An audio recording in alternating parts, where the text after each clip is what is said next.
Black immigrants, or even white individuals born in Africa, as well as reflecting their ancestors' history in the US. And so, yes, he is saying, even though we all look black, that, you're saying that's a race, right? We all look black, the characteristics, but we're not all from the same place. We don't all have the same experiences. Like you said, somebody white from Africa, if they come over here, they're going to be called what? African American. And so we all get lumped together as African Americans, but it does not tell our story. So yes, I might be African American, but I also might have roots in slavery, right? Opposed to that of somebody white or even somebody black coming from Africa, they do not. And so they're saying that story needs to be told on things like the census or other demographical collection information. And so there are some people saying, well, we're doing too much now, and it's removing us just all being Americans, but it's like America's supposed to be the melting pot, right? So I agree with that. I don't want to be classified as African American with somebody who is white, like Elon Musk is African American, right?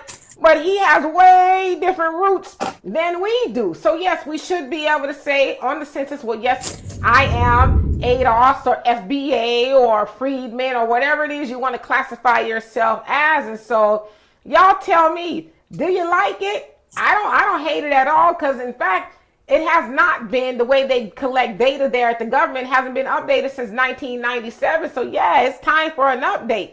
So y'all tell me what you think it is. And for more insightful commentary, please subscribe to this channel and my channel, The Demetra K Show, here on YouTube. Peace.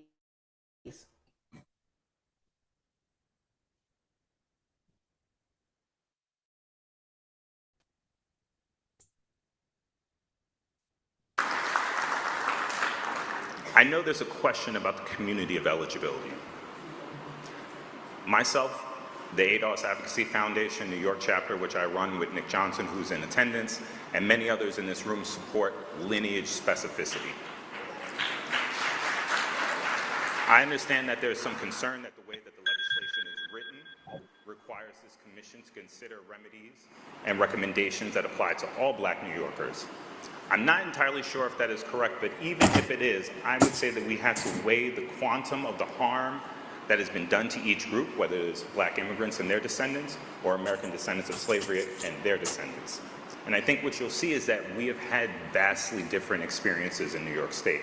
We have been interacted with by systems of oppression in different ways. To point, we saw something up there about restrictive covenants and deeds in Forest Hills, right? Those restrictions that were supposed to be race-based were not always applied consistently across race. So West Indians, for example, from the early 20th century onward, were treated like white ethnics. They were able to purchase homes at a premium from white people that white people would never sell to ADOS people.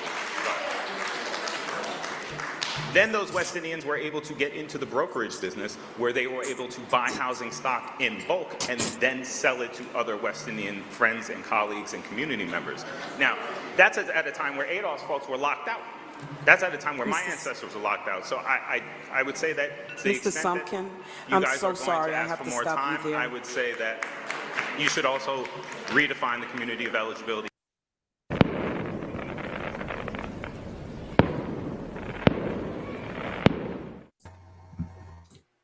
All right, everybody, welcome, welcome. My name is Claudio, and I have the honor, the privilege to speak to Ms. Yvette Carnell today about the ADOS Advocacy Foundation, ADOS AF, if you would like.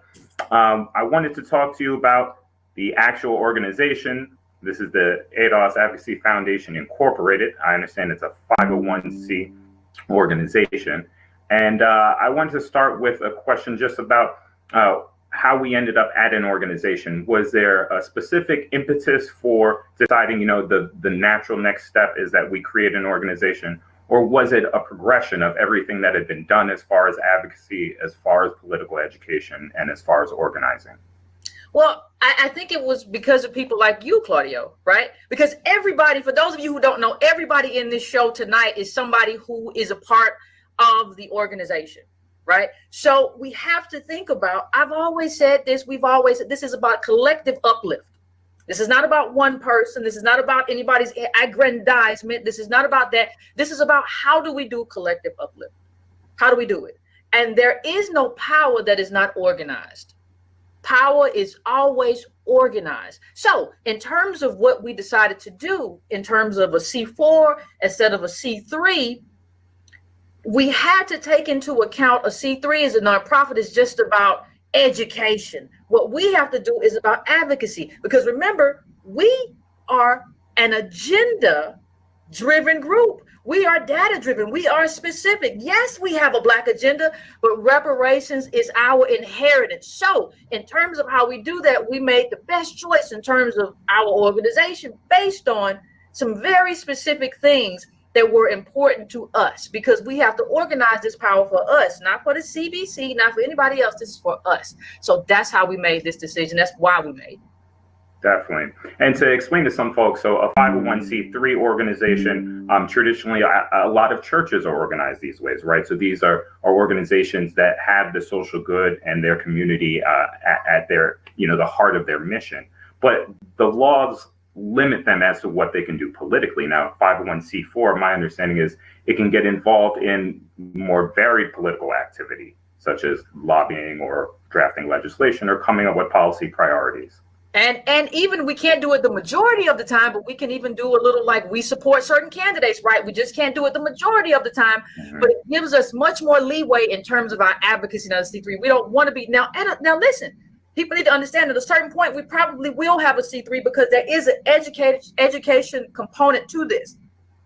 What Antonio Moore did with the data is an education component. What I did with politics is a political education component. So there will be an education component to all of what we do, right? But we have to have advocacy too. And so that's part of the reason this town hall is here, because everybody has questions. And I just want to come here with some answers. And I want to come here, with you and some other people and just show everybody the beautiful team. But yeah, we have to do advocacy. There's no way to do this through education alone, because that's kind of what we saw. We tried to do it that way. It don't work that way. You have to have an advocacy arm.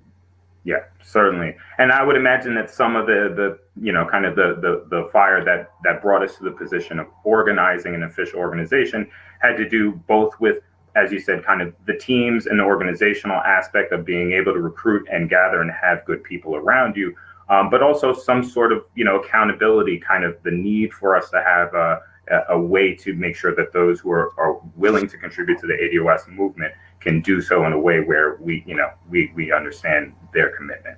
Well, we have to, we always say we're about collective uplift, right? But if you don't include the collective, then how can you really say you're about collective uplift? So we have to be able to bring people in and organize the people that we have. We have a lot of good people. Those people are not necessarily organized in the most efficient way possible. So what we're trying to do is open this up to everybody who wants to be a part of this collective uplift, economic inclusion, reparation, inheritance. We have to open all of that up to our community, right? So we can rise together. I always say we either rise together or we fall together. So this is an effort for us to rise together. That's what we're here for, and that's what we're doing. That's our aim, and we're building. For sure. And, I think part of that, and the concerns that people have, not even concerns, but the real desire, the will that people have to be able to contribute leads to this constant question of how is the organization structured? What does it look like for, an ADOS person that's, in their locality, in their municipality, in their backyard, trying to get active on these priorities that we have. Now, I understand that there will be state branches, and that's going to be a key organizational cog of how the organization works. Absolutely. There will be state branches. People have asked about chapters. There will be chapters, right? We have all that. That all will be there. A lot of people want to start chapters. Understand that our bylaws are dozens of pages long right now. So we are working to incorporate everybody that wants to be a part of this and needs to be a part of it. That's absolutely happening. We have a hierarchy. That's absolutely happening. And while y'all here, give a shout out to Antonio Moore, our own co-chair of the board. He has dental problems. He had to have dental surgery, but shout out him and wish him well. But we have a whole organization here now with a hierarchy that we can employ and weaponize for our own benefit. You have to have that kind of structure to move forward. So people say, oh, what's going on with the chapters? We're building the structure, the standard operating procedures, bylaws, all of that stuff had to happen before we actually give the chapters what to do. Other than that, it's not good for the chapters for us to tell you what to do, and we haven't given you the mechanisms and the systems that allow you to do it. So that's what we're trying to do right now.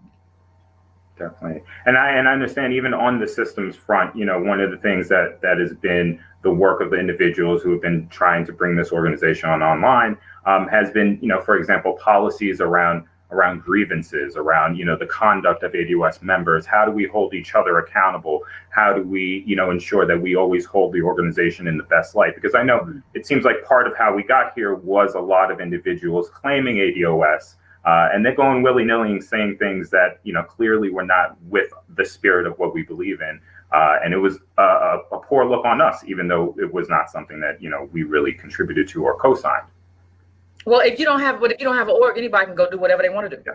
So if you don't have people to say, hey, I'm a card carrying member of the ADOS Advocacy Foundation, people can just go do what they want to do. And so this too was a cutoff of people being able to do what you want. You don't get to do what you want to do.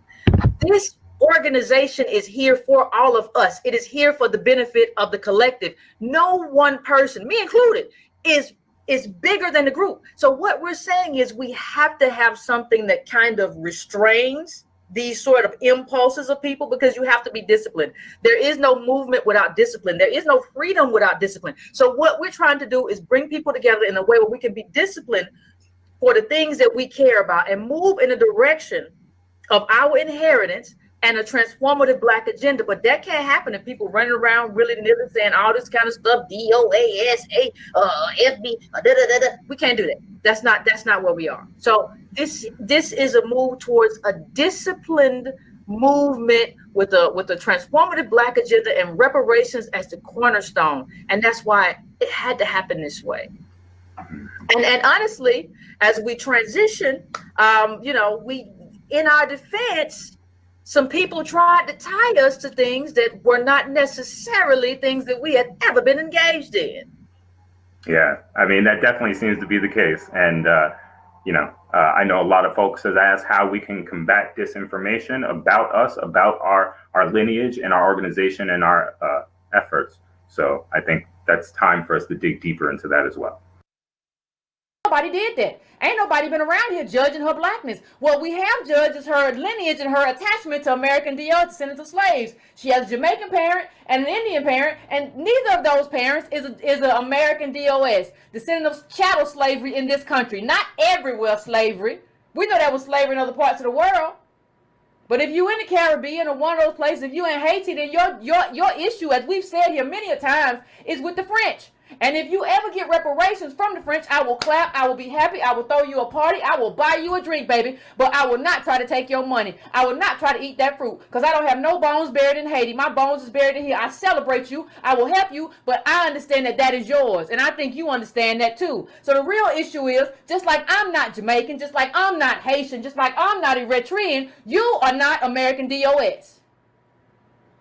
You do not have parents and grandparents who grew up on sharecropper farms, who can trace their stuff back to slavery. You do not have that. So what that means is that you are not a part of this tribe. That don't mean you are not Black. It means you are not a part of this tribe. But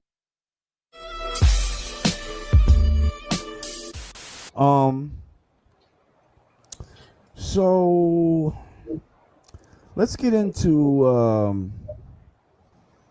a lot of people know you for talking about ADOS and foundational Americans, As soon as I got in here, I'm seeing foundational Americans in the house and all of this type of stuff.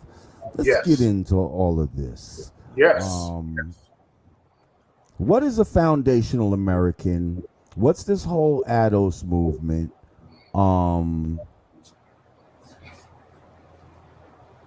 And how is this? How is that not something that's kind of divisive amongst Black people in this country? Like how do we decide who's who? Okay, good question, brother. Let's first decipher and break down what is and what's not about lineage. The ADOS thing, that's some other shit. That's basically Tone and Yvette Carnell. That's their little LGBT organization that they try to flip the agenda for every other week. Every week it's about something else. That ain't got nothing to do with anything about, that's just Tone and Yvette shit. That's all ADOS is. One week is this, the next week it's that. It changes up too much. It caused too much confusion. So that kind of rubbed a lot of people the wrong way. That's why they don't have any followers right now. That's an organization. They were going around telling people they're the leader of this organization. Right. So that's something else. That's some other shit right there. Okay, let's just be clear on that. I ain't got shit to do with that. That's some shit with some like LGBT. Black Lives Matter type of deal. Yeah, basically, yeah. It's just like another version of Black Lives Matter. You say one thing and then you switch it up with something else. It's some sucker shit that ain't got nothing to do with anything. Now it looked like some Democratic shill shit, like they're trying to get people to get on the Democratic train. It's nothing. When we talk about what a foundational Black American is, we're going back to the work of Claude Anderson, the legendary Dr. Claude Anderson. He talked about how Native Black Americans, and he's talked about this 40 years, are exceptional people, meaning that we are the only non-immigrants here, which is true. Native Black Americans meaning Black people that were here before white people got here. Is that what we're calling Native Black Americans? That's why we came up with foundational Black Americans, so that there wouldn't be any kind of confusion. What he meant by Native Black Americans, meaning the Black Americans who built the country.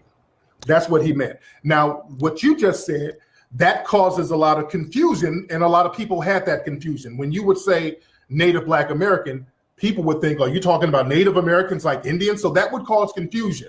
So what I did, being a fan of Dr. Claude Anderson, being a student of Claude Anderson, I said, let me tweak his designation just a little bit better and call them foundational Black Americans, because over here in the North American continent, us foundational Black Americans, we're the founders of the United States. There was no United States until foundational Black Americans built it. So we are acknowledging our own designation. So that's not divisive, because other groups do the same thing too. When people in the Caribbean, when they have Caribbean Day or Jamaican Day, they wave their flags, and that's fine. You're from Jamaica, you're representing Jamaica. When people come from the African diaspora, they represent their flags, the Nigerian flag, the Ghanaian flag. We are foundational Black Americans. This is our home.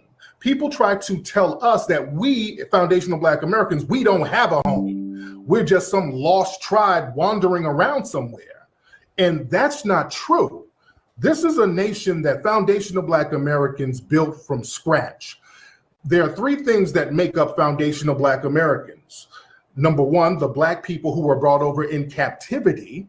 Number two, the Aboriginal Black people who were already here. According to the Spanish conquistadors, when they got here, they kept talking about all the Black people they saw here. And then number three, the Black people who were the explorers who came and traded here way before Columbus, like Ibn Farouk, like Idrisi, like Al-Mansudi. All of these Moorish explorers who came here and traded and left people here, left translators here.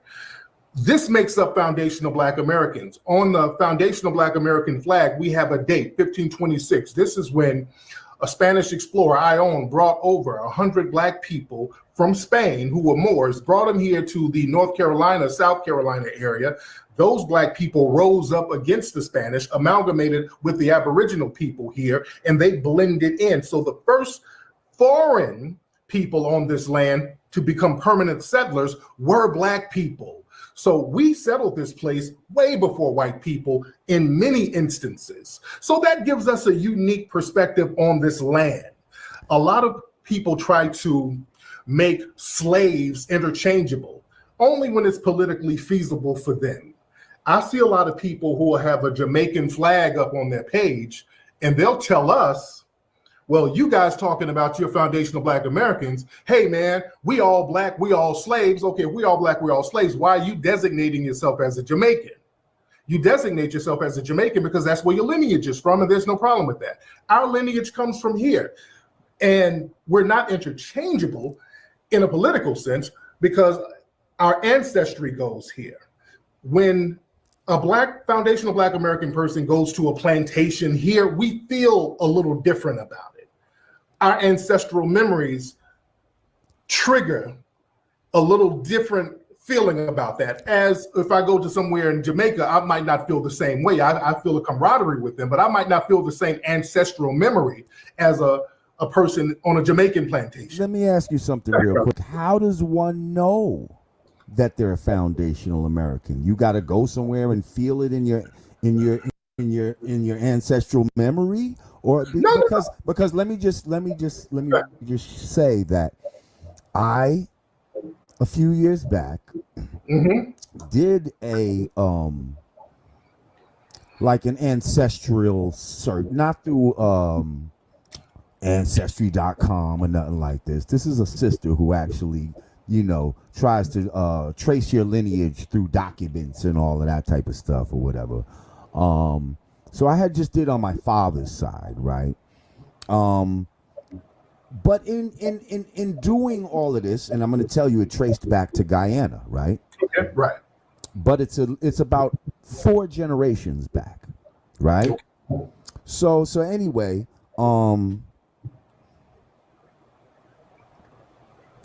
what I was going to say is, doing this study, I found that, first of all, a lot of the slave records were very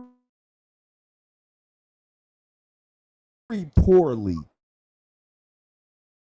kept. Okay? A lot of the records, you know who owns most of the records? You probably know this.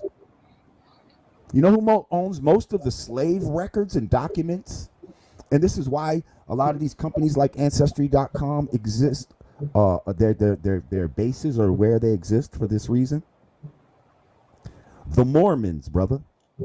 The Mormons bought up all the slave records, and they're housing the shit. If you really want to go and find out a lot of this shit, you got to go to Utah. You'll hit a road, you'll hit a brick wall at some point if you don't physically go to motherfucking Utah. So my thing is, how do these people even know that they're these I feel like a lot of people are assuming that they're foundational Americans just because, man, I mean, I grew up in the hood. Like, I grew up as a foundational American. I didn't know nothing about Guyana. Wasn't nobody talking with accents in my family. You see what I'm saying? But I found out that my great-great-grandfather, who was born in like 1880 something or whatever, came through Ellis Island. But then once he was here, think about the time he was here, like what part of building America too. You see what I'm saying? Because when he got here, Jim Crow and all of that type of shit was in effect.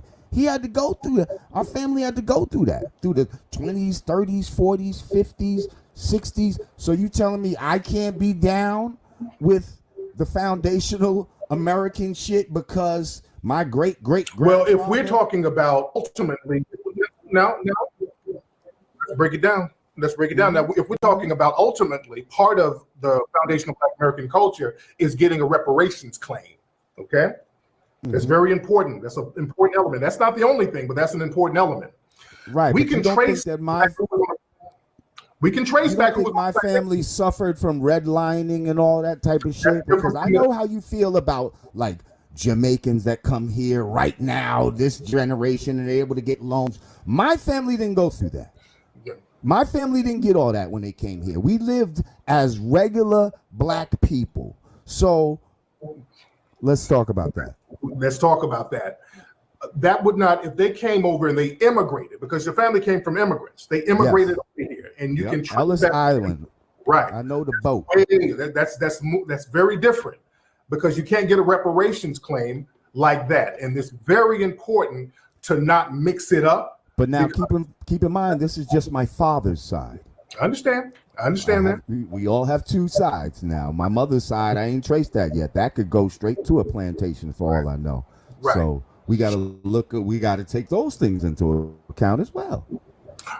Both of my parents, on both sides of the family, we can trace everything back to plantations in Alabama and North Carolina. So my family, 100% foundational Black Americans. Nobody in my family immigrated.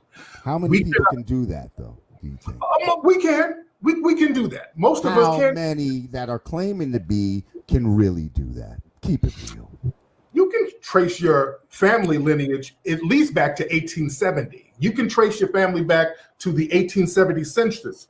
If you know your mama and you know your daddy, their name has been documented somewhere. You know where to trace them. Right. So a lot of them had just first names, though.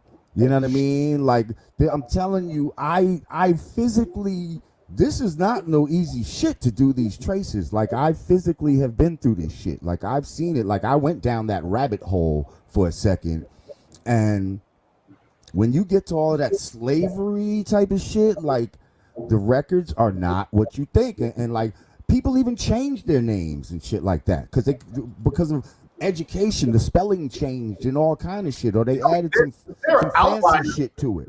There's outliers to it, but generally it's pretty easy to trace your lineage back to slavery, to a plantation, or it's easy to trace your lineage back to at least the 1870 census.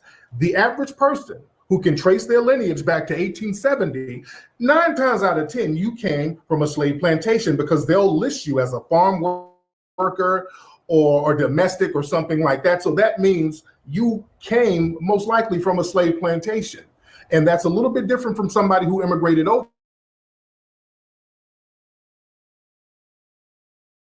because you wouldn't be eligible for a reparations claim. We can't open up that door and start letting African and Caribbean brothers start getting reparations based on the Jim Crow treatment. Then what's going to happen? The damn white Hispanics are going to start saying, okay, well, damn it, I was mistreated too. And then it's going to undermine the reparations claim. We respect CARICOM. Over in the Caribbean, they have a reparations movement called CARICOM, where all the Caribbean nations are going to Britain and France and all of these other colonial powers to get their reparations. We're not included in that. We don't trip on that. That's fine. In Africa, they have the African Union, where all the African nations get together and they're trying to get tangibles for themselves. We're not included in that. But when we say we're going to do a movement for ourselves and say, hey, foundational Black Americans, we're going to try to get tangibles for ourselves, a lot of people want to say, okay, well, y'all being divisive now. No, we're doing the same thing as everybody else. We're getting tangibles for our group. We respect everybody else's tangibles and them fighting to get theirs, and people should respect ours. See, it just seems like, Malcolm X said, when the white man is giving you hell, he's not looking and saying, yo, that's a Muslim, or that's a Christian, or that's a Buddhist. He's not saying that's a Jamaican, or that's an African, or that's a foundational American. He's saying that's a nigga. You know what I mean? And I just feel like we need to come together as Black people, you know what I mean, as much as possible.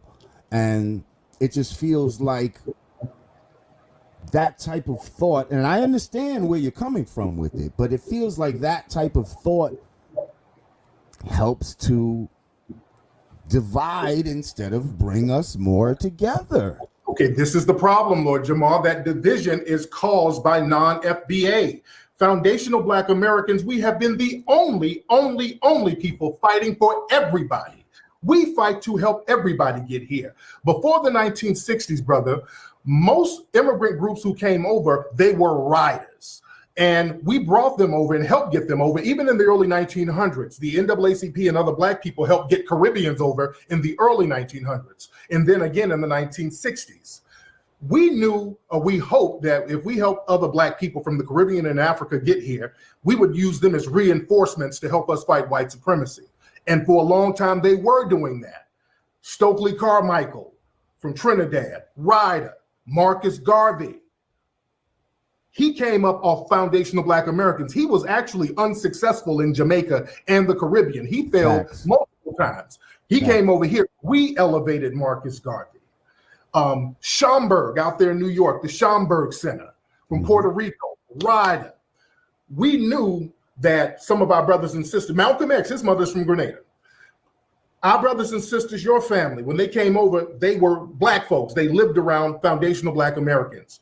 The white supremacists figured something out after the 1960s when we started to get our brothers and sisters over here in large numbers. We really fought after the civil rights movement. The next thing that foundational Black Americans did was get those immigration rights popping because they had those racial quotas. We said, no, we don't want those racial quotas. We want our brothers and sisters over here. And in the 60s, we started wearing dashikis. We started changing our names. We started showing, hey, this is a Pan-African type of thing. We want to walk lockstep with our brothers and sisters. The problem was this. The white supremacists saw that. They said, we need to get in front of this. So we're going to let these niggas over. Let's go over there to some of these African and Caribbean countries, and let's find some of the biggest coons we can find, and we'll send those coons over there. See, they stopped sending their riders over here after a while. We stopped getting Stokely Carmichael and Marcus Garvey. We started getting Candace Owens and folks like that. She's Caribbean. You did. They started flooding us with goddamn coons. So now, when we start talking about getting tangibles, these coons jump up talking about, hell, what about black on black crime? Why are y'all niggas doing all that crime? All you Akatas, they got all types of fucked up names for us. And they have that division thing that we've been letting slide for a long time. And we're saying, hey, wait a minute, we're gonna have to clean house now. We got a lot of folks over here from different places who don't view themselves as the same as us. They have a lot of tribal beefs in their home country, like in Nigeria right now. They're going through hell this very moment. Over there, the police and all that shit is going crazy over there. These tribal beefs going on. And then they'll bring that shit over here with us and then undermine us. And in the Caribbean, let's go to the Caribbean. In the Caribbean, they have all types of racial colorism categories, especially in Jamaica, where a person who looks black, but he ain't really black, he's Blanco, he's colored, he's mulatto. They got all of these racial categories over there where they distribute resources based on how light or how dark you are. Over here, that person look like a black person, but over there, that's a whole different thing. He's a whole person who's not even considered black over there. And then they send them over here, and then all of a sudden, we're getting told to vote for Kamala because she looks black. So vote for her. And that woman don't think like us. That woman don't look black, think black, act black, and none of her policies are pro-black. So we have to look at the whole totality of everything. We're all brothers and sisters in the genetic struggle, but culturally, foundational Black Americans, we're just looking out for tangibles that we've been denied for so long because we've been trying to cape and ride everybody and help everybody. And if you're on an airplane and they say the plane is going down, the first person you help is yourself. Put that mask on yourself. We've been putting the air mask on every other group while we're dying. So we have to at least look at self-preservation before we can continue helping everybody else. So when you talk about reparations, what does that look like to you? In a perfect world, what would reparations consist of for foundational Black Americans? The same exact thing, the same way it looked for Native Americans, all these Native American tribes that they give cash money to, they give land allotments to, they give tax exemption, they give casinos and money-making endeavors that are tax-free, free health care, all of that stuff. All of that stuff can be going right to us as well. Because a lot of these Native American groups that's getting this stuff, they had no bearing on the building of the government of the United States. They really didn't develop this country. Some of them were on the land, but a lot of the Native Americans that we have now are really $5 Indians. They're really fake Native Americans. It's a bunch of white folks who signed on the dolls rolls back in the early 1900s, paid $5 to get their name listed as Native American. So now they get all of these resources and benefits. So it's a hustle that's going on. So the tangibles, it starts off at 15 trillion. They got it. This is the United States. We built the wealth of this country. When they had the COVID thing and the COVID release, they started popping up money out their ass. They pulled it right out their ass overnight. So they got it. This is the United States of America, man. We got cash on top of cash. And foundational Black Americans, we have a debt that's owed, and we need to get paid that debt.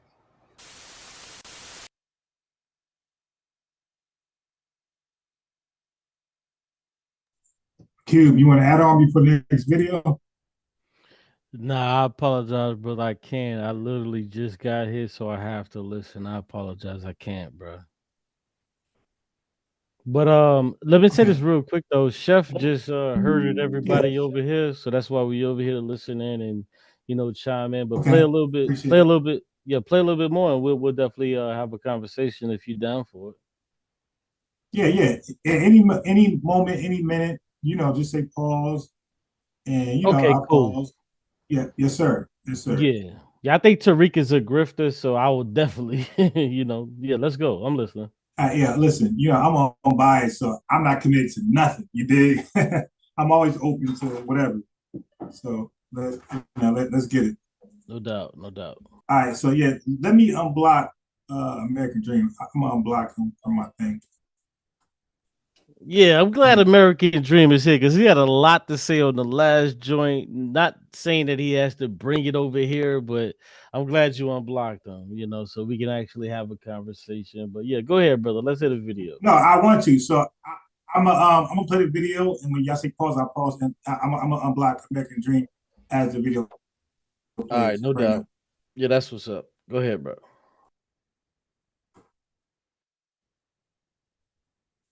Peace to you, American Dream. I see you, bro. Peace to you, my brother.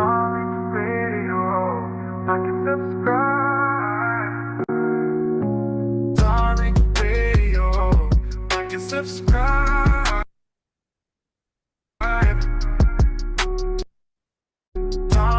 Radio. Like and subscribe. Yo, what's going on, man? Yeah, what's going on with you? Nothing much. Hey, man, you killed him. That dude was on here. Hey, he was just a lost soul. I know that was a little while ago, but that's when I really actually pushed the request button. But yeah, that's crazy because us as black people, we'll never go around some white people that don't like us. You know what I'm saying? So he's just a lost soul. But yeah, that's all I had to say. Brother, thank you so much. Let's get Danny in the building. What's up, Tariq? Hey, Danny, how are you? I just got a question about what percentage would you need to be FBA? Like, what percentage of black? It's not a percentage, it's a parent. It's a lineage. Well, I mean, my shit got diluted. Hold on, pause right there. But how did it get diluted? Your lineage just hold on, pause right there. All right, so I just want to say this real quick. The reason why Tariq Nasheed doesn't want to utilize the blood quantum and he doesn't want to utilize a percentage is because his children would fall, his wife, and I'm not saying it as a disrespectful thing to attack the brother, but his wife would fall under the terminology of a half-breed because his wife is a mixture of a white person and a black person.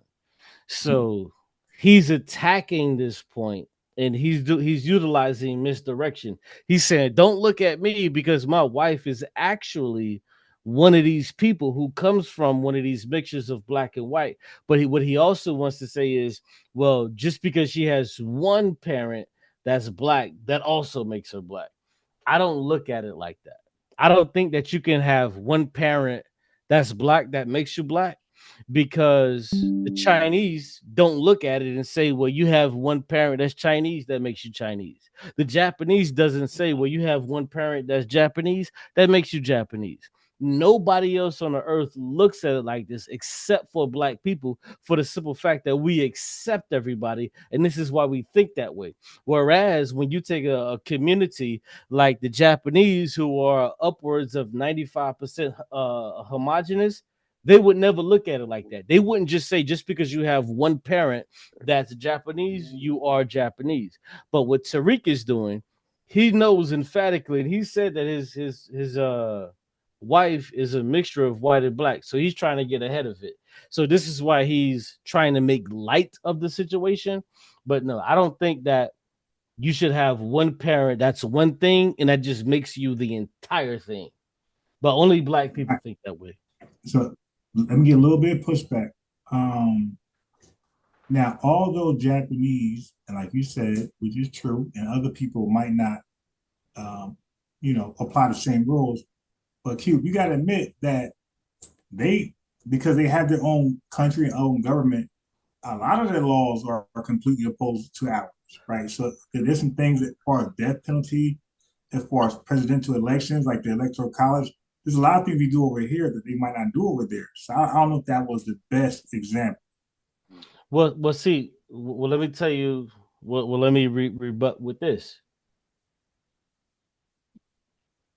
What we do is we accept everybody. So if you have a little, like, you can have a person who is 1/4 black, and we will accept them, and that's due to our culture. So I understand you want to talk about laws and things of that nature, but we accept a person that's 1/4 black.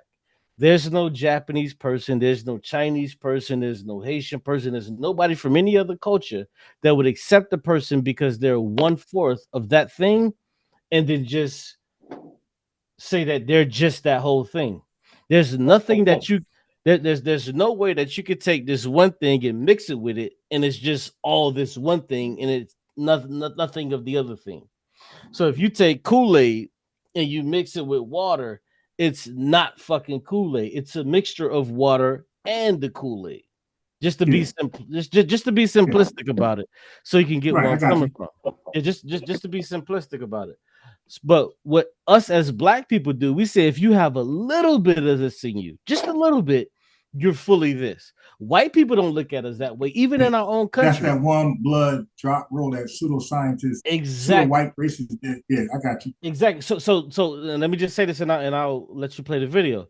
The reason why black people do this and white people don't do it is white people want to keep their shit pure.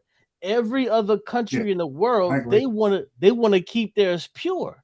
They want to say, no, you don't get to just have a baby by somebody and that baby is now Japanese. No, that baby is half this and half that. But as black people, we'll just say, oh, that baby is black. No, that baby is not black. That baby is half this and half that. But go ahead. I actually agree with you 100%. All right, so before I play the dream, so I unblocked Jamaica Dream. So before I play the video, is there anything that you wanted to say before I play the video? That's for American Dream. Peace to y'all, brothers. Peace. Hey, Peace, okay, big bro. Anything you want to say before I play the video? But Q, but 100% I agree with you, bro. 100%. And I'm not trying to be funny with that. I'm just it's what it is. Yeah, it's what it is, bro. Yeah, you know, I think Cube, I mean, he made a good point. I mean, the motherfuckers, they want to be pure, plain and simple. Yeah, we could talk about the specifics afterwards, but that's their focal point. While white people don't let a person who's half black and allow them to be white, they automatically push them in the black population. They don't accept them as white people. Not at all.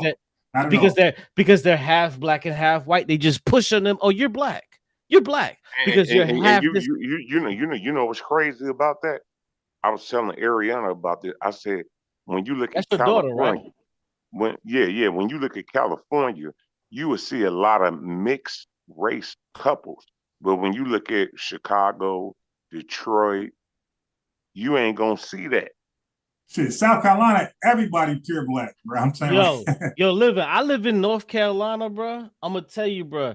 I'm normally from Miami, Florida. I am from Miami, Florida, and I've never. You Bro, know. I told you my family down there in Winston-Salem. Bro, I'm gonna tell you, bro. I'm from Miami, Florida. I never seen this mixing shit until I moved to North Carolina, Charlotte. This mixing shit does not exist in Miami, bro. It does not exist until I came up. Cube, I'm the opposite. I'm from Jersey to South Carolina. In Jersey, that mixing shit is normal, but in South Carolina, dude, mixing, they're like, what's that? What's mixing over here? Everybody black. Bro, the shit don't exist. It don't exist. That's why I tell people in Chicago that shit don't exist. And that's no the mixing. That's the vein I'm coming through off of. I know you want to say you can say, okay, well, it's anecdotal, but I'm talking for a region. I'm not just talking about what I've saw, but I'm talking about for a region. This mix shit is just not what's really happening. And where I'm from in Miami is black communities, is white communities, and it's Hispanic communities. And everybody stay to themselves. Yeah. From 42nd on down is just black. It's just black. That's just that's just what it is, bro. Like I'm just gonna be honest with you. From 42nd, from 42nd on down is black. Now when you go to 72nd or 42nd, you'll get a mixture. Once you get to like 30th Street, then shit get to change. But like from 42nd on down, those are black communities. You got MLK, you got Martin Luther King Boulevard, all of that shit. That's just black communities. There is none of this mixing shit. You know what I'm saying? I always felt like if you got a black parent and white parent and have a kid, like, and when people say, hey, the kid is this, that, I'm like, yo, actually the kid is literally 50% each one. Yeah. So why do white families say, oh no, that kid is black? It's because they want to keep their shit pure. Yeah. They want to keep that shit sacred to them. But you know what? We have children. We don't push them out on why when there's a mixed kid, we don't push them out on a white community to say, no, this kid ain't this kid is white. We don't do that to them. They do it to us. And you know what we do? We accept it. Yep. They never say, oh, this kid is mixed. They don't even use that terminology. They say this kid is black. Right. They say this kid is black. Yeah. And we gotta live with it. Well, hey, Cube, early on, they would say mulatto. But today they don't say that. They say this kid is black. Right. If you go back to the 1830s, 40s, 50s, they would say mulatto.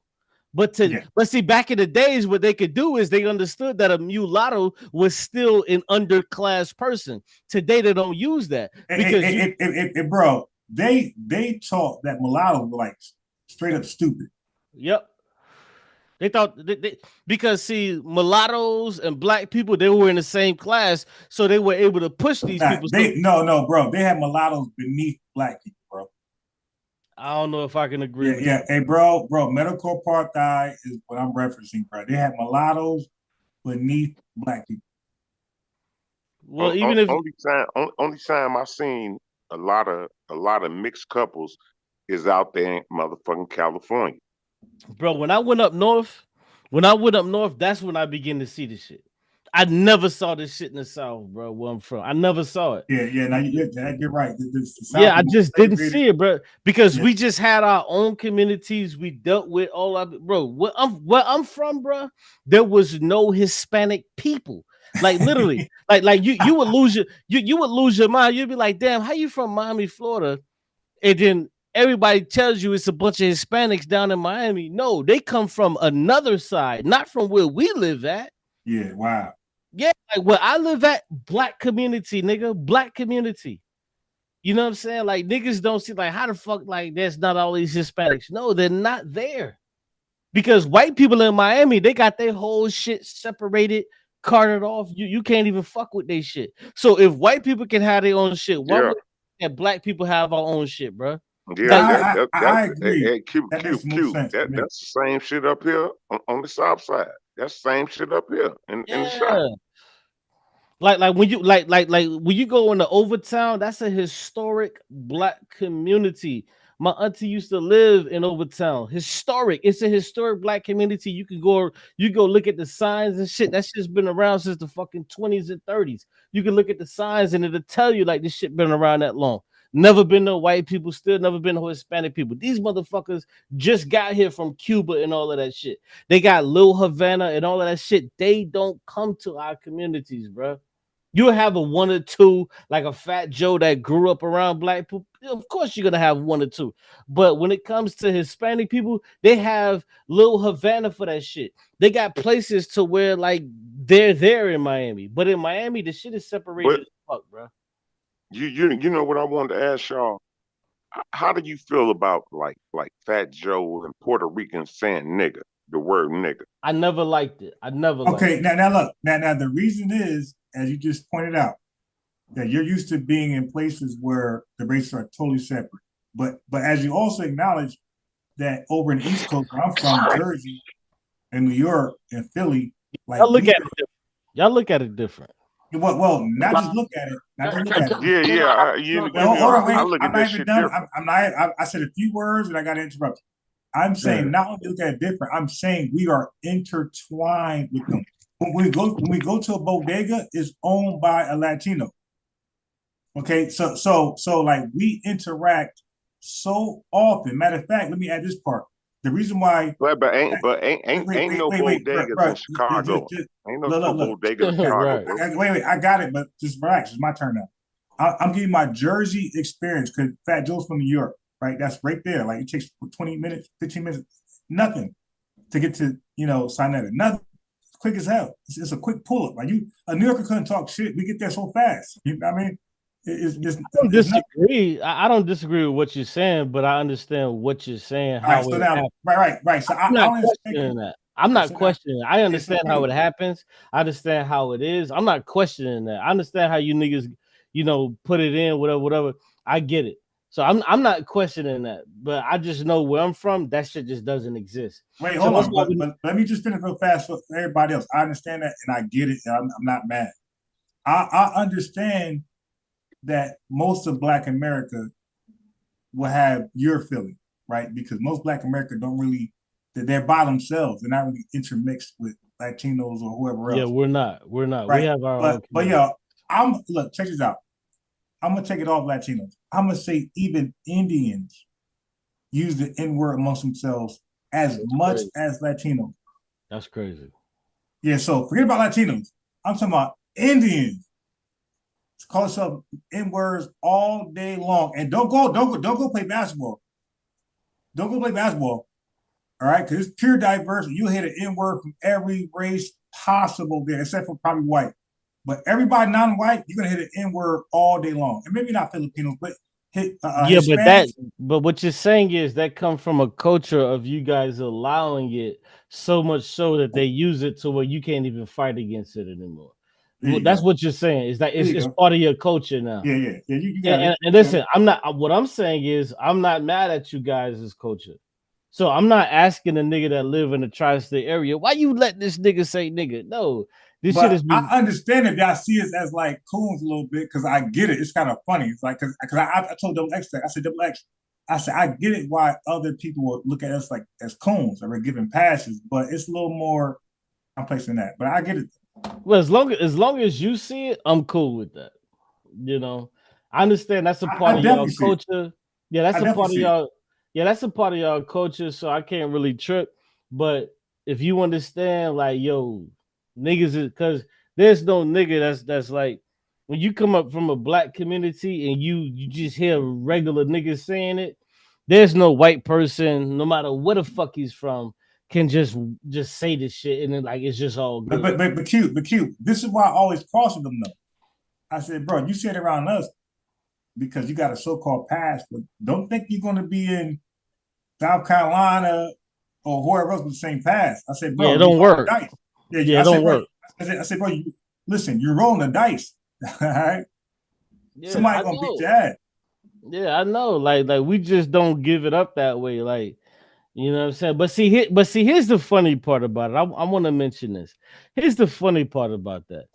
Is because this is how I know it's deliberate. Is because you will have, let's just use Fat Joe as an example. Just as an example. So he'll be around, niggas or whatever, and he'll use the word. But when he's sitting around Kamala Harris, he never uses the damn word. So that tells me, yeah. That That's tells the same thing I said. That's the same thing I said. That's the same thing He I won't said. never use it. I but said Fat Joe Let me is finish. OD.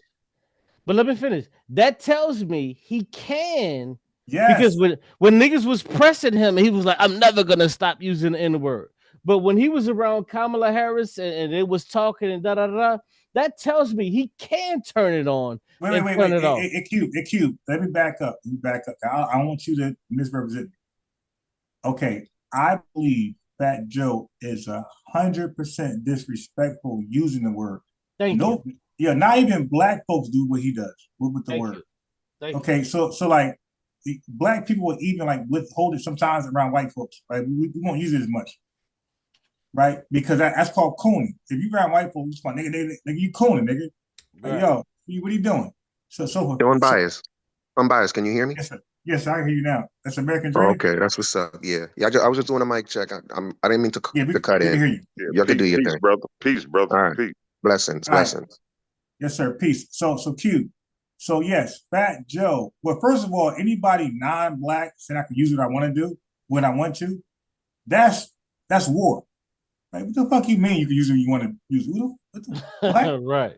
What kind of pass you think you got, nigga? Like, are you serious? You can turn it off for these white people, but when niggas say don't use it, you say I'm never gonna stop using it. But you can turn it off. You can turn it off for white people. You can turn that shit off. But when niggas say don't use it, you like I'm never gonna stop using it. Why? Cube. He's talking like that because he's in the Bronx and some niggas in Jersey. We're a little different. New York is predominantly black, right? Jersey City predominantly. So you got little Spanish people, but we are predominantly black. A Fat Joe would never survive in Newark, Trenton, like these hard Camden. He would never survive, my boy. Like he will be forced to adhere to the rules. And yo, you will not say it around certain black folks, but he's from the Bronx, a lot of Spanish people over there, so he can say when he want to say it. But trust me, in Jersey, we are segregated, and we also integrate with Spanish folks, but we are segregated. We don't live with each other. Like we like you guys. You know my thing is this. Last thing in Newark, you got Newark and you got Spanish Newark. It's called Spanish Newark for a reason because ain't no fucking Ricans in Newark. They're Spanish Newark. So all that nigga shit in Spanish Newark, you can't do it in Newark. Like you'll get your ass killed. So all that Fat Joe tough shit, he's capping. Like, dude, stop. You're not doing it everywhere you go on the East Coast. You're lying.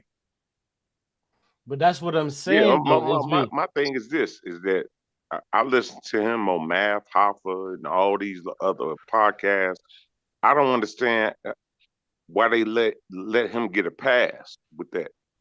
I said, no, man, you ain't gonna talk about no nigga around me, nigga. But hold on, watch this though. Hey, Ibiza, watch this.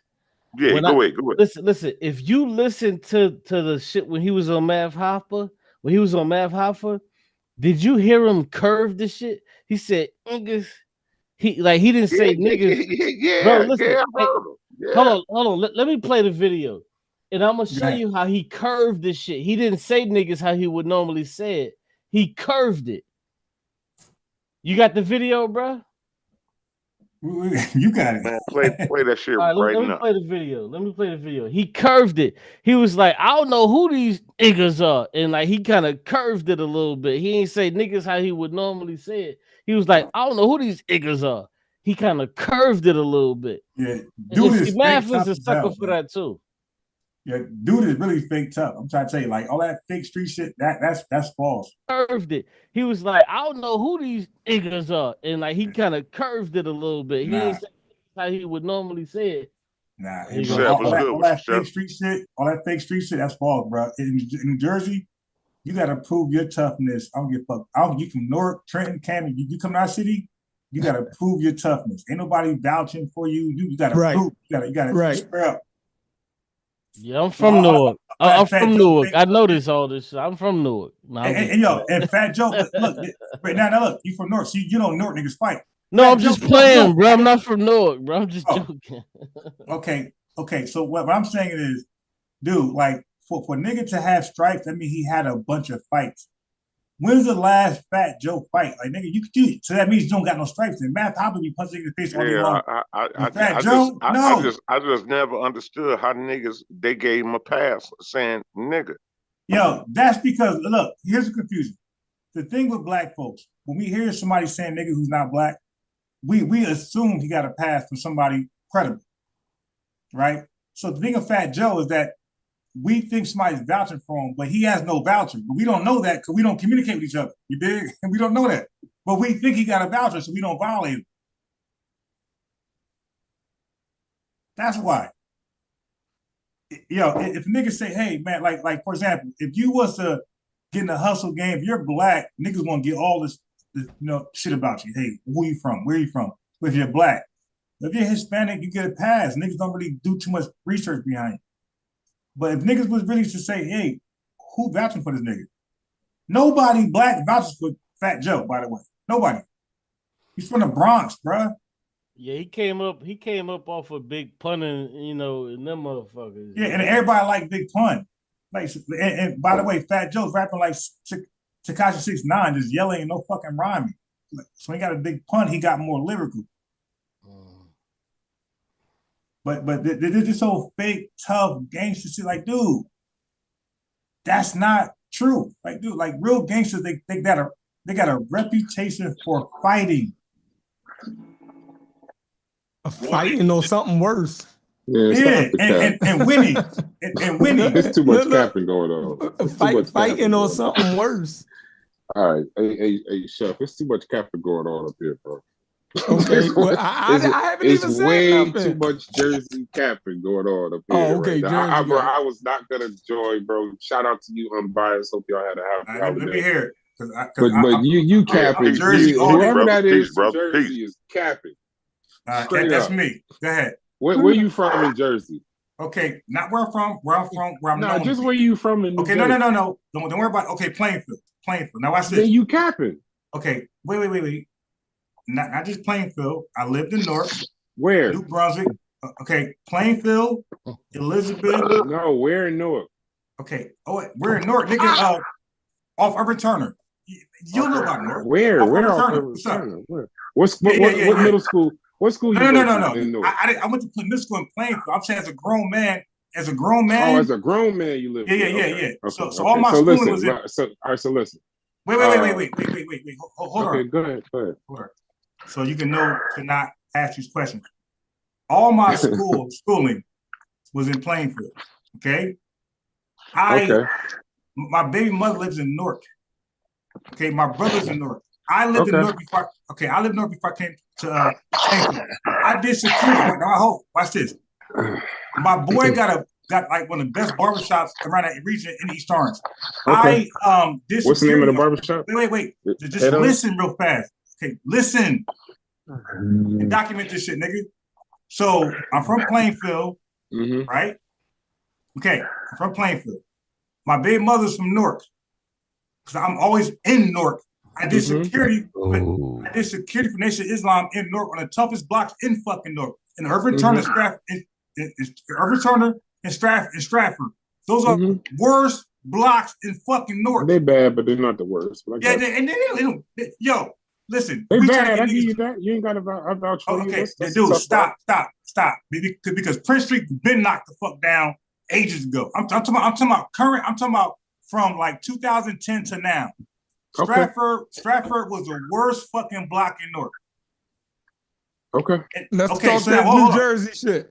Go ahead. Right. So hold on. So you can't G-check me. I did security there with no fucking weapon on Urban Turner 416 building and motherfucking Stratford. Stratford 2 building and number 4 building. So you got the wrong nigga, all right?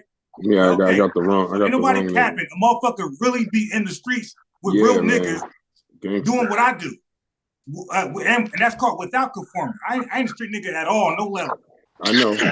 Okay, but I can maneuver around street niggas without no issues, no problem. And look, hey Chef, I guarantee you, I'm gonna be more. I'm good. Hey Q, if you at a client, I'm good. I'm never like looking at my back. If y'all black, I'm good. Okay. So you know how Yo, as long as you with me, you good, bro. I'm good with you or without I'd your have been ass. to Baltimore. I'd have been to Baltimore City. I'd have been all of that I'm shit, good and with I've you or always been without you. good, I'm bro. good wherever I go. I'm good. You ain't good with me. I'm Nigga, good wherever I go. nigga, I'd have been to I Baltimore didn't did too City. much shit. So I'm gonna tell you, I'd have been to Baltimore if City. you see me run. If you didn't run, I'm gonna call you later. I'd have been to If Baltimore if you didn't City. run, I'm gonna call you later and ask you Yo, why I'm you gonna didn't tell run. you the craziest situation I ever been in. I was in Baltimore City. Niggas was on some wild shit. I was like, yo, what the fuck is this? After, You are after odd. the whole shit died down, nigga, I went to the store, got me a fucking bottle. The shit was all pressed down to the stores. I would have got me a bottle. I left Baltimore City. I went back to motherfucking Virginia, nigga, and I was cool. Okay, so let me get into this real quick. Let me just speak my. And matter of fact, man, you got a great platform on Bias. I've heard a lot about it. I came over here because of Chef. Thank you, bro. Chef been talking highly about you. Thank you, Chef. So I appreciate that. All right, so let me just tell you my experience. I'm gonna talk about the gangster shit. I'm gonna just tell you, I grew up 440 Washington Street. So I was there when Prince Street was a real thing. So we talking about, so that's 6th grade, so 10, so 96, I guess. So that's when Prince Street actually still did exist. I went from Central to St. Benedict's to Irvington High School. So so I know the top box, Stick and Stab, 16th Ave, all of that. I know all the blocks. So this is what I'm gonna say to you about Newark. 18th Ave, right? 18th Yeah, Ave, all that. right. Yeah, So I'm gonna tell you where okay. I grew up. Right, I grew up 440 Washington Street, down the hill from Prince Street Project. So this is what I'm gonna say to you. Talk that Newark The shit. whole issue about what you talk about. I know all them blocks and this, that, and the other. But what I'm saying is, if you didn't grow up there, right, it's a youth issue. And my man Hits, I was talking to him about it. Part of the disconnect in this conversation is because we're talking about Fat Joe as an adult now, right? But what we should do is go back to the BX when he was a kid. So as a kid growing up, and somebody acting crazy, but as a kid growing up, the conversations that these children was having with each other as they was coming up in poverty, sharing the same struggles. You know, when I was going to Quitman Street School, right across the street from Prince Street Projects, my classroom was a lot more mixed than maybe was in Plainfield per se. See, Jersey is not all the same, right? It's not. People think it's the same, but it's not. So in my classroom, I had Haitians, I had Puerto Ricans, I had Dominicans, our classroom was completely mixed, right? So when we're all talking to each other, we're all using the same vernacular as kids. This just goes along as we grow up. So it's not about being tough or him checking himself or anything like that. Because when he performs, because as an adult, when he's up there with Ja Rule and Jadakiss or whoever people think is tough, and he's saying, I got 100 guns, 100 clips, nigga, I'm from New York, he doesn't censor himself. And he performed that song, Lean Back, and all of these all over the globe. He ain't censoring himself. So nobody's giving him a pass. I'm just saying we looking at the adult and judging him, but we all were saying it to each other as kids. I remember having a conversation with Cuban, then I'm gonna close. Cuban he's not from Newark, but I don't know if he's from Newark, but I know me and him have shared experiences in Newark. We know the same people, same places, things like that. Nobody in New York ever walked up to Boricua, Dominicano, anybody and said, "Yo, stop saying nigga," because we all go through the same stuff. Hold on. No, I agree, and I'm not talking against you. I'm just making my point. I'm not talking against you. Your point was valid. I'm just saying in Newark, New Jersey, Irvington, New Jersey, East Orange, New Jersey, you're right, it is segregated. You got the Ironbound, you got Kearney, you got all these different places where everybody's saying nigga, we all listen to the same music. The cops harass us just the same. We was all poor. We all going to the corner store. So he was doing it from a youth and then proceeded to do it throughout. So that makes it okay. No, nobody's saying, we're not talking about making it okay and this, that, and the other. I'm not saying it's okay. I'm just telling you what's happening. As an adult, me and Chef had this conversation. Whereas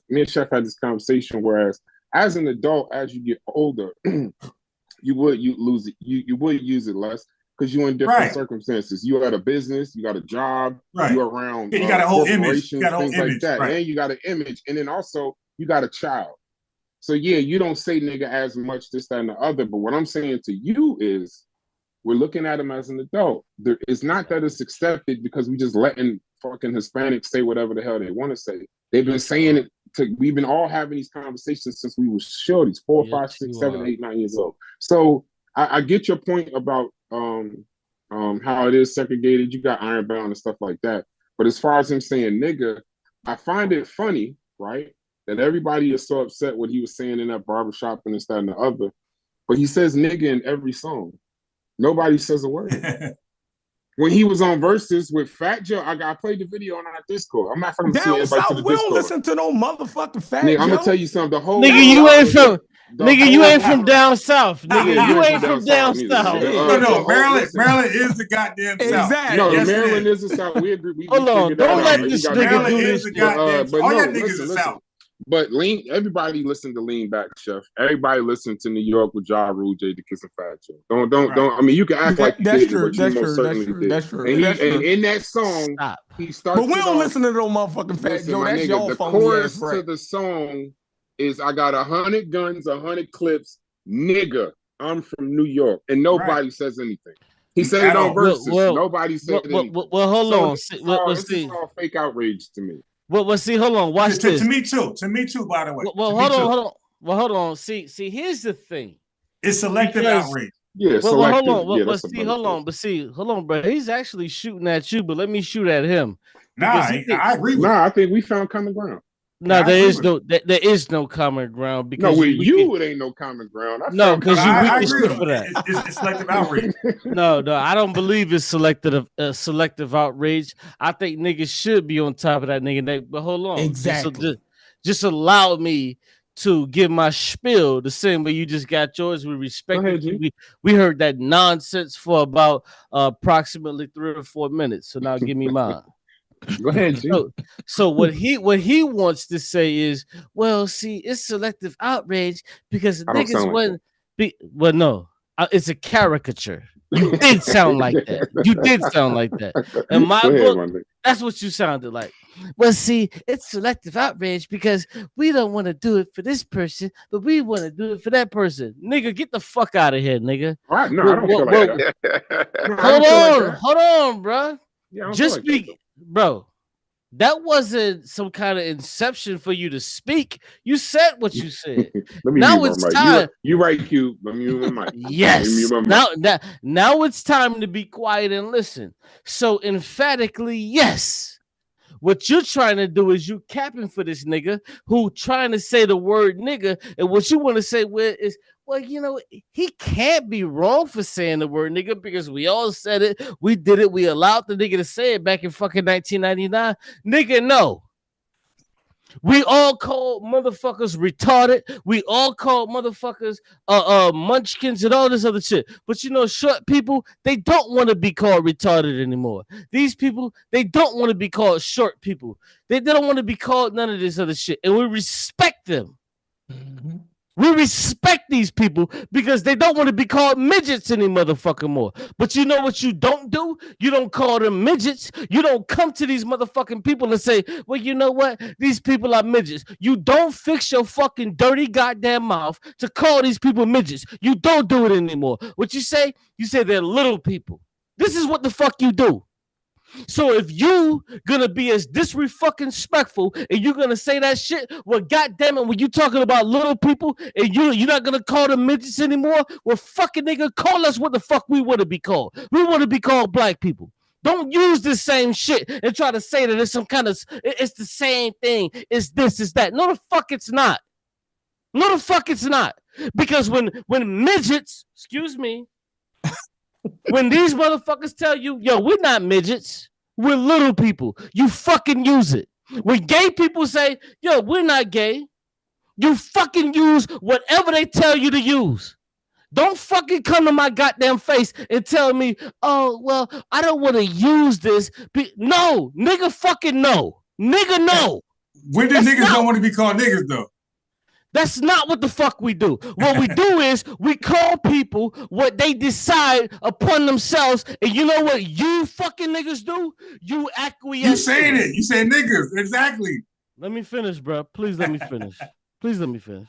Right. What you fucking do is when one of these gay or whatever the fuck these niggas do, whenever they decide on what they want to be called, you sit your fucking ugly ass back and you call them that. That's what the fuck you call them. So what you do not get to do is say, oh, well, nigga, no. You don't get that opportunity. You don't get that opportunity.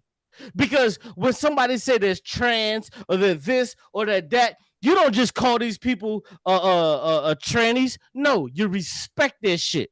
So when it comes to black people and we say, yo, this is what the fuck we is, respect that same shit, nigga. This is what the fuck you do. And there is no questioning about it. There's no can we talk about it. There's none of this shit, my nigga. All right, now that was very flawed. That was very flawed. Okay, you just said midgets want to be called this, trans be called that. What do black people collectively want to be called? Collectively want to be called? Niggas. Not exactly.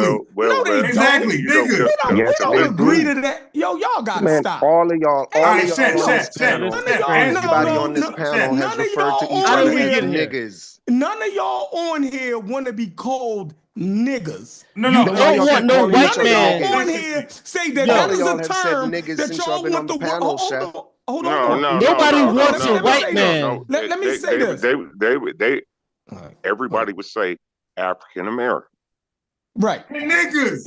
No, We said no, niggas no. on answer every fucking rap song. Bro, I ain't called a nigga. Hold on. See, you know what?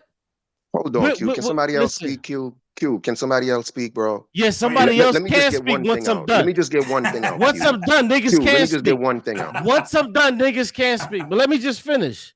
Because here's the thing.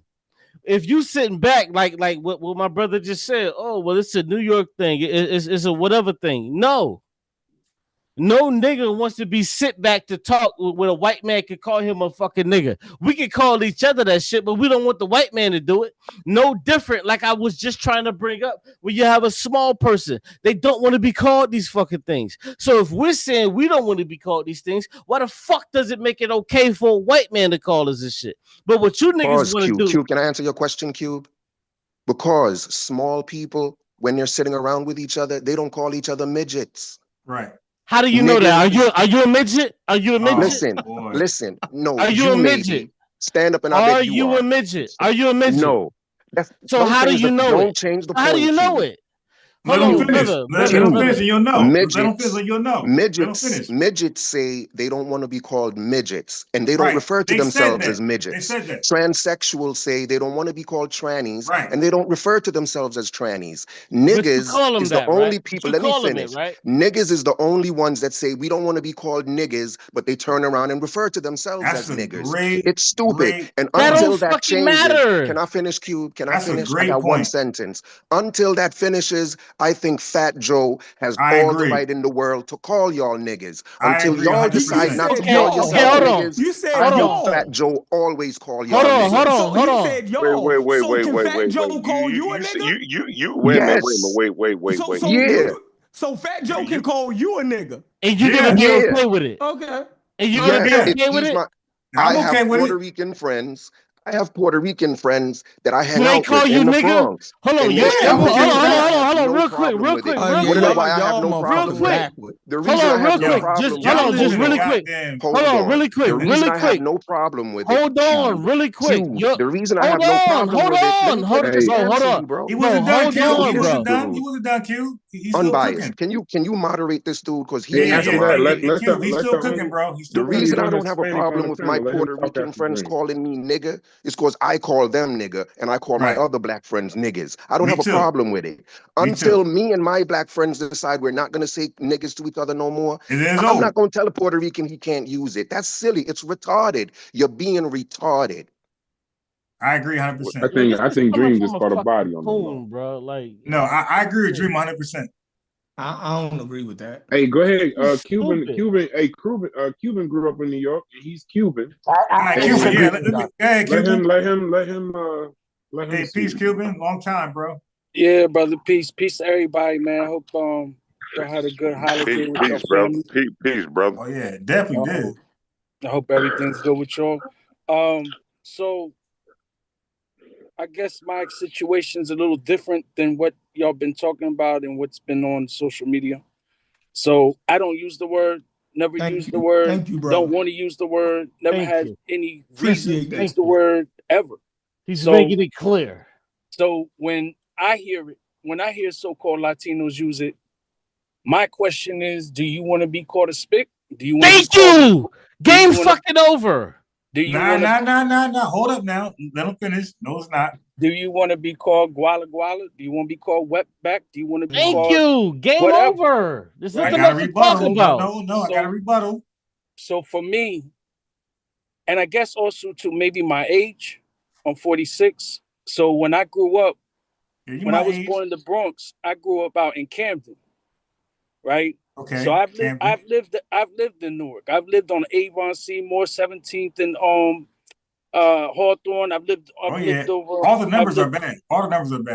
Right, I've lived 22nd in Springfield and Irvington. I've lived in EO, Jersey City, Orange, West Orange. Like I know Jersey very well.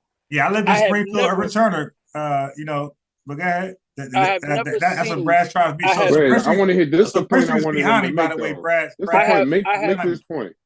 I've never heard from any of those places in Jersey to New York to Philly. I have never heard an African American ever G-check any Latino, any Yemenis in a bodega, any Malian, any Nigerian, anybody.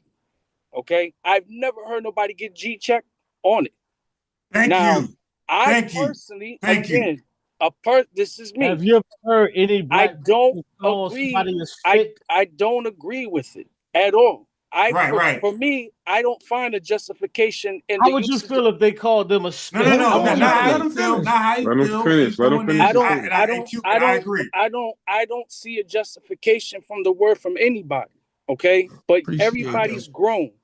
So people can say what y'all want to say, right? So I don't want you to feel like I'm the police or, like I'm trying to monitor your talk. No, you talking like a grown man. I want Stu Peters to go next. Stu Peters next. Hey, unbiased. Let me ask Cuban a question before you go. I just got one quick question. So Cuban, let me ask you let him finish, bro. I know you ain't telling nobody to let anybody finish.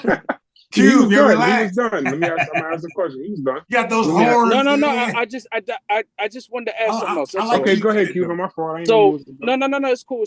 So Cube shades better than mine. I ain't gonna lie. So for me, because when I grew up around Black Americans. So for me, when I'm hearing the separation talk from Black Americans and Latinos not liking each other, whatever. For me, it's odd. I don't understand anything else but being around Black Americans or any other ethnic group, primarily Black Americans. When I grew up, Black History Month in school was so crucially important. And I think Black History Month, because Black history, the history of Africans in this country, made me want to learn about myself. Made me want to learn more about different things because of the impact, because of what y'all people went through. So when I hear the word, what I say is, what was the last word that an African, a Black American in this country, heard before being lynched, burned, hung, castrated, tortured, lynched? And of all the words, this is the word. That's how I look at it. So I just went and say it. But you don't think it's odd that Fat Joe he could just get a pass with that? It ain't just Fat Joe. It's not just Fat Joe. It's Joe Schmo, bro. It's Baloney Joe. It's Peter Pan. It's whoever. Right. They all get. It's just a pass. Yeah, that's just how it. That's how it is. No, but here's my question though. Check this out. Okay, go ahead, bro. All right, here's my question. Because the argument always goes to, well, we can't say spick and we can't. I'm not saying you said this, but we can't say kike and all this, that, and the other, right? We can't do that. I know that I'm about to say something that's ignorant, right? But I'm just gonna go ahead and say, go in, bro, go in. When we was saying nigga to each other, even when we say nigga to each other all the time, and I find it so funny that Chef fucking says that this is so ignorant when he says nigga every day. But that's neither here nor there. That's neither here nor there. But here's my point. Here's my point. Because I try not to though. I know you try not to. You said you was working on it. To be fair, but do you consider the Cuban? Do you you do know the difference, or do you consider that black people calling each other black, brown, whatever, growing up in Newark, calling each other nigger in conversation, talking to each other, right? Do you consider that the same as Jews calling each other kike or Spanish people calling each other spick? No. Let Cuban answer because he can't. For me, so like, do y'all call each other spicks, and do you think Jewish people call each other kikes and shit the same way we call each other niggas? It's a term of like conversation. So to compare it to why Jews don't do this and why they don't do that, nigga is a unique word. It's unique. It's somehow we took a pejorative and turned it into damn near a term of endearment, or just a conversational thing, like motherfucker. You could say motherfucker hilariously, or you could be the last words before somebody died could be motherfucker. So it's the same type of shit. So what I'm saying is, I understand where y'all going when you're using it in a racial slur. Now, factual, if Fat Joe, Cube said something about Kamala Harris. If Fat Joe ever walked up to, and this is the difference, if Fat Joe ever walked up to any black person in New York, New Jersey, the tri-state area, ever in his fucking long-legged life, and said, "You cotton-picking nigga, you need to be back in the fucking fields." Come on, bro. You already know his fucking head off. Yeah. So trying to say that he knows the fucking difference. He's not using it as a pejorative. Yes, he is. He's using it in the right hip hop culture way. Yes, that's what I'm saying. Yeah, he's not trying to. It's not a slur when he's saying it. He's I not. don't think he ever meant that. No, he's not. I don't think he ever meant that. But that's bro. Hold on. What I'm trying to say is, keep it real fast, is that it's beyond Spanish. Like, everybody trying to make it look like Fat Joe's the bad guy. Bro, Indians. I play basketball. Y'all lazy couch potato ass niggas. Y'all don't go outside. No. Okay. I'm biased. Wait, busy. Hold on. But you can't come up before I start, though. Wait. I'm biased. But I gotta lay my plan, though. How do you let them get a pass, though? It ain't about letting them get a pass. You'd have to let every Hispanic in the damn New Jersey it's beyond, bro. Listen. I'm trying to give you niggas a reality check. It's beyond Hispanics. Listen what I'm telling you, bro. Indians are in Jersey, nigga. They own all the pharmaceutical companies. What the fuck you talking about? They employ us. Indian kids. I play basketball. Y'all old ass niggas don't do shit. I'm actually physically still active. I play basketball. Indians call themselves niggas. Okay? And on the basketball court, yo, nigga, foul. Hispanic says it. Indian says it. Nobody says shit. Can I go next? No problem. Wait. Cupid's gone out. Wait. Give me 30 seconds. That's all. But listen to what I'm saying. Like, hey guys, this is a great build. But when Chef says something, when Brad says something, I'm listening. American, Cuban, Cube, Ibizzle, I'm listening. I'm not just responding. I'm listening, and I'm considering. So, wait. So do the same for me. I'm saying this is beyond Spanish. You have East Indians in Jersey amongst themselves, nobody but themselves, balling and saying "nigga, foul." You dig? And so when you play ball with them, with blacks, whites, Hispanics, Asians, Filipinos, they're very good at basketball. By the way, like I said, y'all some lazy fat motherfuckers. I'm physically, look at me. I'm physical. I'm still playing basketball. So not Filipinos, they don't say it, but Indians, they say it too. And what Brass said or Cuban said, nobody checks the Indian ever. They say nigga, and it's okay. Nobody checks them. So Cuban was right. American is right. Y'all niggas don't want to accept that. But they're right. Okay, I'm done. Okay, can I speak now? I need 2 minutes. I'm going to set up my premise and then I'm going to close. 2 to 3 minutes. What I found in the last couple of weeks of watching the internet, especially Andrew Schultz and his whole that he could fuck a black man. And the pushback and the support that he got from other black men, I don't understand. But what I've realized is that other culture, in order to feel like they're exceptional, they need to be validated by black Americans or black people in general, right? You're not the greatest singer in the world unless a black person, unless black people agree that you're the greatest. And everybody know that. Everybody know that, right? So you need a little black seasoning on it.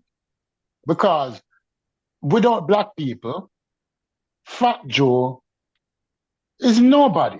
And we can all agree on that. 100%. He has no career without black folks. 100%, right. Irrelevant.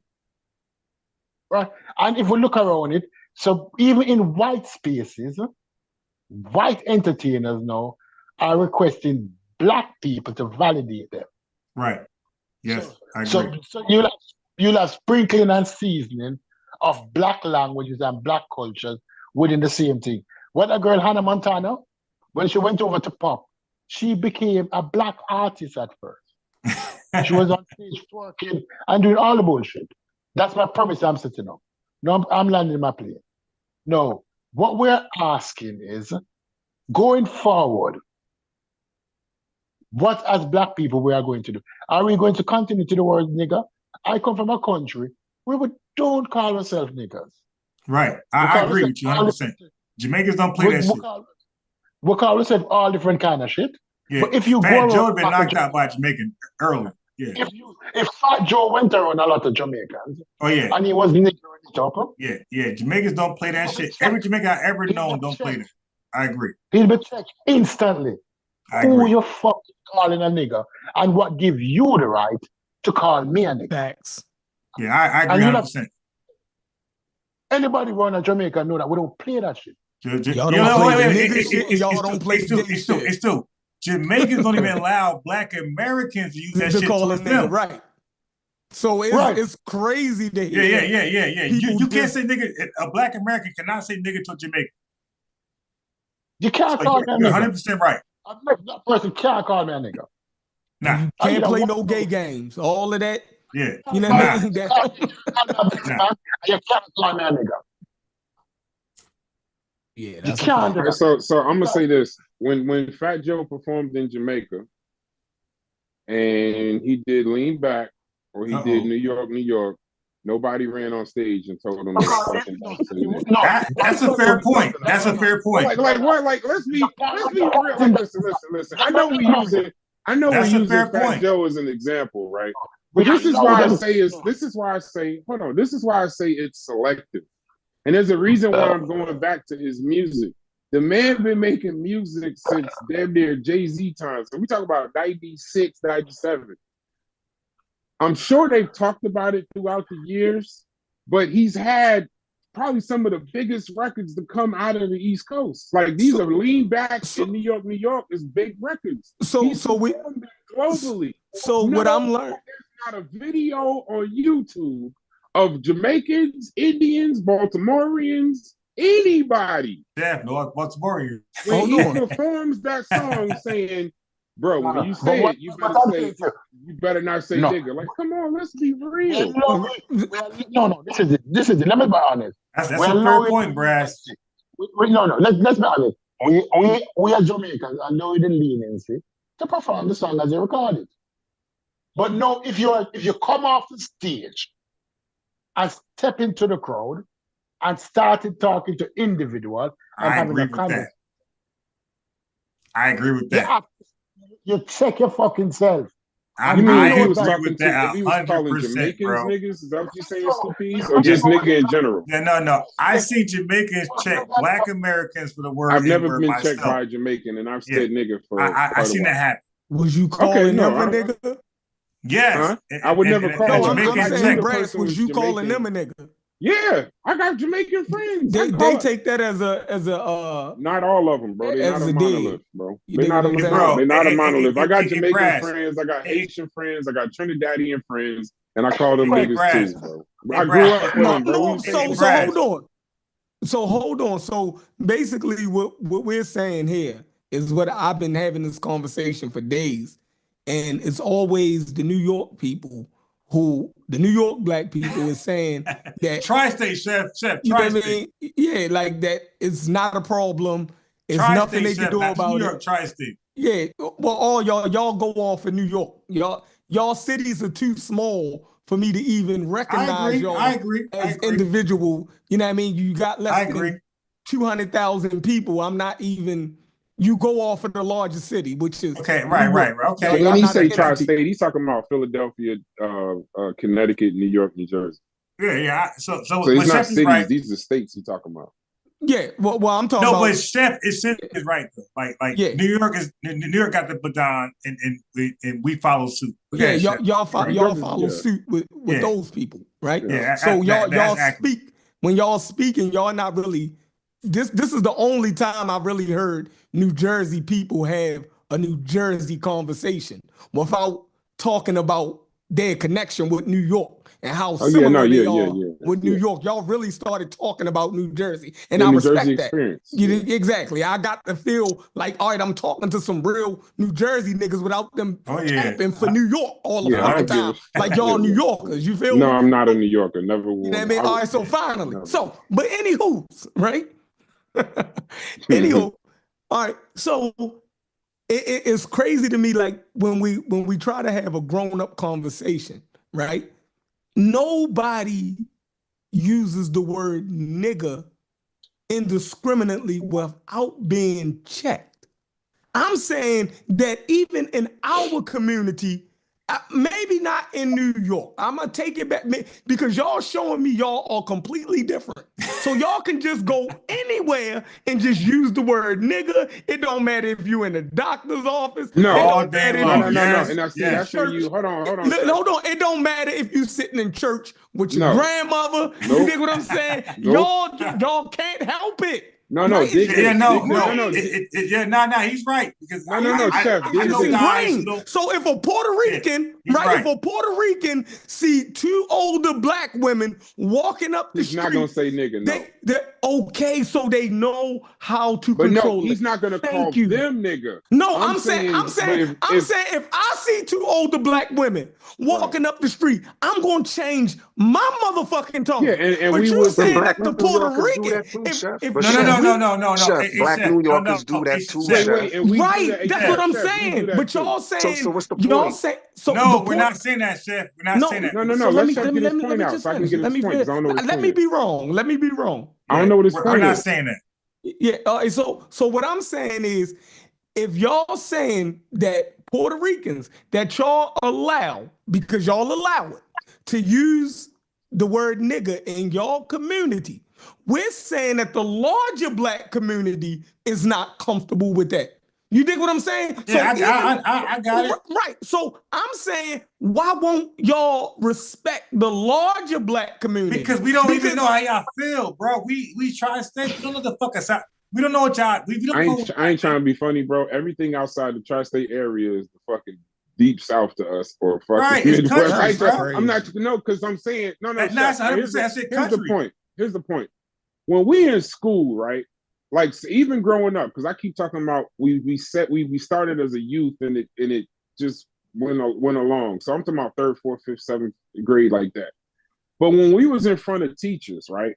We wasn't nigga this, nigga that, nigga this, nigga that. It was it's still respect. When we was at church, we wasn't saying nigga this. It was the same dynamic. What I'm saying is, when Fat Joe was saying nigga right there, he was saying it in a barbershop full of niggas. On like it was a hip hop interview about whatever. He felt comfortable enough with Math Alpha, right? To say he came to the perfect platform, bro. I don't think I don't know this for a fact, right? But I think he would be foolish and an idiot as a Puerto Rican or a black person that if I meet Barack Obama No. And I Not walk up to even him. Hold on, let me say this. No. Not even Barack Obama. Hey, Chef. No. Chef. He wouldn't have been on a Breakfast Club saying that shit, bro. He wouldn't have. I don't know. I think he might say it. I think he I would say it with envy. You know, he got into a dust up. No, I'm saying if you meet somebody of reverence, like a black person of reverence, grandmother, like if he came in my house, hold on, if he came in my house and my grandmother was sitting there, and he just started nigga this, nigga that, nigga this, all my black friends and Puerto Rican friends and Jamaican friends will look at him and be like, bro, what the fuck are you doing? Like, chill out. Like, because we know, like, we still have the same reverence. I'm just saying how we talk amongst each other. That's what I'm saying. Brad, Fat Joe, like I said, like us tri-state, we don't got a problem with Puerto Ricans or Indians or even white people saying nigga in a hip hop context. But what Chef might be alluding to is Fat, which I agree. Fat Joe was OD. That nigga was beyond what people accept on math hops. Not only that though. What you mean by that? Hold on. He was checked a couple years ago about his use of the word nigga, right? By black people who didn't agree with it, and he doubled down on it.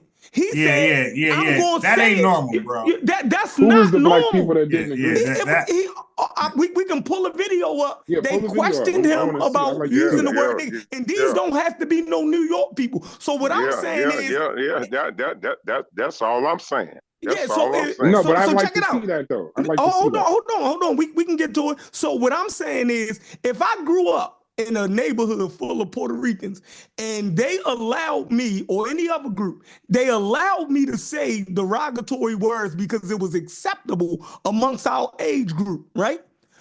And I knew that the word, everybody know that the word nigga is derogatory and has a negative connotation.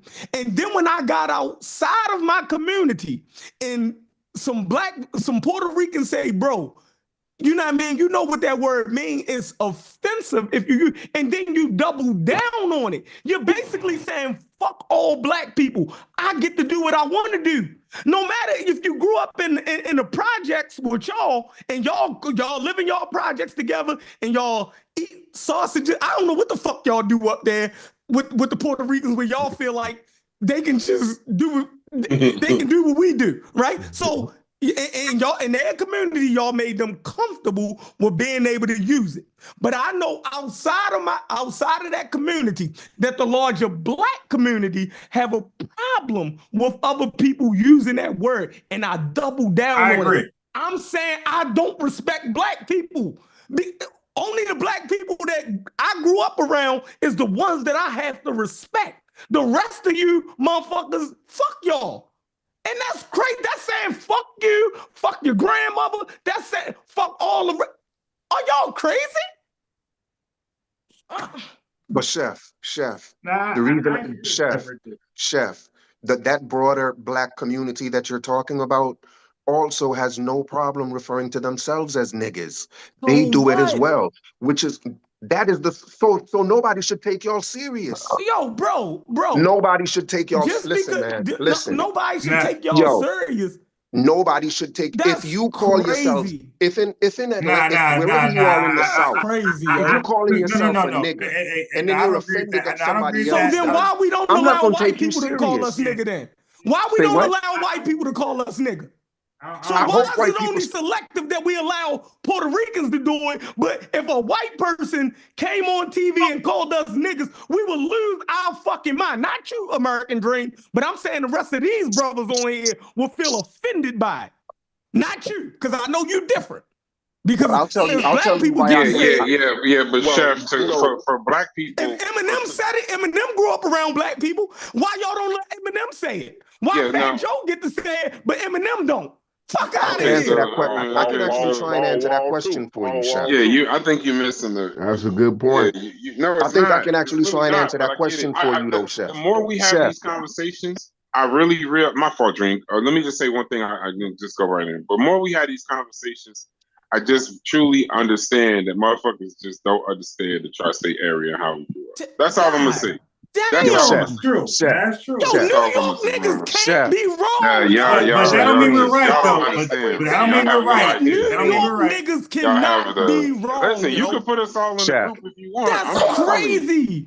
Yo, I'm just Chef. telling you, bro. I don't think Chef. you Can I ask understand. Chef a question? Chef, Can I ask before Chef a question? yo, can I just say, can I just get this out? Can I answer Yeah, Chef's let question? Dream get in because I cut him off. Let Can I Dream answer get in. I Chef's cut him off. question? Go ahead. Yeah, Chef, my bad, Dream. before Hispanics, before Latinos in New York were allowed to use the word nigga, and anybody on here can correct me because I grew up during that time. The one thing they had to first agree to is that they were black people. They first had to say, yo, I'm black. Like, that's why they were allowed to use the word nigga, because they were like, yo, we're black too. Nah. That's I'm telling you, that's a no. fact. Listen. That's a No. fact. No, listen to what I'm You'll saying. find, Wait, let him finish. videos. Wait. It's Let him likely finish. you'll No. find He said videos somebody of could. Fat Joe He said saying somebody he's could He black. didn't let correct us him on explain. bias. It's Yeah, likely. no, he didn't let It's us likely. explain. You He said can somebody likely could find correct him. Bro, videos. let him Let me say this. You can Okay. likely find videos of Fat Joe saying he's black. That's a fact. And that's why New Yorkers accepted That's a it, good point. because these people was like, yo, That's a we're good black point. too. And we accepted that. Eminem can't do that because Eminem is not going to say, I'm black too. He That's just a good can't. point. But Well, we it's not. accepted Latinos. We accepted Latinos as black first. That's a And great that's point right when, there. and it's after that they were Because I'm allowed gonna to cook say the on word that right nigga. there, by the way. But hold on. But it's not a meeting. We didn't have a meeting as you to say, hey, now before you say nigga, you got to say you black. What? But he's saying. Now, it wasn't a meeting. It was just conversations like this. No. But listen. No. I'm gonna tell you because he but onto something. He onto something. Wait. He's onto something. Hey, Go ahead, Brass. Go ahead. Hey, Brass. I'm gonna help you. Okay. The 5% of nation, the Nation of Islam, they consider all Latinos black. Really? Yes.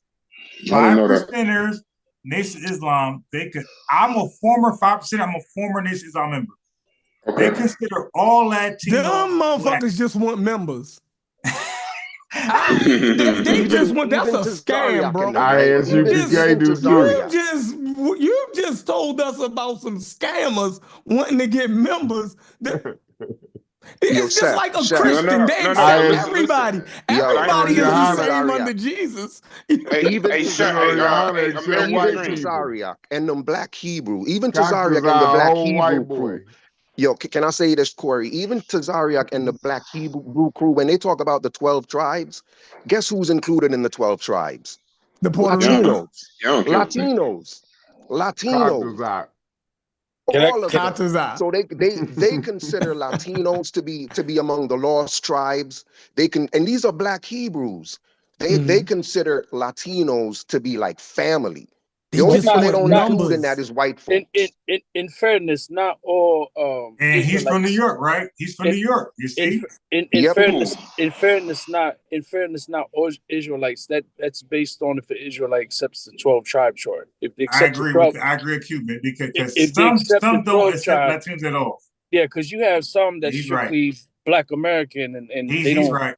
He's right. But in regards to NOI, NGE, like what is NGE? What's that? Nation God's Earth. So, like for example, just like some NOI history, one of the wives of Elijah Muhammad was Tanetta Muhammad, who was Mexican, right? And they bore a son who's a minister in the nation, Ishmael Muhammad. Yep. So the for example, the bean pie. The bean pie came about from a Mexican that was married to an MGT, a female in the nation. And it was a Mexican who made the bean pie, right? The Mexican made the bean pie? Yes, sir. So that's crazy. Oh, damn. They just went down in my book. That's crazy as hell. So, I used to buy that. I believe him. Killed me. So, like, for example, I don't believe that shit. I want my fucking money back. I believe every word of it. That was told to me by some brothers. I believe every word of it. I don't have no primary source. It ain't like I got. That's the same ingredients that go into a sweet potato pie. You ain't never lie. I'm convinced. That's just that was crazy. Now Corey, I believe every word of it. Corey go run with that. I ain't never seen a Mexican make a bean pie. That's facts. That I was believe Unbiased. it. I believe it. that was A I believe every unbiased. word of that it. was Yes, sir. that was told to me. Michael Evans in the chat got a question for you, and it's All a right. question I Hold had as on, well. Dream. Hold on, before we go there, Dream. All right, wait. Let's get that question. What's the question?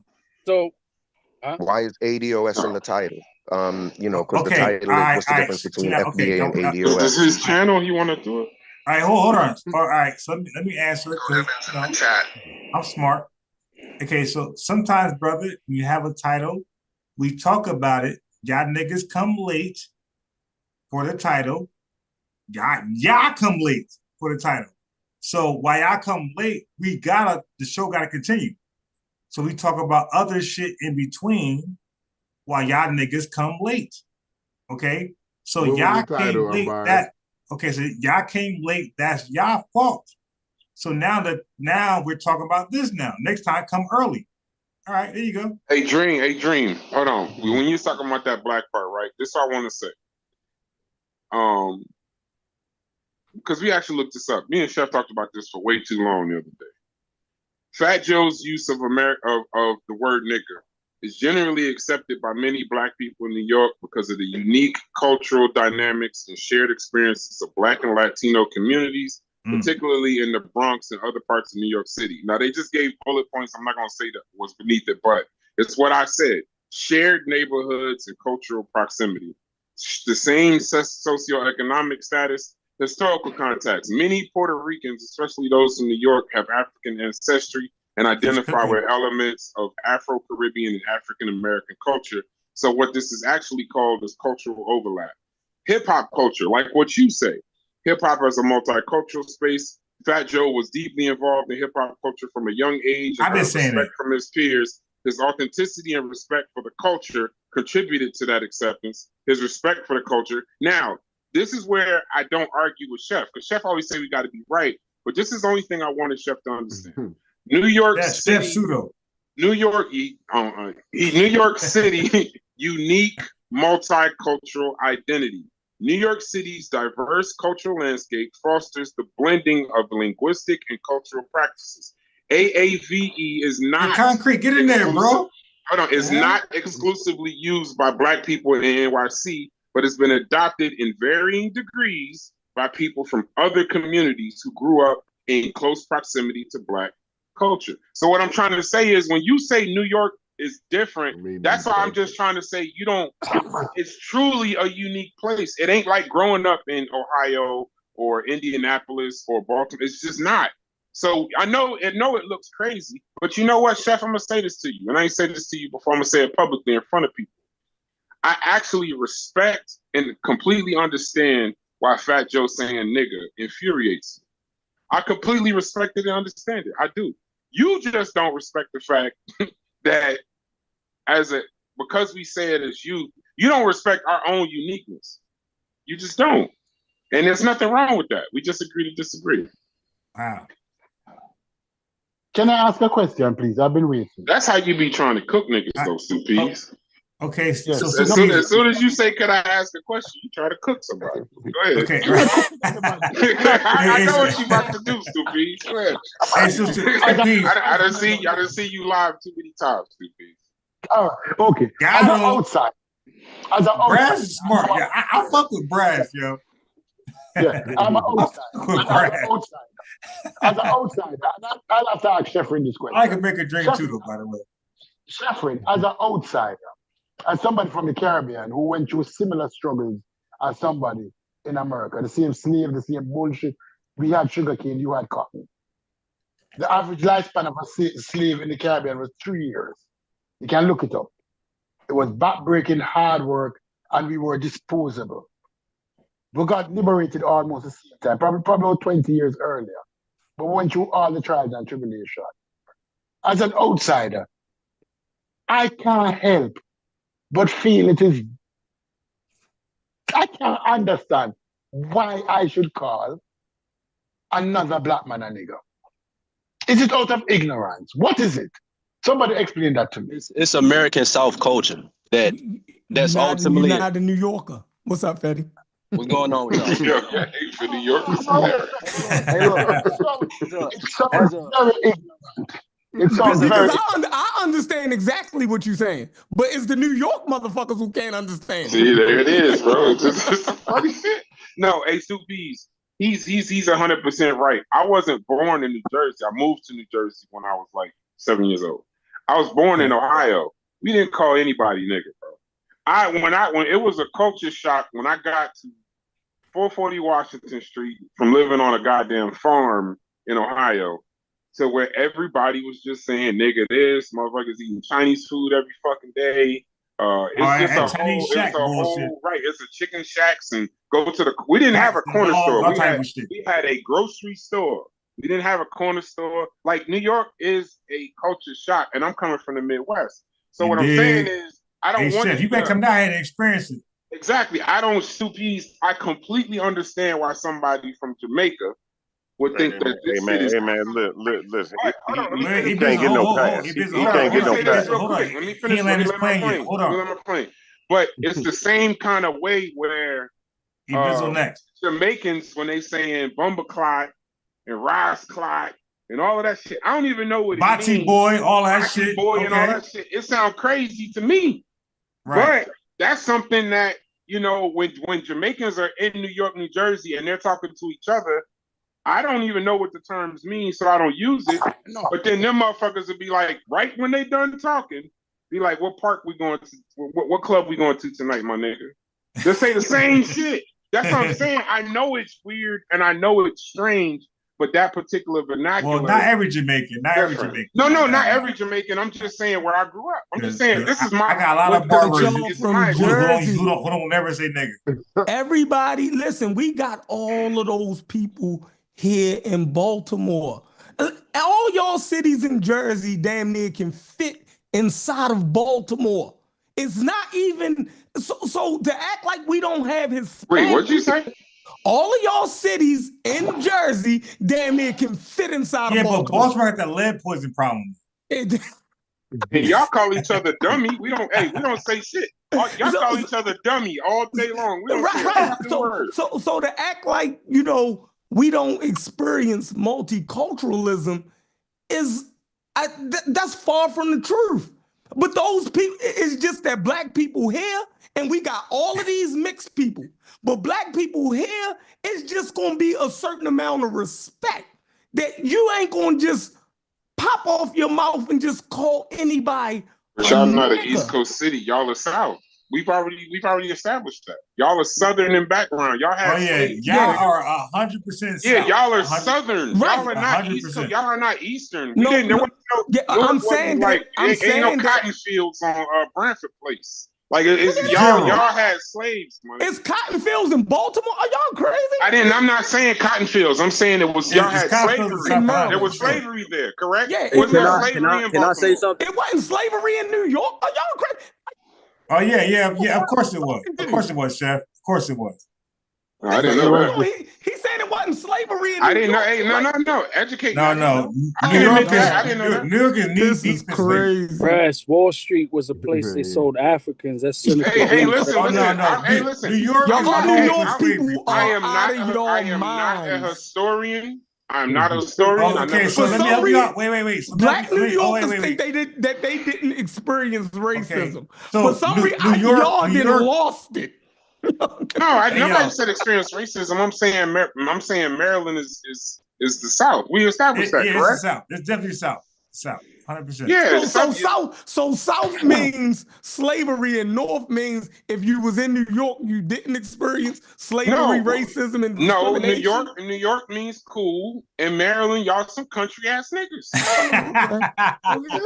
That's 100% accurate, bro. Some country Bama ass niggas.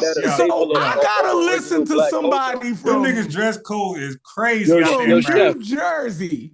Here we go. Go ahead, Chef. Get your shit off. Dress code is crazy, bro. We're gonna talk a nigga from I'm biased from New Jersey. I'm biased from New Jersey too. Yeah. Right. And Maryland is country ass. Yeah, y'all some country ass. The fact that New York people think that they can call people when y'all some of the most country, motherfuckers. No. Chef. Y'all niggas not even in y'all right element. Y'all Y'all wear combat boots in the summertime. Who the fuck in country? No. Y'all wear Y'all worker wear boots. Under Armour all year round, and ain't none of you niggas athletic. Y'all wear construction boots to church.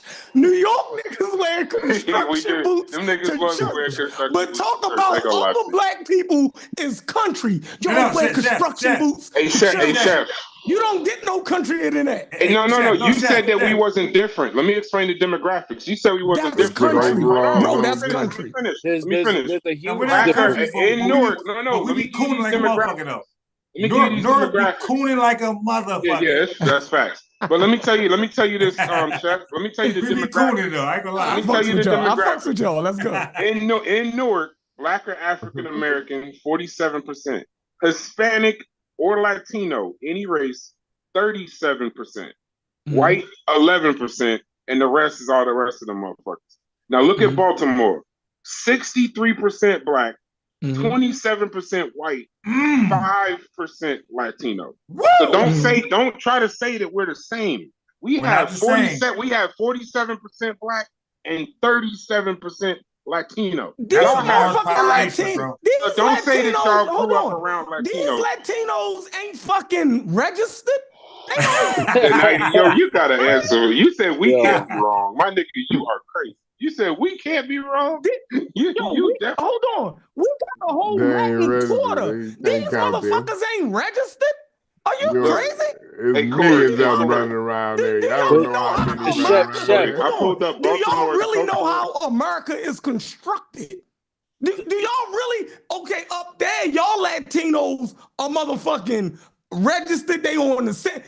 The Latinos and the rest of America, these motherfuckers is riding around dirty, bro, but they here. Oh, you feel me? Are y'all fucking y'all shit is that's ignorant. Hey, can I make a point? Can I make a real quick point? Y'all mind if I make a quick point? Oh God. Here, like in my opinion, right? If Black Americans and Black Americans only have the power to make everybody stop using the N-word, but only Black Americans can do it, and the way they're going to do it is if they choose to refuse to use it among themselves. Like if Black Americans made the decision that we're not going to refer to ourselves as nigga anymore, Jamaicans wouldn't do it, Latinos wouldn't do it, but that's where it has to start. And for some reason, Black Americans refuse to do that. Like they refuse to stop calling themselves niggas, but they demand. I like that. Let me just get that point out, please. But they demand that everybody else stops it, and that is like retarded. backwards. That's retarded. And it'll never happen. And Chef Reen can scream at the top of his lungs about how disrespected he feels as much as he wants, but he has the power to stop it. Black Americans only has the power to stop it, but they refuse to do it. And we won't. They won't. They just absolutely, and for that reason, I'm okay with anybody saying it. And Me too. And I will absolutely, Me I will 100% support Black Americans. When they make that decision, I'll be one of the first ones to stop using it. But Black Americans are the only ones that's perpetuating The only it. way to respect Black Americans is to listen to the ignorant ones. So when the rest of them who don't want to be called nigga, right? You're not going to respect those ones. Are you one of the ignorant ones? Hold on. I heard you. You use the word, bro. You use the word nigga. Are you one of the ignorant ones? At all right now. I'll let you talk. So you're saying that all other African Americans can be disrespected because you'd rather listen to the ignorant ones who want to keep using the word. So the rest of them don't matter. Fuck them. Listen. Fuck the ones who saying that they feel disrespected. The ones like you, yes. Hey, concrete court, get in there, bro. The ones like I ain't talking about the me. ones like you that claim to be disrespected, but you still use the word. Right. Yes, So I'm talking fuck about. you, Chef. Right. So fuck me, but yes, is that's hypocritical, bro. Is fuck my father? Is fuck my No, mother? not your father, because I've never heard your father use the N-word. Nah, we talking about I hear you use it all the time. But y'all will keep using it, even though it's Black people who don't agree to it. But you agree to it, though. No, I don't like it. I'm saying it's wrong. You use it all the time, Chef. I do. That's a contradiction. It's not wrong. That's a contradiction. Bro, listen, I'm contradicting myself. Then that's I'm not going to bad. listen That's to you. wrong. I'm not going to listen to I anything you agree. have to say, Shaq. Why? But you're contradicting yourself. Make your mind up. So a nigga Take who a side. kills somebody, listen, a nigga who kills somebody know that murder is wrong, yo.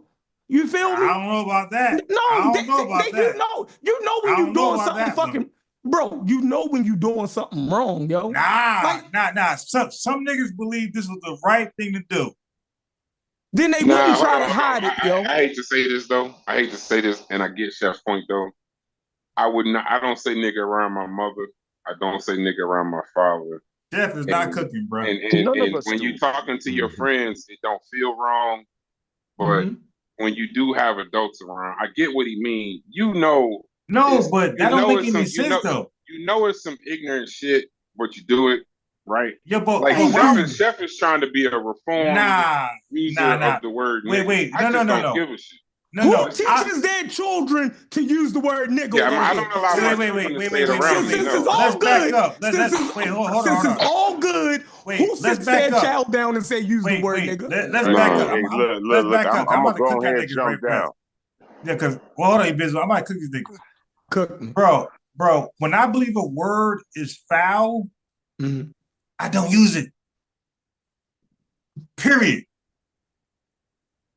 Nigga, like niggas is going crazy right now. Niggas off meds or on meds. I don't know what's going on. But if I believe a word is not good, I don't use it. If I use it, I believe it's good. Hey, I want Concrete to hop in this right here. Concrete. No, see, I'm from the Midwest though, so I'm kind of like in the middle a little bit. So how I look at it is, we use nigga all the time, but like nigga, and everybody is a nigga to us, right? But you know, because we use it like, oh, that's a Chinese nigga, oh, that's a white nigga. Thank you. You know what I mean? Thank you. But it mean person. But the thing is, they not allowed to say that. Only black people in the Midwest say that. Because if you is a Chinese nigga and you say nigga, you get your fucking head knocked off. Right? I understand. You see what I'm saying? I understand the rules. I'm just saying, like, that's Chef ain't saying that though. Chef ain't saying that. Yeah, but so that's why I'm like, because every culture, I understand, like, everybody got their culture now. And I even understand the dynamic because I grew up in Little Mexico, right? So I even understand the dynamic, how when they on the basketball court and they amongst each other and shit. And amongst black folks too. Well, not in here in the Midwest, but you know, I don't know. Yeah, y'all be capping, yo. What state you in? I'm in Indiana. So this I'm gonna make it my business. Country. Hey, unbiased. I was born in Ohio. We right down the street from Indiana. He is not capping. They'll say nigga amongst themselves, and if they see you, they'll shut that shit up. They'll shut that shit up. They'll call each other nigga, and if they see you, they fuck around and grab their mouth. No. Yeah. Okay. Midwest is a little different. I'm gonna say this. So I found out that they do it because they slip up. You know what I'm saying? But when they realize I'm there, they I apologize. Exactly. I'm sorry, man. I ain't mean it like that. You know what I'm saying? You know what I mean? Like that's what it is. But it's true. And Fetty is pure nigga. All nigga. Yeah, I'll peace to y'all. But look, I was gonna say it ultimately comes down to culture, man. Because like I'm from Richmond, Virginia, where like pure nigga historical landmarks Big up like Virginia. everywhere. It's like you. Slavery. So I think for a lot of African Americans, that history has been like a continuation. It's intact as far as the transmission of how our ancestors acted 200, 300 years ago. But when I was 22, 23, I moved to New York for 2 years. I was in Queens. I was in Far Rock. I played football at Nassau at JUCO for a year to get back in school. I don't know if y'all know where Nassau is. It's in Long Island. Yeah, we know where Nassau Coliseum. That's the car show. Yeah, across the street from Hofstra. I lived right there, and I also lived in Queens for a little bit in my cousin's spot.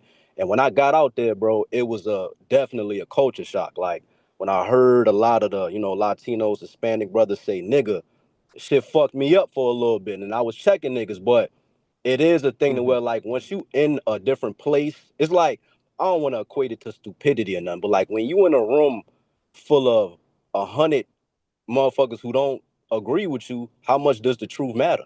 If that makes sense. When in Rome, do as the Romans do. Thank you, Chef. Thank you, Chef. So I would have gave myself a I would have gave myself a headache checking every motherfucker. Thank you, Chef. Thank you, Chef. That's But Betty. I do think New York is like New York. See, I troll all of my bros from New York because I always say 6ix9ine, let y'all know Cardi B. I tell this analogy to Chef all the time.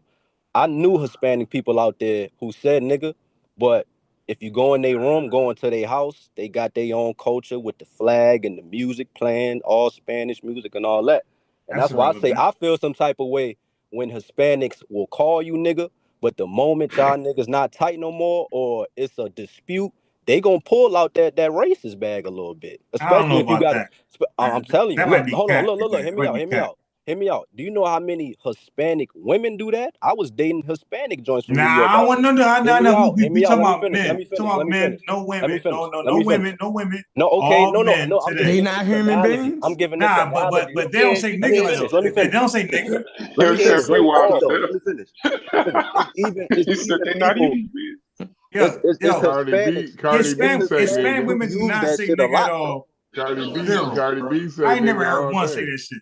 Look, she got a black man. She reproducing with black men, but she called dark-skinned women roaches and cockroaches. That's all cap there. It's not, bro. So you saying Hispanic women don't use the word nigga? I ain't never come across a fucking. Yo, I'm Oh yeah, no, Cardi B said I don't believe nothing y'all say no more. They said too. They said too. Cardi B got one of the foulest mouths I've ever heard in life. If they say it, they don't say it like the men. No way.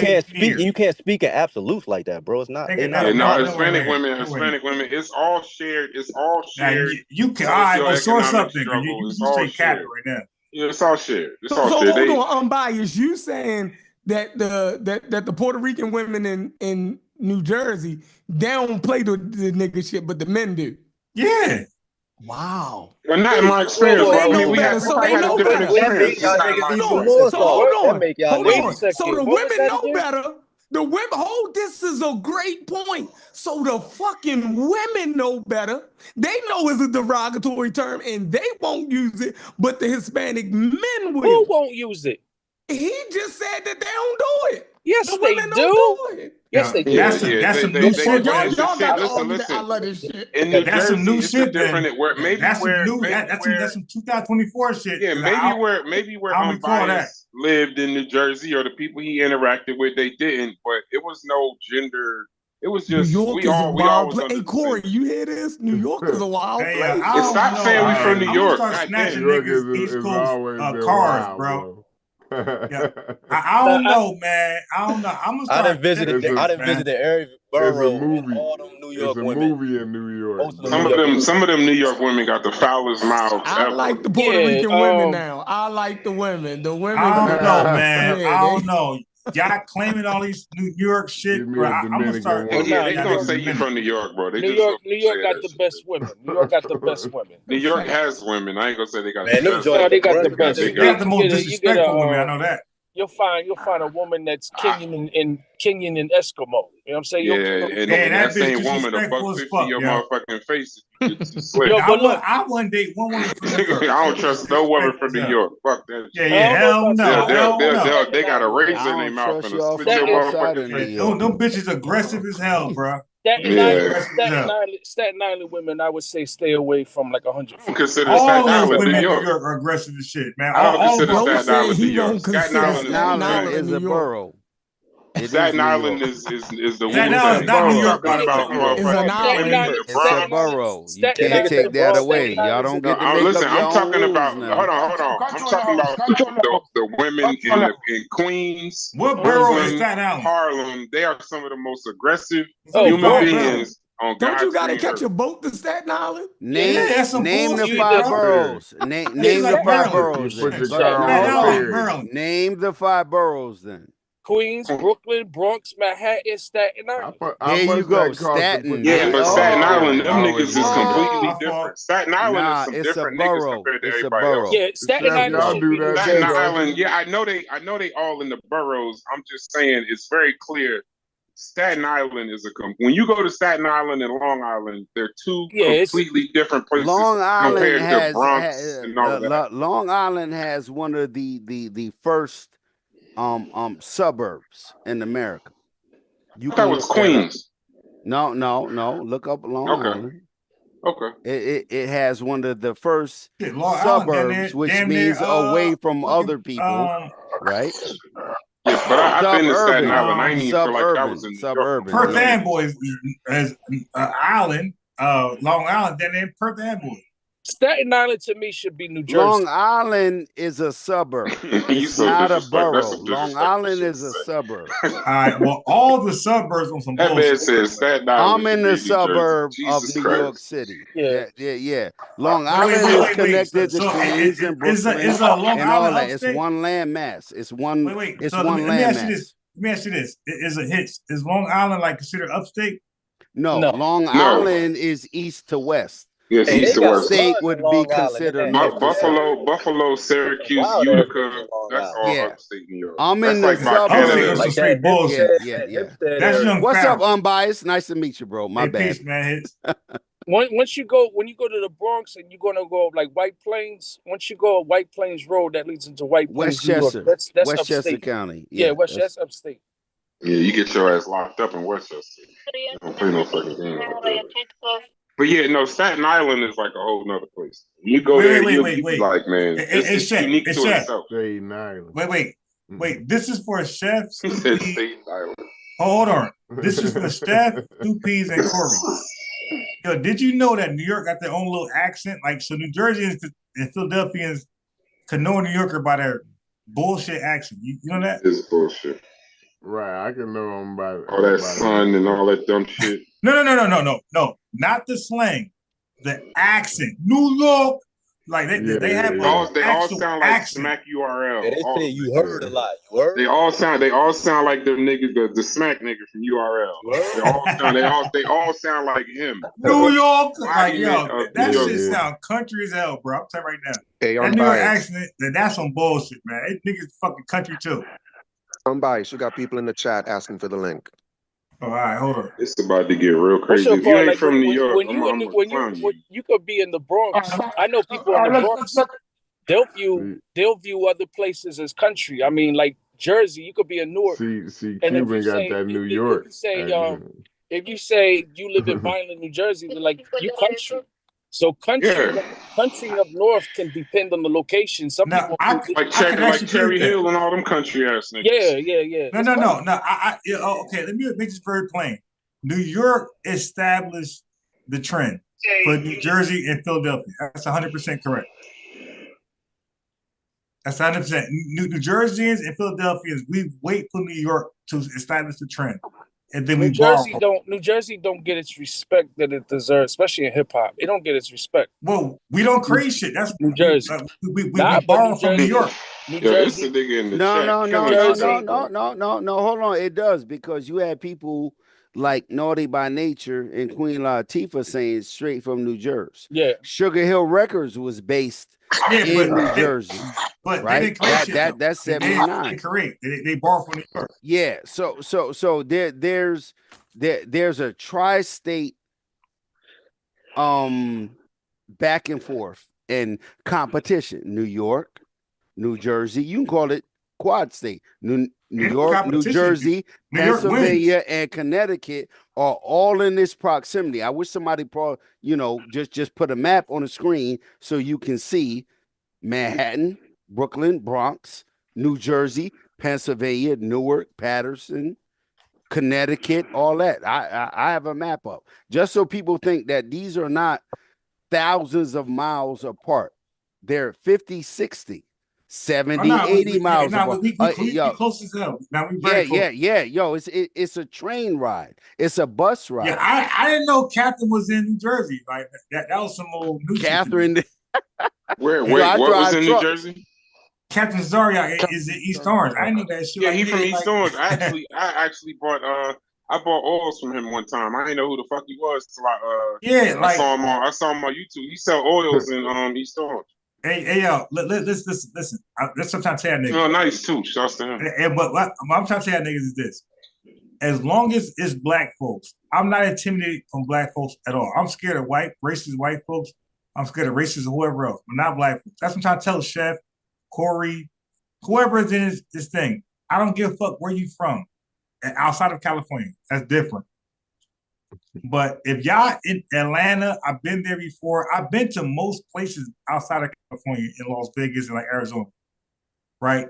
But outside of that shit, I'm not worried at all. Y'all black, I'm going to survive. That's 100%. And I've been to those places. I'm from Dallas, Texas, so niggas ain't scaring me. Like now, California, they got different political rules that I gotta abide by. That's totally different. But Atlanta, Texas, and everything back towards North Shepherds, bullshit, Maryland, nigga, I don't need y'all to like. Damn.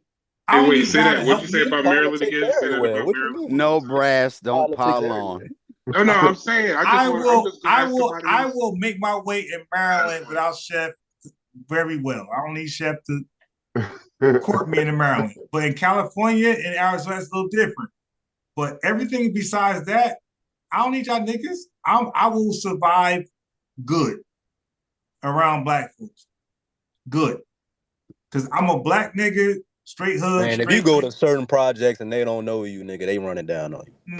Well, you be an idiot to go to projects right away. But well, not even the if you go to any fucking project, of course, that attitude. Of course, but when you're back up.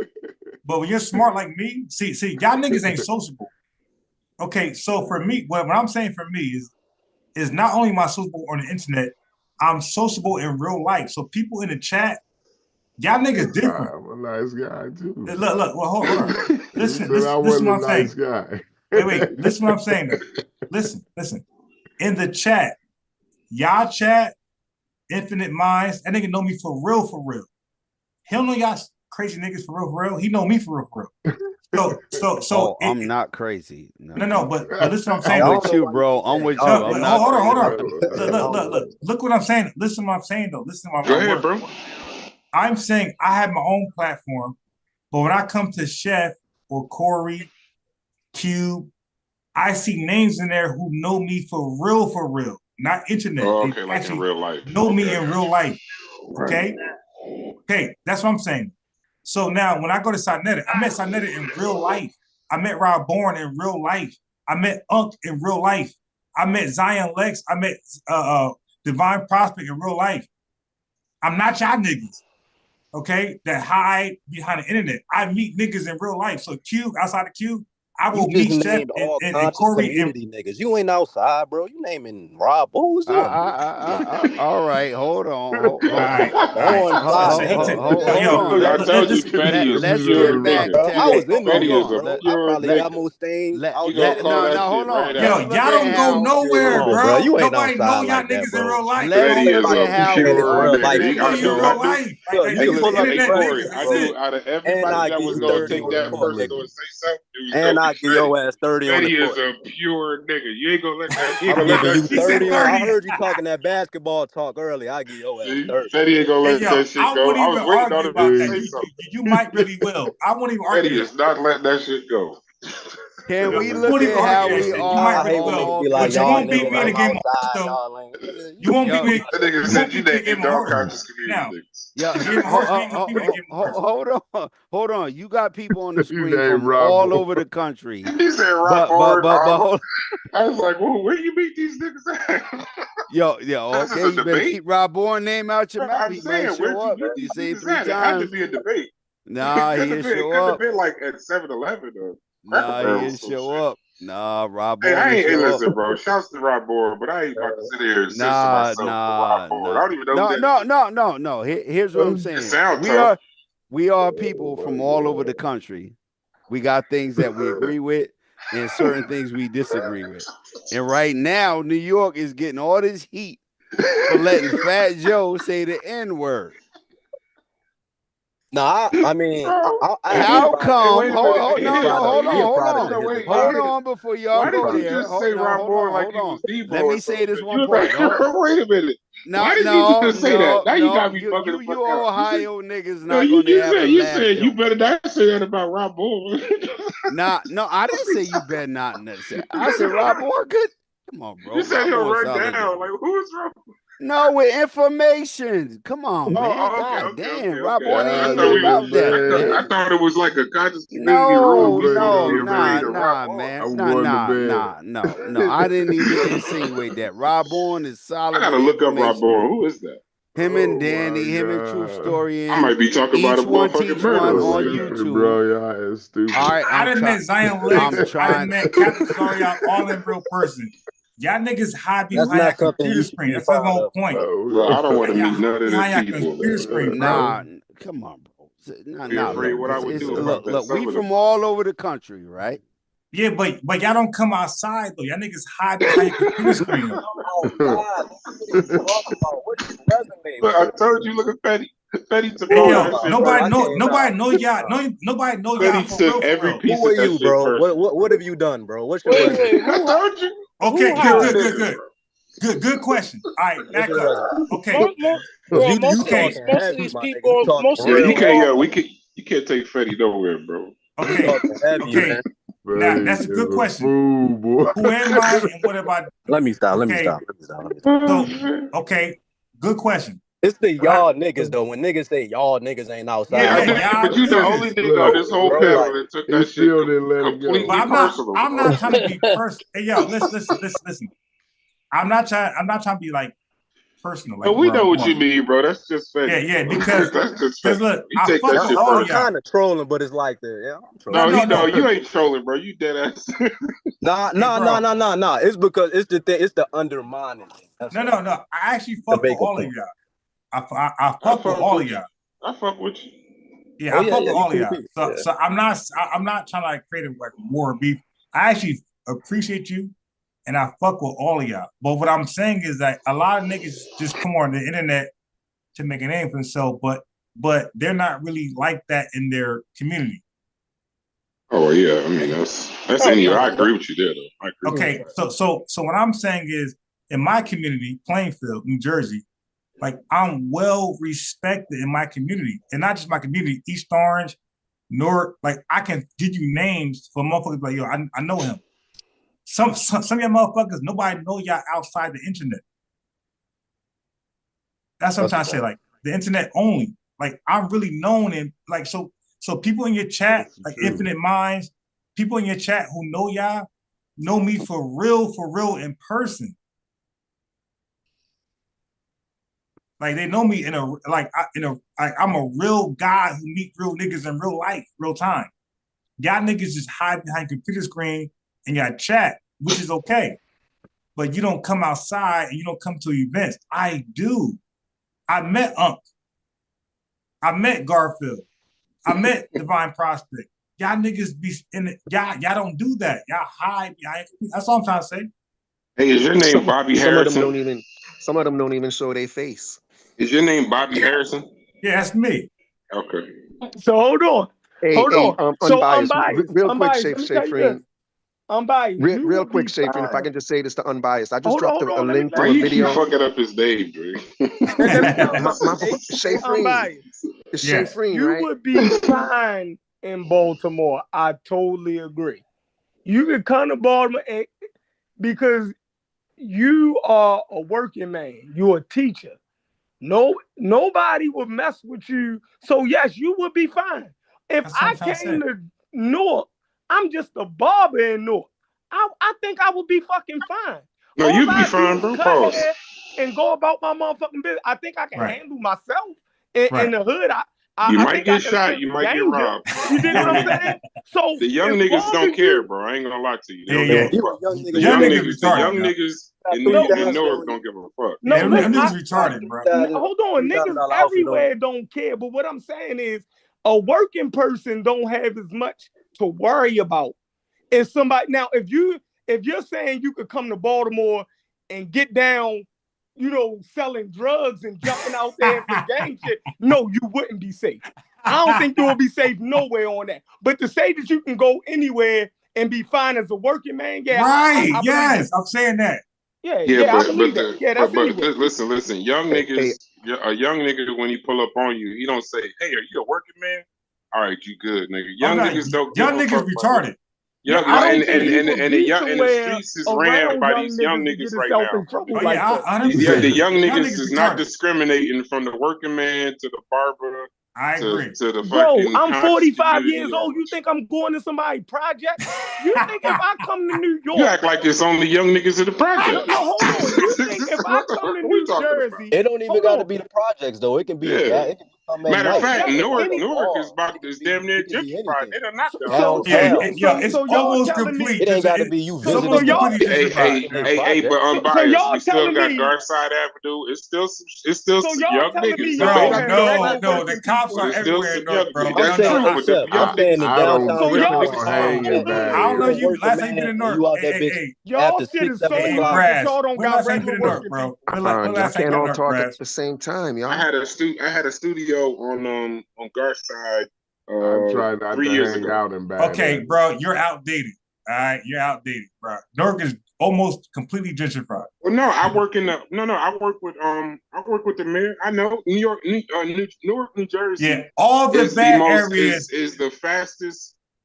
I don't know if I'm saying this correctly, but in regards to gentrification, it's one of the fastest or most, I guess, appealing gentrified areas on the East Coast.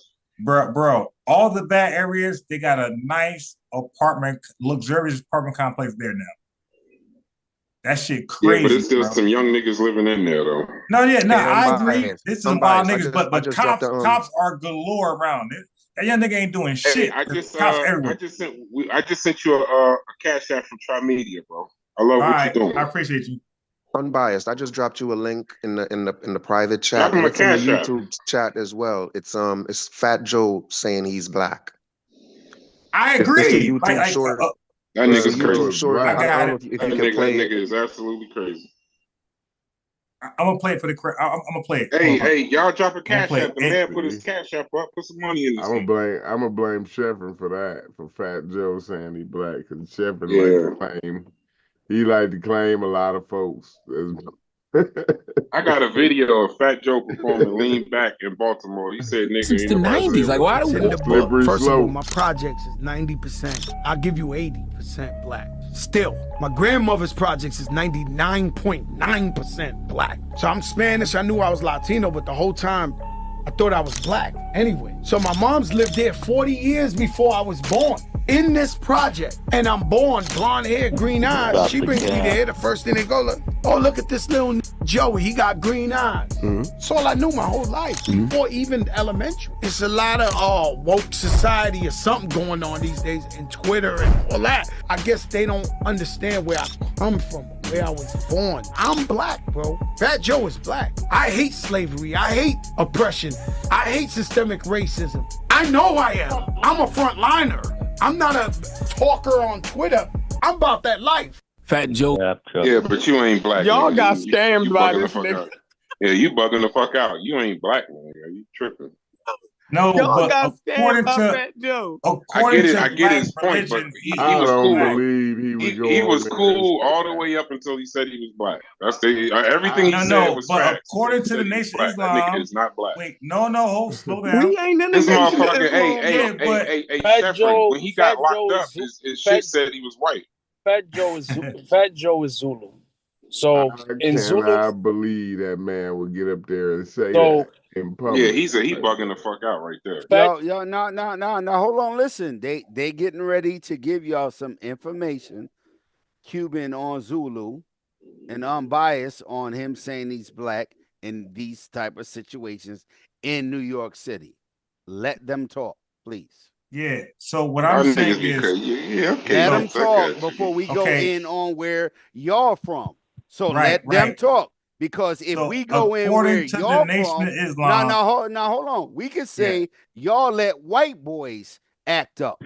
Y'all let white people act up. We don't do that in New York or in Pennsylvania or in Jersey or in New Hampshire or any. Now, hold on. Listen to what I'm saying. He didn't say that black people in the South. No, hold on, chill. We didn't say that black people in the South let white people do racism and unchecked, and call people niggas and lynch people and come up with the black codes. We didn't say that. So for y'all to insinuate black people in the Northeast let these people say a word like nigger and just disrespect, we could say that too. We don't do that. That's not right. Who said we let white people? You talking about Sheffrin, bro? You talking? No. I'm talking about the internet. I ain't talking about Sheffrin. They're saying New York is soft because we didn't check Puerto Ricans or Fat Joe or Caribbeans or Jamaicans or Italians or Irish people or Chinese Y'all or let Japanese. Because that's not. Hold on. Tell him, Fatty. But down south, hold on. A black Let gang, me finish lock though. them up and go We back didn't to say, hold on, Fetty, or whoever Cuba talking. We didn't say black people down south let white people hang black people, castrate black people, rape black people, breed black people, and let that go. White people. We never said that though. We fought them though. It wasn't. We fought it up here. We fought them and put them in that motherfucking Underground place, my Railroad nigga. come through, bro? Y'all gave the fuck up. Where do you think it I know was you did headed not just to, say bro? my nigga. Yeah, we fought them and put them in You that didn't place. fight none in Maryland. Y'all was Why in you put the ER Alaska. on there, bro? fought them was and in put them in their Alaska. place. Look up Maryland, Chef. We Look up fought Maryland them and and how put them y'all in their carried place. on. Look up Maryland and Delaware and That how was the y'all wild carried ER. on. Get out This of here. motherfucker hit hits with the white man's nigga. He hit that nigga. Hold on. Now it's getting Because good. it's a lot of Northeast Chef just hit disrespect you with going the on. hard ER. We need to address We that. don't do that. Hold on. We don't do So now that, it's though. getting good. Caps on. Talk about Fat now Joe it's and getting Puerto good. Ricans, but don't talk about black people letting shit slide. Don't do that. When did we let something slide? Disrespectful. It's very hypocritical, bro. It's very hypocritical. When did we let something slide? I'm just saying, don't you We end just up had there. some riots down here over black police officers fucking up the black dude. Man, some straight crack. But they fighting over crack. Y'all heard about Freddie Gray, right? We tore Study this bitch Maryland up. history. Don't When at the study whole New York. police department. Study your own though. Don't be up here We throwing don't let rocks up here. shit like that happen, bro. Don't throw rocks up here. Check your history. He said this is South. I'm still not comfortable with that, but the reason it was. I still ain't comfortable It's with this mad shit. disrespect on the internet. I'm not saying in this group, but on the internet, it's heading towards what they want it to be. Black on black. Disrespect each other. Cut down each other. Tried to Talk about each other. Joe and y'all protecting the nigga. Well, get out of here, bro. Joe. Get out of here, bro. Because we can say the same things. He whiter than We can say the same things, though. We can say the same things. White boy like him shouldn't be using the You word couldn't nigga, get a Puerto and y'all Rican telling before us a white he boy. can. Get out of here, man. Get out of here. Y'all We can telling say us the he same can. things. Y'all let white We ain't gonna be able people to stop act the nobody fuck from up where saying y'all it. was at. Y'all We ain't let gonna be able white to people act up where you was at. That's how it transgressed this country. We don't say that though. That's ignorant and rude. Fat Joe whiter than Contazar. That's ignorant and rude. Exactly. How you gonna know New York like West that when African everybody from up here is from down there? All right. Oh, wait. Hits, what you mean they let white people act up? I don't No, talk to you. hold on. I don't talk to you. You know I don't. Wait. Let me answer that. Oh, is that what it is? What the fuck are we doing? Wait, let me answer yourself, that. then. Don't know. I don't talk to him. Get out. Wait, of let here. me answer that. yourself. I got it. That's why. I don't talk to him. See how simple that was? Shut your That was dumb easy. ass. Hold on. Look how easy this is. I don't talk to him. Hey, yo, now look. We just build it, right? That's all. Right information, correct information only. I, as an East Coast nigga, I acknowledge that we are probably the coons of Black America.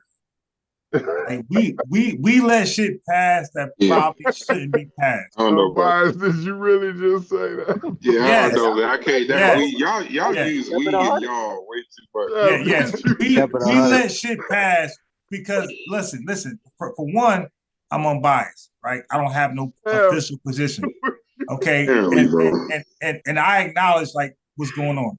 I acknowledge that East Coast niggas, we let shit pass that the rest of Black America won't.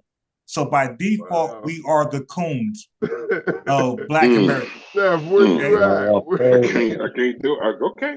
Nah, that's what it is. Like, ain't no capping. That's what it is. Like, I didn't say it was cap. I said okay. Yeah. Hey, you said you was unbiased. We let shit slide that most of Black America won't. So clearly, we the fucking coons. All right. So it's gonna be hard to stop other people from using it if we don't at least pretend to use it. Who that on the phone? No, somebody on the phone? That's crazy. How you do a phone y'all call on need here? Y'all need to turn over a new leaf on bias. Nah. I'm saying that's what I'm saying, Corey. I didn't know you could do a phone call on here. Oh yeah, on the phone in this? I got a phone How number. can we help you out of that rut? That's fine. How can the rest of Black America the truth. Hey, Corey, the truth. A burger well done with extra pickles. Hey, Corey, what helps us out? What helps us out? What Chef got to say, what you got to say, and Cube and everybody else. That's what helps us out, right? The other side. But I'm telling you, I understand because I can look at from a broad perspective. I know how we feel, but I also consider how you feel in the rest of Black America. So I get it. It makes sense. Like I understand, y'all. I didn't say I didn't understand. I'm just saying like everybody got their own thing. So I'm not a finger most pointer. of Black America disagree with our position. I was uncomfortable. Like if y'all letting Fat Joe, come on, like I'm saying, like the line got to be somewhere. It's got to be a line, right? I'm saying this nigga is whiter than Cactus Eye. Hey, who the fuck is Cactus Eye? Who said Cactus Eye? Hey, yo, Cactus gonna kill you, Corey. But I think what's more Corey, Cactus is want to beat your ass, the Southeast America is the most concentrated part of African Americans, right? The Southeast of this country. And they still can't pull off things that are beneficial for them, whether it's civic, county, statewide, nationally. So let's not, chop down Black people across the country because they are not the majority. When they in the Southeast, Alabama, Louisiana, Florida, Georgia, you go through all of them. Get in, Rufus. They are the majority. So that's telling you, even in the majority African American states, population, census, however you want to calculate it, they still don't hold the power. They still don't hold the power. What power? Hold on. And Black strongholds. No, look it up. I'm asking. I'm asking. You know it's bad. He just talking crap, yo. He just throwing out words. He just talking crap. He can't explain nothing he's saying. You asked me what power. Hold on, you asked me what power. You just want to talk smack and nobody can ask him to clarify because he can't clarify himself. I'm asking what power. American dream. You about to say okay, what power? Shut your mouth. If you don't talk, answer questions people is asking you. Clarify what you're talking about. I'm gonna tell you some power. There's political power. There's cultural power. New York City is what? Quoted the home of hip hop. But the Southeast of this country is where most African Americans are concentrated. That's political and social power. So don't try to cross lines with, why y'all let so-and-so? Why did you let so-and-so do something? On the East Coast, West Coast, Midwest, Texas, Ohio. Do what, nigga? And you reaching like a deep Ohio, no. Pull up a map right now and show where the majority of African Americans are. Pull up a map. I bet you won't pull up a map and show you where the majority of African Americans are. It's the Southeast. And I bet you they hold the least power there. Nobody will argue that. Not because of their voting power, but because of something that they do to constrict voting power. The most black people in America is in the Southeast, not the West Coast, not the Midwest, and not the Northeast. So all them people on there talking about what black people should do, look up where we are first. That's demographics. I done pissed this off, man. I had a question for you, which somebody said earlier, so I'm echoing what they said. Why don't we just stop saying nigga completely? I'm with you. That's kind of where I was gonna go with it. You know what I'm saying? Because it's like fuck that shit, that's how Fat Joe is able to disrespect us, is the fact that we allow it to be used, and then they go back to their communities, and then now they all saying it, but all of them don't understand the connotation of it. And now when you walk down the street and you see a group of people saying that word, see, my whole thing is, okay, if you can call somebody a nigga, then what would they mom say? Would they mom be okay with that? And if they mom wouldn't be okay with that, you know what I'm saying, you shouldn't call that to that person. I mean, obviously we're gonna use it amongst each other. No. Let me just land real quick. And where I draw the line is if I don't say it around anybody that's not. No, but you shouldn't say it at all, though. No, but if it's negative, why are you saying some shit negative, though? Like, why? There's better terminology, though. Why would you say negative? I agree. A curse word can be considered negative, but no. Right. So okay, cool. So that kind of so we should say, okay, cool. I got you. So guess what? As kids, we don't say curse words, all right? Period. No. Facts. And so why are we saying nigga then? No. Ultimately, I agree. But what I'm saying is that we're not going to be able to. We're not going to be able to. Real quick, but y'all said, I'm just trying to find out, am I the only person? Oh, no. Okay, look. We don't have to reinvent the wheel, right? How would you prevent something that was popular and then make it illegal or unpopular, right? Okay, that's no. Go ahead. No, go ahead. Okay, that's very simple, right? See, here's the problem. Like niggas, I'm gonna say niggas because you are niggas, right? So I believe that you got black people and you got niggas. So niggas are afraid to just speak proper, right? To address each other respectfully. So we don't need to say the word nigga ever again from this date on. Facts. Okay, so but niggas won't commit to that. Niggas was leave here and still say nigga for their arm. So now, when black Americans drop the word nigga, because as long as we use it, I believe it's a pass for everybody. That's me. As long as we use it, it's a pass for everybody. Because I don't believe in that I can, but you can't. No, sir. Yeah. Ultimately, no, sir. Yeah, no, sir. If you can, I can. Can I say this one point? So as far as the word nigga, right? We know that shit derived, and a lot of people don't want to hear this. It derived from that down south culture of quote unquote rednecks and African Americans, and that even goes back to the 1600s when white indentured servants was living amongst some African Americans in compounds. So unfortunately, something in the past has become a form of like cultural transmission to African Americans and their offspring, to where it's a cultural thing now. So unfortunately, I don't think it's as easy as we think it is as far as just shutting Wait a minute. I'm biased. I'm biased. Let me ask you this again. What you just say about the word nigga? Okay, why can't we just? Because I can easily, some retarded motherfuckers can't. Some bell curve niggas can't, but I can easily from tomorrow on never say the word nigga. Okay. Why you say that? I'm gonna use that, bro. Bell curve niggas. I'm gonna use that. Yeah, because it's easy. Because it's easy. I know that nigga ain't the best way to address another black person. So I'd rather address you as brother. But why you give Fat Joe a pass though? No, it ain't about Fat Joe. It starts with us. No.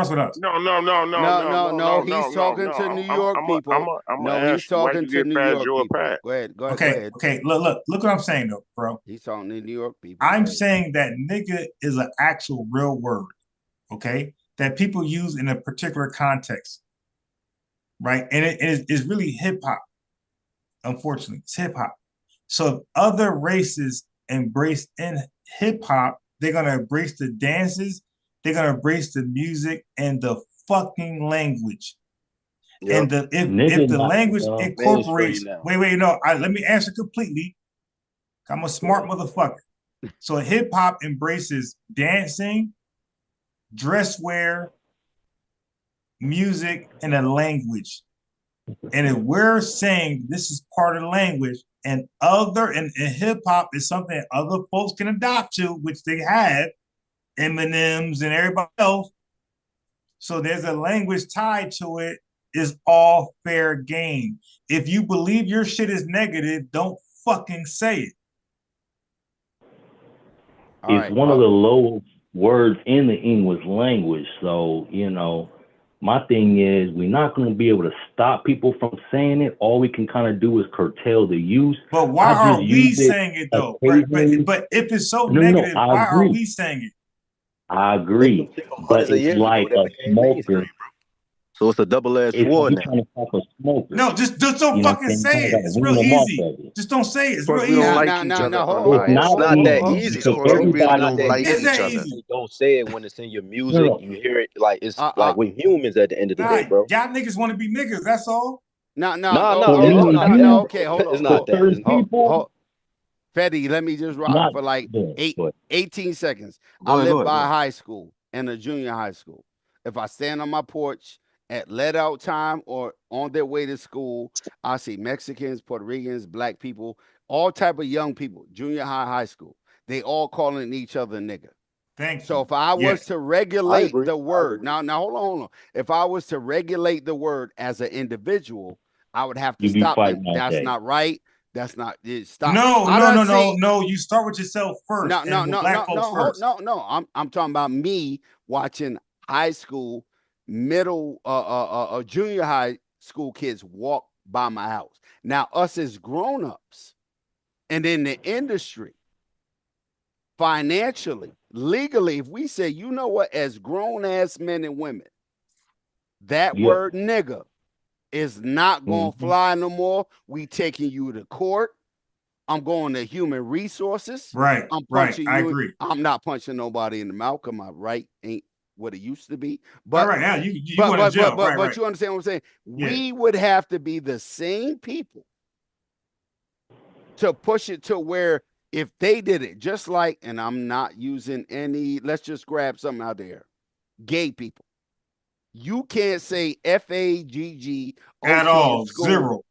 You better not show up at school wearing a certain thing or throwing up a certain hand signal. Right. In different parts of the country. In the Northeast, they got metal detectors in junior high and high school. West Coast, they may be looking for colors. Down South, they may be listening to what a person says. I don't know. But until we go, that's not an acceptable word. I agree. As grown-ups, not the kids, it's gone now. Kids got it. They ain't even offended. They don't even know where it come from. So why are you saying throw rap away? Because I'm saying until I'm saying that shit. That shit Can I say this one thing? Can I say this one thing? I'll let you speak. The word nigga. No, I'm saying I went to a college game. Hold on, hear me out, Hits. I went to a game, and when I played college football, so I know the aspect of transmission of music and playing that shit in certain settings where demographics of people wouldn't really hear it. When you got tracks like Mo Bamba, y'all know the Mo Bamba shit, where it's clearly the word nigga in certain songs that are, prevalent in certain, inner city communities. Shit like stadiums and games and shit like that is where these white folks hear it and these young kids hear it to make it sound cool. Look at the young niggas now when they highlight tapes, they got Lil Baby in the background. saying nigga every 20 The seconds. baby, right? But Okay. hold on. So it's a No, music hold on, thing. hold on. So Listen. Wait, let him finish. No, just let him finish. He ain't letting his plane yet. Let him finish. bro. So I'm saying, if you gonna go that route, then you're gonna have to put a lens on hip hop and rap in general, because that's the main main vehicle that is being transported to get these young kids who are not black to feel like they cool to say it. Guess why? No. Hold on, but that's the result. It wasn't the intention. They capitalized off the way we dress, we talk, we dance. They capitalized and made that pop culture. Who is they? Popular. Wait, who is they? Now, Industry, over here, no, wait. Hold on. He asked me a question. Wait. Hold on, guess. Go. Okay, wait, hold on. I'm speaking to his. Okay, so I know English. Before you establish a goddamn pronoun, you gotta establish a noun first. Okay. You didn't do that. Okay, so who is the they? They would be industry and corporation, where you can take something. I'm following them. Go ahead. There you go, and incorporate it. Have investors, mass marketing, mass production. I'm from the era. I'm 55. So in the 80s, when vinyl records, and I want everybody that's like into video games or whatever, social media right now, back then, a physical record was what you had. You couldn't get an MP3 and share it with your friends. You couldn't get a cassette. Before cassettes and vinyl was 8-track cassette players in the 70s. You had to physically have a piece of music or video. If you damaged it or you lost it, it was gone. Right. When corporations got involved in any type of music or culture and made it pop culture. That's where pop culture comes from. Pops is short for popular. We could take the inner city music and make it popular. How? We can distribute it. Hold on. Wait. Hold on. I'm following him. Go ahead. Yeah. You can distribute. Now remember, 70s, 80s. If I wanted to have a hit record, it needs to be, first of all, a physical copy that was delivered to radio stations and record stores. Physically, that's a distribution network. Sam Goody, crazy. All that. Nowadays, you can just digitally record something and put it out to the world. Back then, you couldn't do that. You needed a distribution. Hold on. This is all I'm saying. I'm trying to follow where the you're going. distribution network was in control. But hold on, you'll find out. Just hold on. Hold on, listen. All right. The distribution network was in control of what was distributed. So if I wanted you to hear Michael Jackson all day, you would hear Michael Jackson. You wouldn't hear the Commodores. You wouldn't hear Heat Wave. Right. You wouldn't hear Chic. Because I want you. I run the distribution. Right. I got you. Go ahead, bro. That's all I was saying is that mass marketing. That makes sense. Right, that makes sense. You know, to people, it's different now. It's digital. It's instant. It's algorithms. It's input. It's data. So the shit we think we like. Oh, I saw a video about dogs. I love dogs. I got dogs and cats. Oh, why is this showing up on my timeline? They're tracking my data. Distribution, data, network. Yeah. Go ahead, bro. Go ahead. No, I was just saying it's like wait. You know, we wait. Hold on. Before you go, what's your name? Because I got you as guest one. What's your name? T-Ray. Okay, I got you. T-Ray. Right. You my brother. Yeah. I got you. Okay, go ahead. You got it. No, yeah. I'll make it short, you know, this one. But like I was just saying, like, because I got a couple of different points on this. That's why I kind of thought in on this exact topic. But anyway, if we allow the stadium to play, because sometimes I'll go to the weed shop and they playing nigga now, right? And I'm looking around and I'm seeing a whole mostly white folk. I know I'm feeling uncomfortable in public. Unless it's another brother, I don't feel comfortable with nobody saying nigga. Period. You know what I'm saying? Personally, Yeah, where you from? Where you from? Where you from? That's what I've been saying. Wait. Hey, T-Ray, where you from? So, what state? LA. Okay, all right, I got it. Right, of course, that makes sense. But my, what up, LA? What up? What's up? Much respect. Let me just land because I don't want to be long-winded like I was last night. But anyway, look, I'm just saying, man, if we let them play it in the stadium, I actually personally, on that note, I had to go to the manager one time, and I'm like, man, what you playing? Because it was like a young, you know what I'm saying, manager. Every other word was nigga. I mean, play the clean version. They love that shit, bro. They do. Yeah, they do. And please believe it, they singing along with it. And all that does is just basically that's against us. Now, if we allow a whole stadium, a Ram stadium, you know what I'm saying, a Baltimore Ravens stadium to play that and we cool, all them white folk, of course, you know what I'm saying? We basically allowing them to say it too. And we can't get mad if they do because come on, man. I mean, we make it popular. I understand the camaraderie that it does, you know, create between two brothers. I don't use it that much. I do use it occasionally. We can't totally stop people from saying it, but we can kind of control it and have some type of code. I don't think we should use it around people that we have to. No, you're right. We have to. We need to stop the N-word thing. You're like look, like they take everything we create. They don't like the stuff when we say stop it. Stop killing us. Stop robbing us. They don't like that. Why would they? I bet this you man just if say we Black all said Americans no more created the N-word. Did this guy just say Black Americans created the N-word? Is that what he just said? I know he ain't say that. No, look. If we all said stop the N-word, guess what? Because this is what we do as African Americans. We create. We keep changing.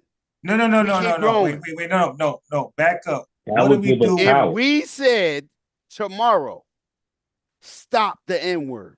Okay, but why are we saying it though? No, hold on. If it's that offensive by somebody like Fat Joe, and guess what? We want him or any other organization. I disagree.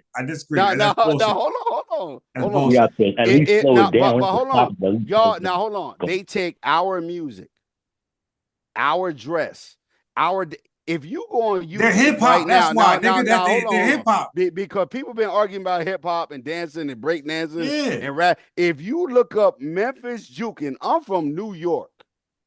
I'm watching these young people do the Memphis juke or the Chicago slide that been going on for 20, 30 years. What that do with the N-word though? If we want something to pop, you stop saying, okay, I got it. But if you want something, if we all said tomorrow, you can't call me a nigga, I won't call you a nigga, and definitely anybody who is not African American or whatever. No. I bet you it'll change. It's too engraved in our culture. I bet you it'll change. No, bro. That's not realistic. Okay, hold on. Hey, brother, hold on. Right, I know y'all know about me too much. I'm a researcher. I'm a journalist. Okay. So the word Negro, the word colored, Black folks in America were called colored first, and then we're called Negro. The reason why it went from Negro to African American because we were offended by being called a Negro or colored. That's why. Okay. So we were able to say, hey, that word is offensive. And guess what, brother? We didn't use color or Negro either. We say, yo, that shit is so poisonous. We don't use it. So we don't feel like you use it either. Okay, so now Jesse Jackson, African American. We rolled with that, and then it was Afro and Black American because we feel like those were better than Negro and color. Okay. So that means that we first gotta feel like it's so offensive that we won't use it either. So nobody can say, hey, we're gonna call ourselves this negative word, but you can't use it. That's fucking retarded. No, okay. Wait. Last thing, 3 seconds. If it's so retarded, then we shouldn't use it either. That's all. That right there. is so retarded, we shouldn't use it either. Why is that abstract or unachievable to a people who were once considered property, to a people that were once considered subhuman, to a people that they bred, beat, killed, murdered? I mean, I think we should hold on, let me finish. My bad. And then for a few hundred years, proved every aspect of that wrong. Now we just talking about a fucking word. I mean to cuss on you. No, curse. Yeah, no, bro. That everything. Now, hold on. That everything we've been through, we can't take a word and go, you know what? We ain't doing that no more. We said that you ain't beating me no more. You ain't robbing me. You ain't stealing. You ain't calling me less than. You ain't taking my wife. You ain't taking my kids. You ain't taking me. And we talking about a word. I think it's impossible. Now, to be honest. but hold on. Because I don't build culture off me. Now, hold on, listen. I don't build off me right now sitting in front of a computer with technology and a job. I build off the people that came before me. That when they said, nah, we not doing that no more. But that's the past, though. We in new times now. We talking about how many years ago? Hold on, bro. Right. If you are young, it ain't the past no more. If you got kids or grandkids, it ain't the past no more. You can say, we not doing that. Yeah, okay. We're not one people with one ideology. But no. You acting like we moving as a damn 300,000 unit. Fetty, hold on, Fetty. You saying good point. You can't tell somebody next to you, don't say that no more when I'm around you. No, you can't say that shit. You get your ass beat. What? Or you gotta kick ass. Why am I overimposing my ideology on somebody else? Right. That you can't call me a nigga? That's from that perspective, that's coming off as like you can't call you me higher than somebody else. I gotta let somebody else. No, a bully. That comes up as a bully. No, hold on. Because you can't call me something. Now, I know y'all got jobs. I got a job. You can't go in your job and say what you want and do what you want, right? I agree. All right. In society, we can. Now, hold on. Watch this. There's a L, B, G, T, Q, rainbow, our community. You got all time. There's ramps built for handicapped from using it. We can stop other races from using it, and we did in the past. I think we can start there. I agree with some of that, Fetty. I agree with some of that. How you gonna tell all these rap artists out here to stop saying nigga? I ain't telling nobody. It's to impossible, say bro. It's too engraved in our culture, bro. Okay, what happened to Kanye West when he said something about the short hats? No. You're doing. No. Yo, I'm doing too much. No. Hey, bro. You're doing apples and oranges. Okay. Bro, you're wilding right now. How? And I'm gonna explain. Okay. You're going to a community that don't accept anti-Semitism at no fucking level. Zero. We don't do that in Black community. We allow anti-Blackism to certain levels. So you're mixing apples and oranges. And the brothers point out the LGBTQI plus, they don't. That wasn't me. Okay, right. Good point. Because they don't allow zero anti-LGBTQI plus zero, no level. So, bro, that's a false equivalence because these other groups don't allow a smidget of that shit. Black Americans, we do allow smidgets. So that's a false equivalence. No, you said we allow. Now, hold on. Hold on. Why do you think people say small hats online instead of JEW? Because you're anti-Semitic if you're goofy ass. Wait. Wait. Let me answer the question. You ahead. asked the question. No, you asked the question. You asked the question. So let me answer. That's because you would become anti-Semitic if your goofy ass used the word JEWS to make a point, because what you're doing is you're saying all of them. So you're literally anti-Semitic. So So if you believe that there's some small heads that did something, then you call the motherfuckers out by name. But if you say Jews, I'm gonna say the fuck word. Fuck No, don't say it. No, I'm gonna say it. Because the algorithm. No, that's what fuck algorithm. Okay. So if you I'm with you, bro. I'm with you. If you say the word Jews, nigga, you're wrong. You're condemning a whole fucking race for 2 or 3 or 100 motherfuckers. Can't hear you unbiased. And did something wrong. Okay, so you should never say Jews. You should never say blacks. You should never say whites. You should never say Hispanics unless you believe or can prove they all did it. You only can prove what you know who did it. If you can't prove that, just shut the fuck up. And that's how you that's how you be considered anti-Semitic, anti-black, anti-homophobic, or whatever else. Go ahead. Well, in 2025, right? Now let Fetty get a word in, man. Let Fetty get a word in. Fetty been trying to say something. This dude been talking for hours, American man. Dream, hold on. Let Fetty get a word in, man. You 2025, talking they too have much, man. algorithms, right, that pick up on words. Now, prior to that, if you go back to like the 70s, and I know people don't like to go back to history, you could accuse your neighbor of being, 60s, a communist. I could just say, my neighbor, unbiased, I don't like his company. They looking like Russians. They were run down on you. So now in 2025, that's why I said words, they may trigger algorithms. What you're saying is facts. They can put it in the algorithm. If you mention BOMB, RAPE, DEAD, it's going to send you to a whole different algorithm of things.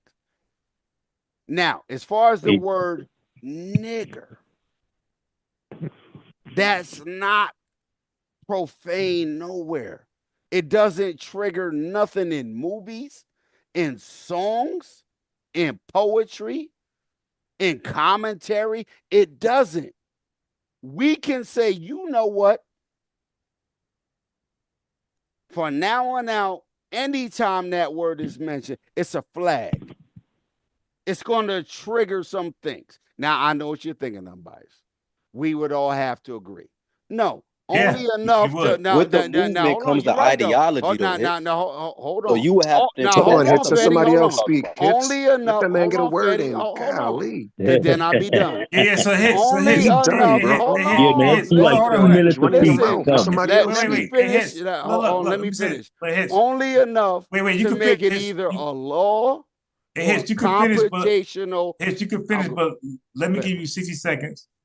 And then American Dream, then Fetty, and then T-Ray. All right, go ahead. Just to share the mic. Go ahead, bro. It would have to only affect the algorithm or a law, right? A law would make it illegal. An algorithm would make it anytime that word was said, like JEW, small hats, whatever, it's going to trigger something. It's going to trigger something. Those are two different avenues that we could, as Black and African Americans, or some say FBA, could say, hold on, we want to trigger. No, you can't stop the people that walk by my house, the little Mexican boys kicking the soccer ball, saying the N-word, but they won't go home and go online and say it. They won't be in McDonald's saying it. It's legal, and there's an algorithm in 2025. My bad, American Dream. What's up, my brother? My bad, T-Ray. Let Fetty get a word in, man. Let Fetty get a word in, man. Fetty been waiting. Let Fetty speak.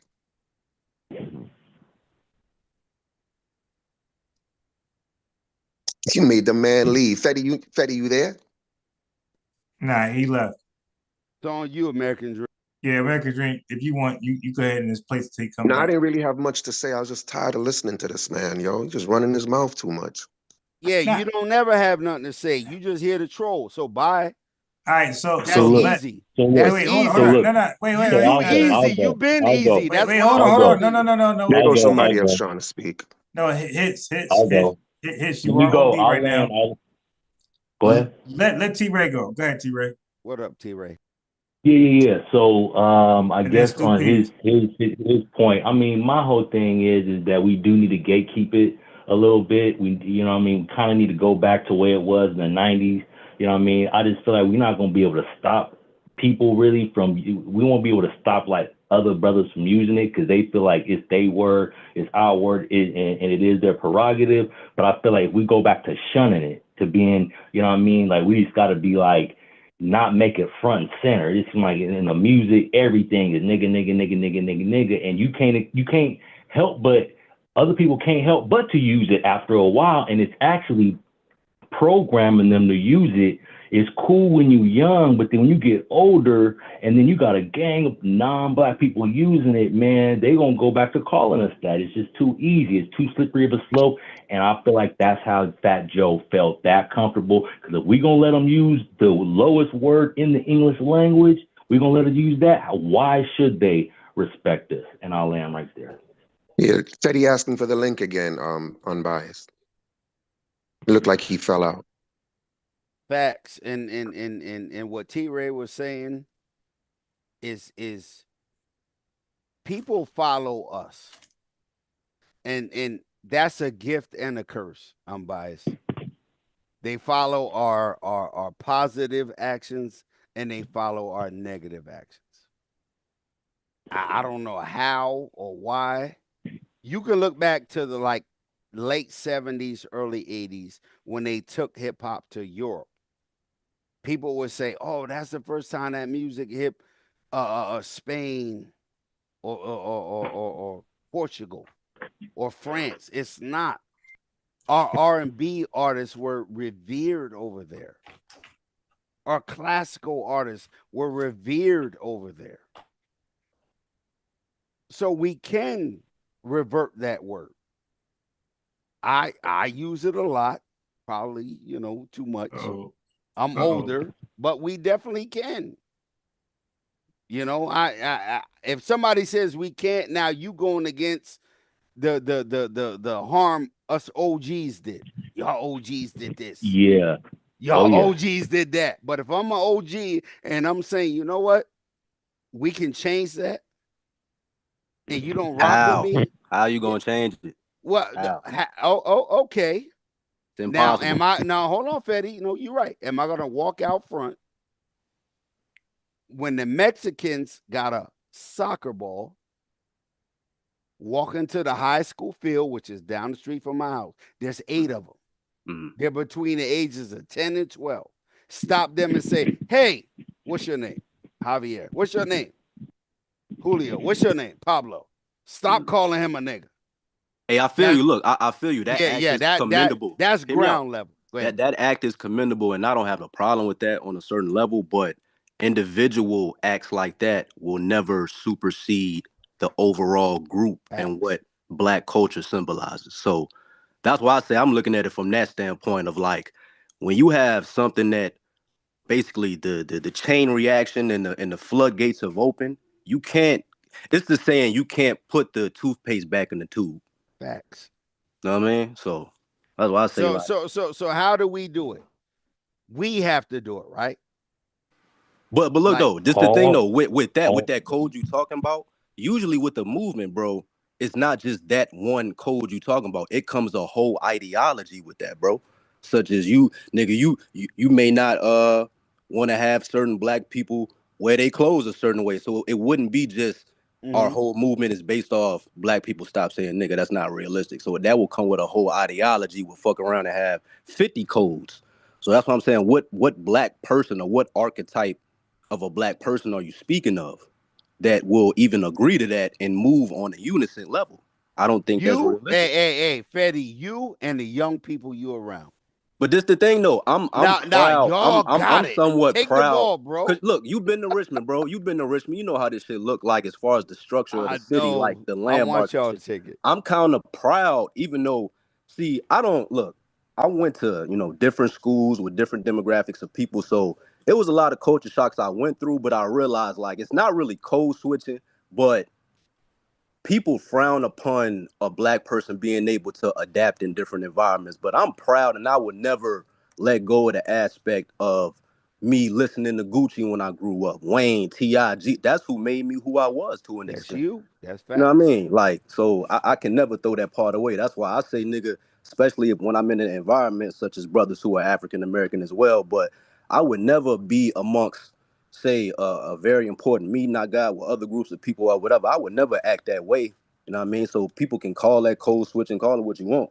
But I understand that aspect of, yeah, we got to protect certain things of black culture. And I feel you, the nigga thing is wild, but you will have to stop telling all these young niggas stop listening to NBA Youngboy. That task alone is impossible. I don't even know who NBA Young. Yo, that's what I'm saying, bro. They play but hold on. Hey, look, they play NBA Youngboy at every practice. Look, but hold on, Fetty. Every you practice can't they play expect me to Youngboy. fix Coaches. that, though. Go ahead. You can't expect people my age to fix that. I'm leaning on people. My daughter's 31. My son is 29. They don't yell that word. They just different. Not that they different, but that's not something common. I'm talking to my man on the phone. I'm on the internet. Nigga this, nigga that, nigga blah blah blah. They don't do all that. So you got the power. You got to tell us, how can we help you? As OGs, as long as the project, as long as inner city projects and trenches exist, bro, it's gonna be there. So that's the thing of black culture is that part of it became. It goes a little deeper than that. No, I'm just talking about like the socioeconomic status, and even when you talk about the origins of hip hop and how Latinos and African Americans came together, that's based off of a shared socioeconomic status. And when you're talking about culture, that's a response to adaptations of your environment, bro. This shit deal with genetics and it's a deep conversation, bro. That's why I say it's not. Hey, you keep talking and sharing and putting that forth. It doesn't work up like telling our parents. It works down telling our kids, our nephews, our nieces, our grandchildren. This is the thing, though. This is the unfortunate truth. Most of these young niggas, I don't got it. Most of these niggas, they're not hearing you. The message is no. They're not gonna hear me. Only my kids hear me. I'm saying even me. Like even no, they like, hear you. Like I coach. Hear me out. Again, I coach right at my old high school for a year, and that's why I stopped coaching. I realized when I was having them speeches in front of 50 people, all on the team, I realized only 3 or 4 are really gonna retain this information, go to college, make some of them. That's the reality, bro. That's like, good. I help my. That's the reason why you can. That's the reason why you can't change the world. You can change your world. So right. That's good. Like me personally, as soon as I start hearing people around me use it, I look around and I'm out of there because you know what? It burned me up, and I will. If I stay long enough, I will say something. I know myself, so what I say, I don't hang around people that even say that. As soon as they say that, I know they're gonna be disrespectful because I don't feel like explaining to them why they shouldn't use it. So I don't use it around non-black folk or actually non-black people that I don't know. Only with the close homies do I use that word. But why use it at all? Well, it's because you know what? Bro. It is my prerogative. It is. Wait, no. It is my prerogative to use any word I want. Wait. Hold on. Stop with the goddamn. See, well, one thing about me is that I'm a biased sports, but I'm also the can man. Anybody can get it. Africans, Americans, you can. All y'all niggas. Okay, so hold on. Stop making up excuses to do better. Oh no. Okay? Individually, you can do better, but this is the thing. Yeah. Group data. No. And individual circumstances are 2 different things, bro. That's 2 different things. Hold on. You can't change a group. Stop. Okay. Me trying to control another man, it ain't gonna happen, bro. Trust me. No. Wait. Hold on. I need to worry about myself because I only got a short life. Hold on. Bro, we don't know each other, right? But we are getting to know each other. So, bro, I'm well respected amongst the youth in the cities I'll be in. The cities, not cities that I go into. And that right now I'm in a whole different fucking state. Okay, so I'm respected because I talk to the youth. You niggas, not you, but a lot of niggas don't. I talk to you because I want to impact the youth. I'm confident with my abilities. Okay?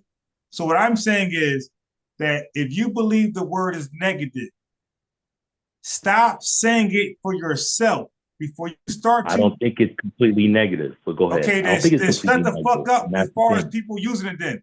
If you don't believe it's negative, That's exactly what I was saying. That's why I walk away. I don't, but go Right, I ahead. had to learn that when I was living in New York. I was fighting that thing for a couple of weeks, and then I realized this is No. the culture out here. Fetty, I'm asking you right now, man to man. What's up? Do you believe the word nigga is negative? Period. Yes or no? Nigga said But no, because that type of question doesn't. This is the like problem. I limits. believe it is. Let me answer, bro. believe it is. Let me answer, Okay, bro. it's real simple for me. Can It you is. let It's me negative. answer, Not bro? what you say, it's how you say Niggas it. can't be Go ahead. honest, yo. Can you let me talk, bro? Let me talk. I'm saying that type of question kind of corners me because I'm not the type of brother. See, that's what. Hear me. Instead of trying to respond, hear me out, bro. I'm sorry. saying that type of question, right? My true response will be a nuanced answer. So a yes or no, I don't operate in that yes. All right, well, answer the best way you can. Go Okay, ahead. cool. So it depends, like the brother just said. In certain communities and circles, when it comes to mainstream and other people using it, yes, that word nigga has become something that is, again, I think you missed my whole breakdown when I said the thing of culture and mainstream and how you can't get the toothpaste back in the tube.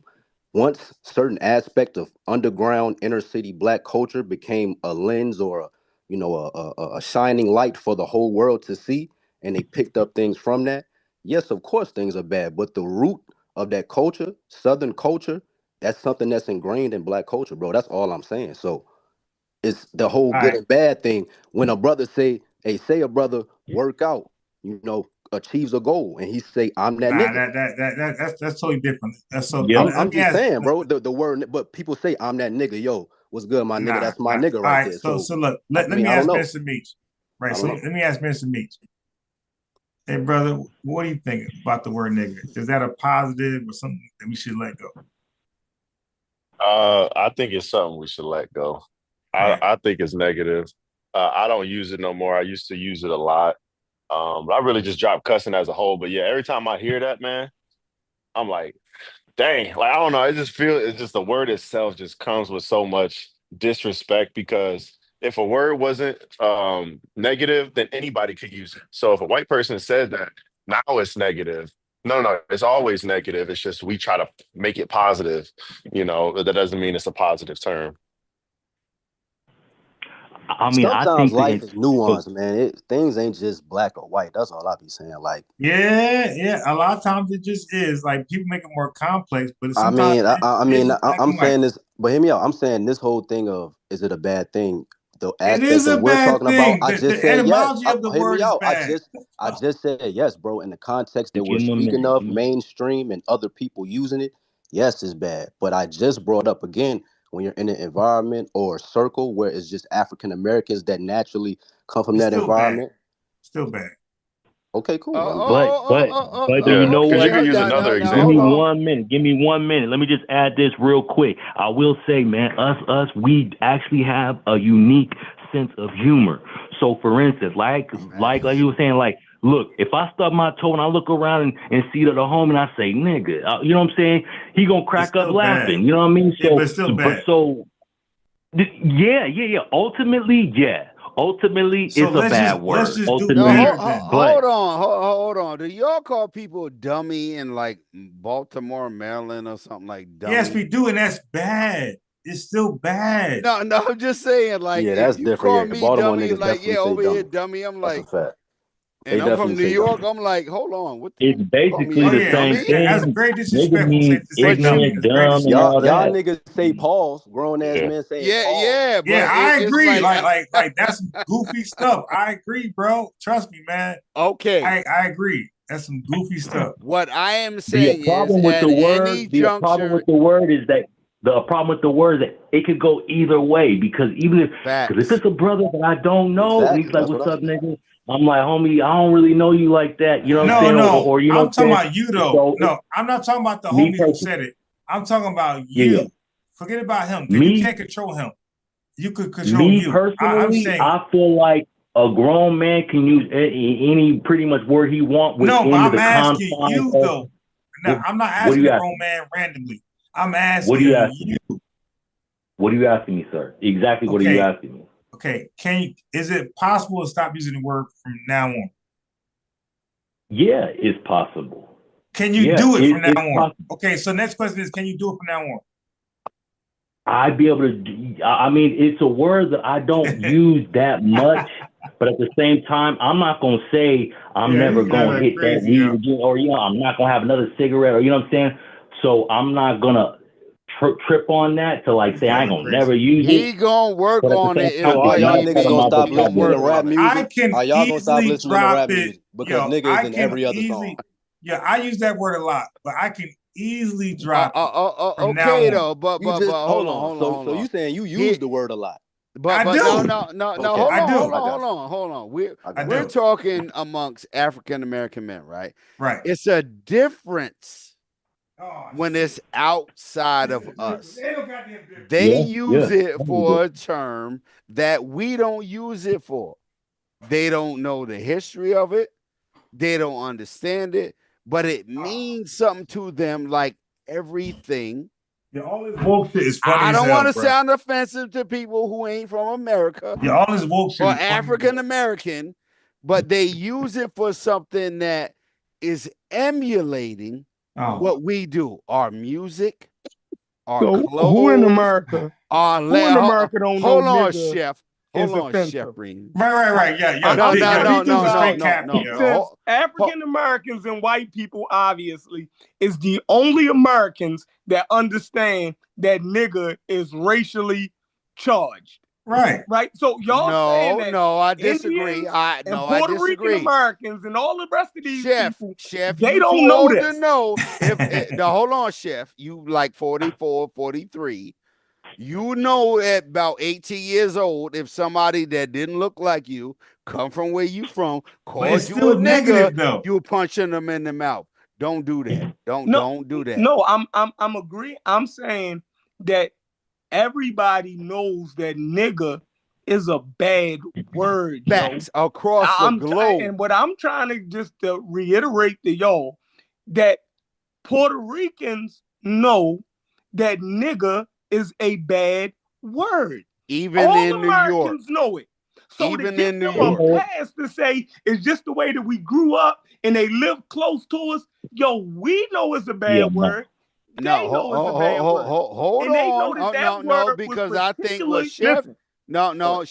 Chef, hold on. You got to give context. You could at least let him finish. No, because Chef was talking about. Mind your business.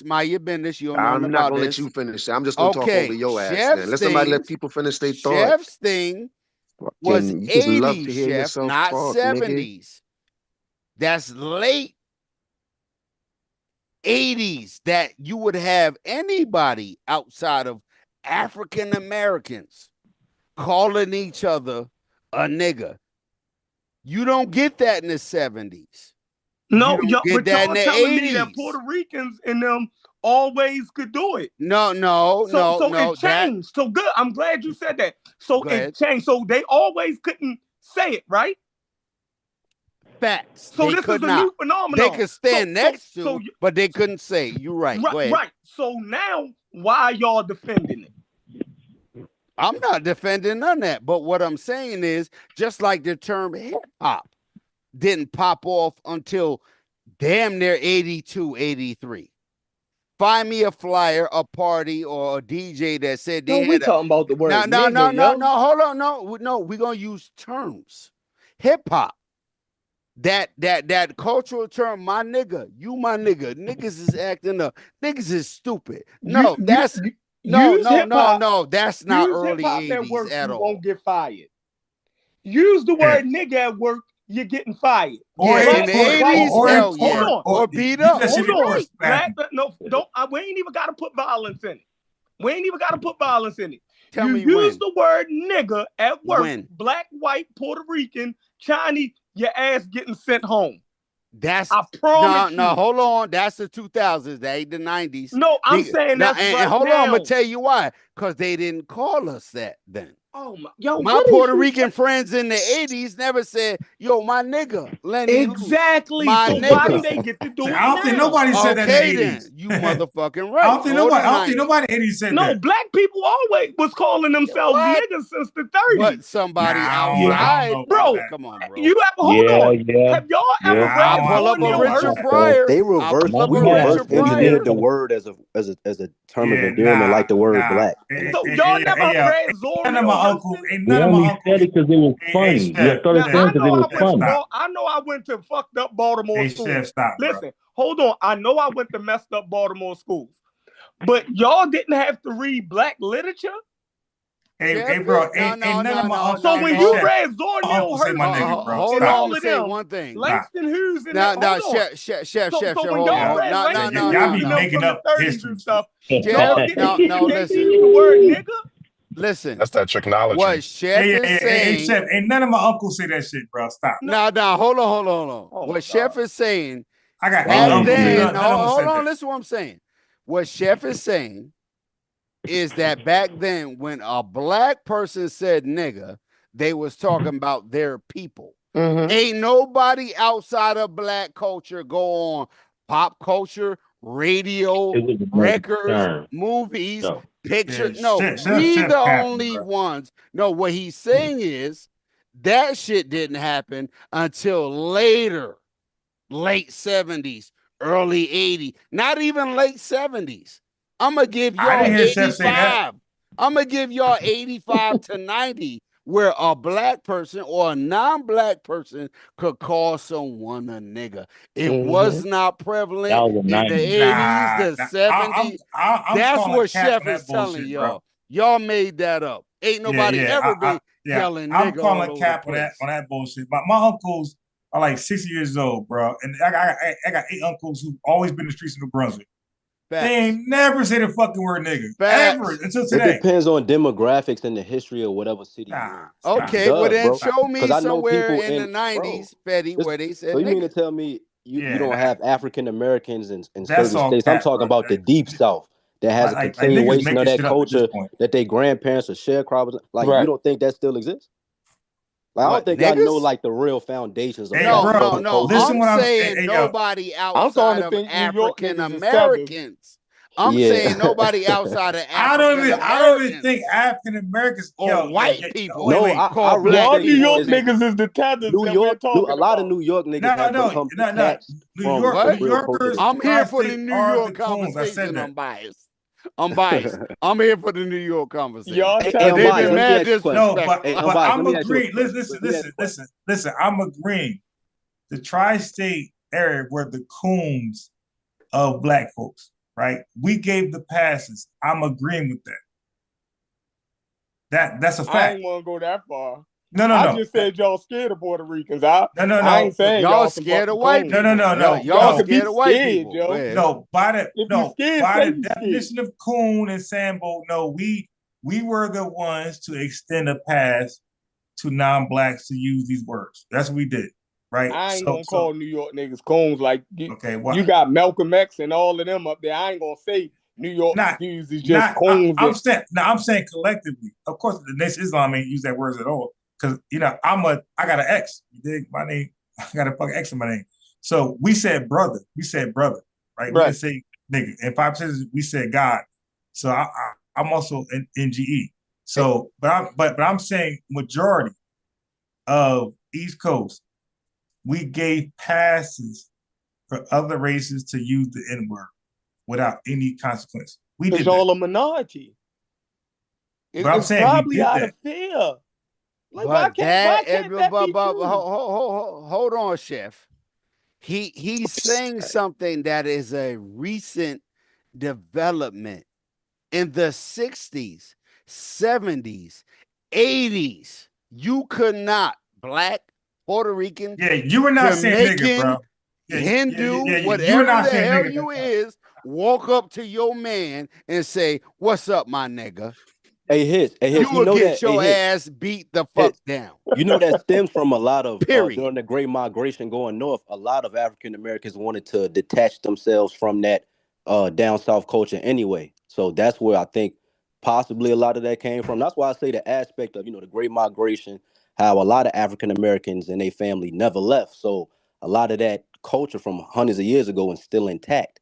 As far as just subtle shit, the food, bro, the all you slang. gotta do, Fetty, the art, Fetty, all you we gotta had do is artwork. They used to come to Harlem to see our artwork, to listen to the musicians from down south. Here hits Jackson the Ward. Great Bro, Migration. Jackson Ward was where Tell them, Fetty. all of the jazz people came out here in Jackson Tell them, Ward. Fetty. They don't know. but look. All you gotta do is look at rap. Tretch, he ain't say my nigga. You did just look at Das Effects. This East Coast niggas. You don't know. Das Effects didn't say my nigga. About Das Effects. Okay, right. Yeah. Okay. So Das Effects didn't say my nigga. Das Effects did say nigga. When? What record? What record? Their biggest record. No. That bum stickity bum. They said shit. nigga. They said nigga in there. They want effects. That's what they want effects.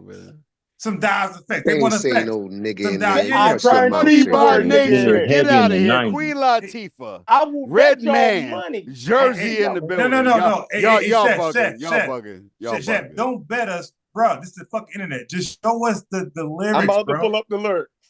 Hey, unbiased. I'm sure that came with the ideology too, unbiased. Yeah. Let me ask you a question. You're FBA and Chef is FBA as well. Right. Do you think there's let's say FBA and ADOS are mainly their main campaign is reparations. Yes. Do you think that FBA and ADOS has can they possibly come up with the N-word campaign and what would that look like? Yeah. I mean that should be easy.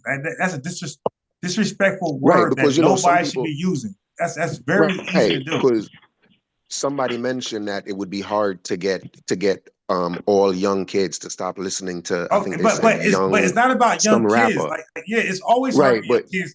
It's always hard to get young kids to do anything. But fuck young kids. It's about establishing it. They're the ones who going to record, going to the record stores and the record dealers. Wait. But young kids got parents though. Young kids got parents, right? So these motherfuckers not hatched out of eggs by themselves. They got parents. That's why I say fuck young kids. So what do you think the campaign would look like? Okay, I can't tell you that much, but it can't be that fucking hard. Nigga comes from I agree. I think it's difficult. I think it's nigga, difficult. Can I chime in real quick? It's difficult to some bell curve ass niggas. Hey, I like that. Yo, I like that. Look, I've been going at niggas about the bell curve, but yeah. So Eddie about to go bell in. curve Look ass out. niggas. Look, which I hate anyway. I hate bell curve niggas, right? Okay, Eddie, what up, man? I miss you in the Discord, bro. All right, so look, bro. I don't like slow niggas. I don't like niggas like that, slow niggas. I hope the niggas fucking die. So. Oh yeah, you got that Charles Darwin die off. I feel. Yeah, because the motherfuckers in the way, because they're in the way of black excellence. So if they got a problem struggling with the N-word as being negative, fucking die. They nigga. on the I subway. don't need you around me. I don't need you around me. I feel you on that. That's why. That's why for myself, unbiased, I understand that the change not gonna really be with me. That's why I say the future generations, I don't think it may even be 2030. It has to be a new batch, like you say, of African Americans that don't have that. Betty, you the batch. But no, That's hear me out, facts. bro. I deal with young. You are the young batch, kids. Look, bro. hear me out. I understand that. Now we're in a time now to where young niggas and the internet, that alone is shortening their attention span. I'm with you. So this shit is deep, bro. So listen, I'm with Fetty. Fetty is right. And if I can, my OG status on the back end and technological status, help Fetty, help the people under him, the generation under him, that's insane, bro. That's how you do it. We make shit pop. We make shit stop. When T.I., when the kids, look, hold on, I'm from New York. When T.I. said big shit stopping, I'm with Lil Flip. I'm sorry. Little shit Can I stopping. chime I in was real like, quick? God damn. That's mean. That's mean without disrespect. We can do that. Fetty, it's on your shoulders. If you need help, you know where to go. Look, Or who to bro, ask. I'm with you, I man. just look. I deal with the shit I can drunk, yo. control, man. I'm with I Fetty. can't change the world. This is drunk. Let me I just gotta chime worry about in my real smoke. quick. Let me just chime in real quick because it was interesting that the brother brought up, starting the Stop the N-Word campaign. But what I'm saying that to say that we got to realize as Black Americans that the whole world is watching this. And as far as the diaspora. And so we do set an example, and it is a heavy load to bear. But we have to realize, man, when people come here, if they get here and we all like conservative and we all doing our things, they're gonna follow in line. But when they come over here and they come from places where shit is all fucked up, and I'm not generalizing because I know it's beautiful places. I'm saying generally come here for a better life, and they're coming from where things aren't as good, and they get here and then we acting like fools. It's hard. It's gonna be hard for them to respect us. You know what I'm saying? So we do got to keep that in mind. You know what I mean? And I'll land right there. Go ahead. Yeah, we are in Hey, ask me for competition. the number Whether in the we like it chat, or not, we are in unbiased. competition with other groups. And they got data Yup, to for show, the finances, the IQ. They got all data to show the differences between people. So I agree. And we dealing with foreigners. I don't know if y'all know the concept of brain drain and how like certain foreigners come from other places. They leave their homeland to come to another place. We dealing with that as African Americans to where like, 10, 15 years from now, man, if we don't pay attention, especially the young kids looking at the forecast of what jobs will be more in demand based off technology, bro. If we don't get our shit together, it's possible we may turn into a modern day Stone Age people, bro. So that's my Drop the number fear. in the chat. That's real. Drop the number in the chat. We ain't Guys. gonna let My him bad, because Fetty. Fetty is on deck. We will not let that happen. We will not let that happen because Fetty is on I deck. only focus on the people I can again resonate with as far as the young people, because like it's the whole thing. You can't change the world, bro. That's why I was like, when I saw UK niggas venerating drill music and going to O Block like it's a fucking museum, I knew this shit was over. I'm like, oh yeah, this shit is over. You got Somalians and East Africans saying nigga. I'm like, bro, the Like floodgates O have opened, Block bro. was a museum. Bro, Like, a this young what we nigga do. No, from it ain't what UK, we do. hear me out. A young nigga from UK went to O Block, started crying, bro. Nigga like, yo, this is a landmark. Niggas like, hold on, bro, why you crying for, bro? So it's like, bro, just drill music alone, bro, has branched out to all sections of the world, and that's what hits. Talk about the internet, bro. This is a new ball game, my nigga. Yeah, man. Drop the number in the chat. So Unbiased. yeah, we do have to be careful because if not, man, we'll give them the weapon to destroy us. But if we continue to let them use that word, that should be the next show, though. Has hip hop and rap ran its course? Has the evolution of hip hop? Fetty, I tried to give it away at 50. They said hip hop was 50 years old. I said, let it go. Yeah, I don't even listen to it Let no the more. young people do what they do in Tennessee, in Memphis, in But that's LA. the thing, though.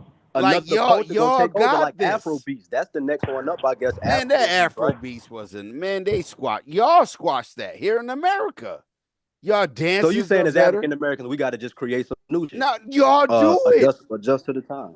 Fetty, I'm saying a genre. I'm talking about a genre. Fetty, you young. Y'all call like, it something. We're saying Fetty, we you got to give it a new name, man. Nah, y'all got it, man. Y'all But this the thing. I better listen than to us. y'all era of music more than my own era, though. Nah, bro. Y'all dance. For real, Yo, for real. go on I listen to TikTok. R&B now. I don't even listen to no type of rap. I can't stand none of that shit. Chef, go on TikTok and put in dances. All African American, all young people.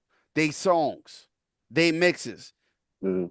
I'm they from New playing a York lot of State. old Even though we Project got Pat. country, they now stop doing country dances in a bar, out in the streets, LA doing their thing, Chicago doing, Detroit doing.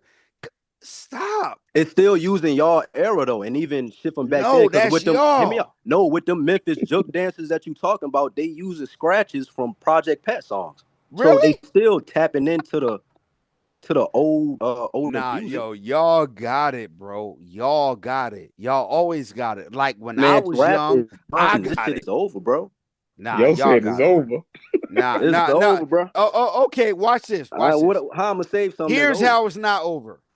Here's how it ended for people from my era. Record labels, conglomerates, UMG, Universal Music Group, Def Bro, Jam. the rap That's when business it model grew. now, especially with AI, rappers ain't making money no more. But Niggas is y'all, broke. no, hold on. Listen to what I'm saying. That's what destroyed my era. Yeah. That's what Your grew it. era, they got little Chinese girls doing the Memphis juke on TikTok. Look, and they That's probably got y'all. 2 million streams on Spotify, and they only getting paid $500. It's that shows we create and leave it behind. We Right. do it, keep on moving. Y'all got it. Betty is into AI, technology, dealing with young people, growth, business, chef, brass, trimedia, unbiased. Here to give y'all next level shit, but we like to chit chat. But if y'all want the next level stuff, me and Cube was going at, I think I'm way more technological than Cube. Where's Cube ass at? Get Cube up out of here. I just know, but look, Nah. I feel you hits, but Fetty, I you think my bro. I'm with you. You know that, man. with a lot of these young niggas, and even in certain communities, man, a lot of this information ain't gonna resonate because they frame and how they gotta survive and the shit that's important to them. It can't register, bro. Them niggas trying to make money, or they worried about. It's so much shit they dealing with in their immediate environment. They don't want to hear no shit about evolution or science and use AI. They don't. They not. Most of them not trying to. I'm not gonna say all of them, but I realize people are really products in their environment, and the thing of mental toughness and resilience. Some people just don't know how to get it done. That's just the reality. Some Fetty, people you do. Some people talk to don't. young people. You And I are told that you when I voice. coached when I coached in high school, that's why I stopped. I coached for 1 year because I saw the trajectory of what was going down. So when I talked to, especially when I was talking to the young niggas in certain communities, like I said, I can talk to 50 young black men who are 16, 17, 18, and I can tell just a 5-minute conversation that what I'm saying to them, they're really going to register and take it in Or stride, not. Yep. and they just gonna leave it where it's at and just forget what I said that day. So that's the reality, bro. Hey, But real quick, unbiased. but hold Yo, real on, quick, American Dream. Hold on, one last thing. yo, just real Fetty, quick, bro. keep talking what you talking, Yo, because you're it does annoying, yo. resonate. Nigga just love his own boys. Yo, unbiased. Yo, thanks for letting me in, man. I'm gonna take my leave. Peace to everyone, except for you, Hits. Eat a dick. Yo. He's a weirdo. Everybody knows that. But go Out of ahead. pocket. No. He got the mic. Go ahead. Big time. Tell us, explain to us how you work, how you move, how you understand. Or you a troll. Yeah, you a weirdo. Fetty's not a weirdo. Unbiased is not a weirdo. Stu Pease is not a weirdo. Mr. Meat Cuban Crisis is not a weirdo. They show you their face. I showed you my face. Nobody ever saw you. You a weirdo. Fetty, keep doing what you do, bro. Yeah, man, no doubt. That's the new Likewise, man. message, man. I can't Look, at 55. you know I've been trying to have this conversation for months, bro. I want to highlight toxic shit in black culture because I think that shit is holding niggas down cognitively. Yeah. You know me. Look, I think if we not gonna blame it, because my thing, we not gonna blame it on genetics at all and the interplay of that and in the environment, and we gonna strictly rely on socioeconomic status and all of that. Okay, let's highlight the socioeconomic status and the culture shit that we can control. I'm gonna go by y'all playbook and figure out why hasn't shit really changed. You facts. And two, there's an interpolation of people trying to exist and be themselves. And African Americans, let's just take it on the entertainment side, right? We sing, we dance, we perform. That's a place to go. It's a demonstration. On the lower end, we could read, we could write, we could do math, we can invent shit. That's insane. Not only invent under I need more money so I could, make the. But this the thing. How come people like Neil deGrasse and other very prominent modern African American figures aren't heralded as much?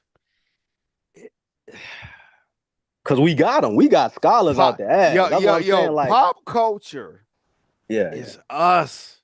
It's us. It's Look, us. accountability. And it's I sad. like it. And now hold on. My great grandmother, who said she could sing, her goal was not to be a pop star. They made that a commodity, something you could sell and promote. Everything we do or did, and imagine where we come from. That's what I will always have people think. Don't think about where you at right now. Think about where you came from.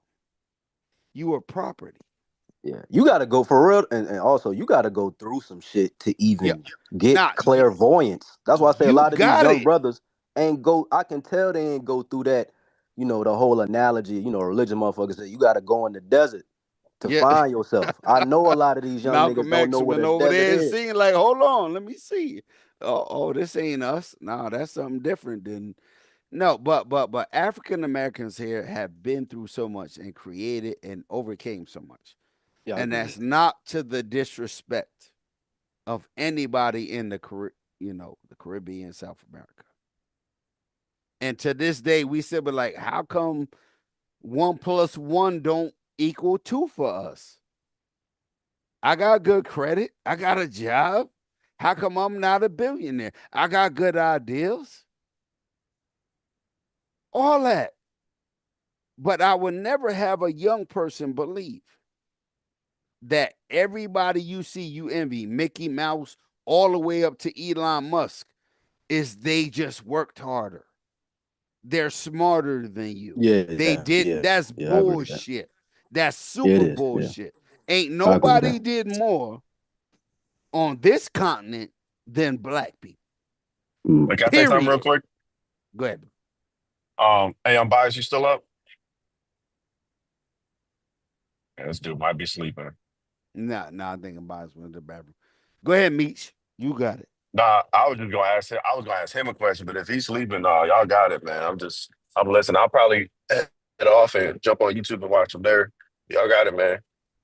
That's what's up, bro. Stupid. Yeah, we can end it, man. We can end it. I didn't know the host got on. Nah, I want Fetty to tell me what's the new thing going forward. Because this N-word shit with Fat I don't Joe know. and I all don't that, see, bro. I've had thought experiments and I don't know. Tough. I'm looking at the mute. I'm just like, yo, how are you gonna tackle this? How is a group? How is a small group gonna supersede again what the large culture of people are? You can't. It's impossible. You need to it's not. Have man. literally. It's not.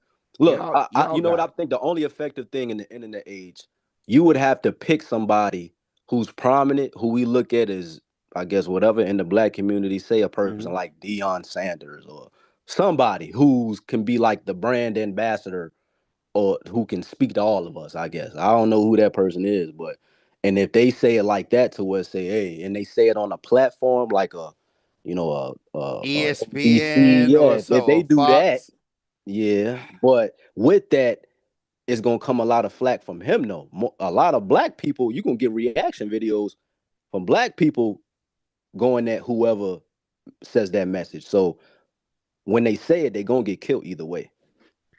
That's who is this I nigga? guarantee. Hey, Look, look. I guarantee you, that's only 1 or 2 years out. I'm telling you, if y'all as younger people decide what is and what ain't, that's how it works, Fetty. Trust me. Yeah. Trust me. I'm it's a good 55. I'll be 56 next year. I ain't never seen the stuff I used to do on the corner with my friends transverse the globe.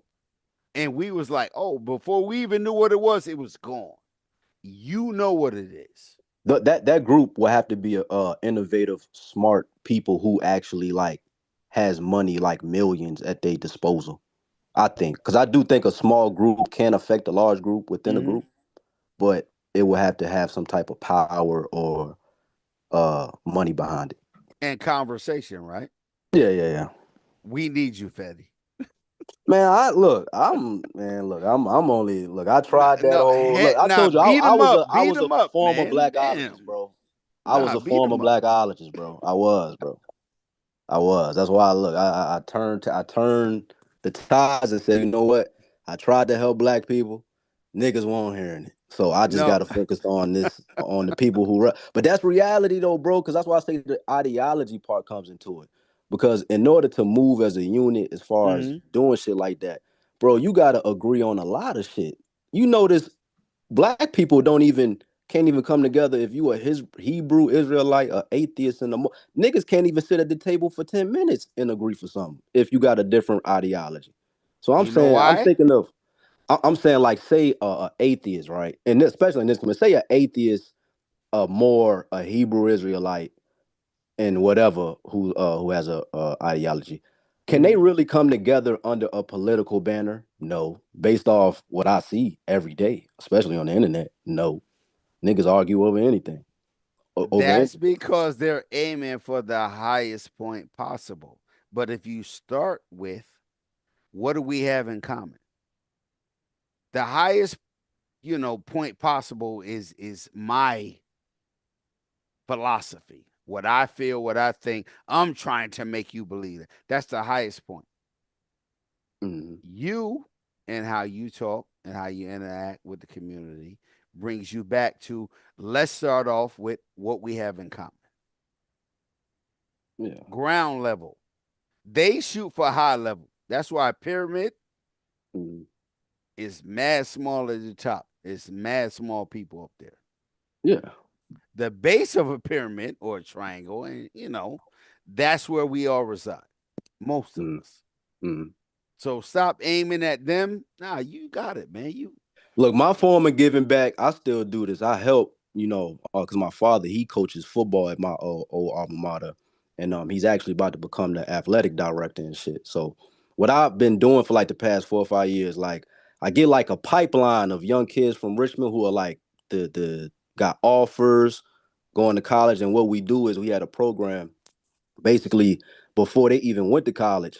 We gave them basically a survey like, bro, what do you want to do after football? Do you have like what interest do you have? Because me playing football in college, one thing that I almost fell for, a lot of young niggas when they see their academic advisor, you know what they do? And the culture that we grow up in, let's pick the easiest major with the least resistance.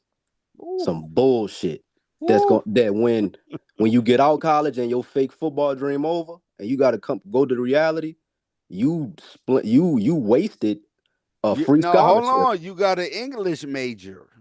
You got a social science major. Or liberal, or, I mean like liberal arts. I have no problem with that, but especially with young I'm black, not saying that. with young black athletes, especially in the NFL, man, once that football shit is done, niggas Now go what? broke and they can't adjust to the real world because their Now whole what? childhood is them trying to go to the league per se and do all this. But it's like, bro, especially if I see a gift in a younger brother and I see that he get good grades without even trying, like, damn, you got straight B's.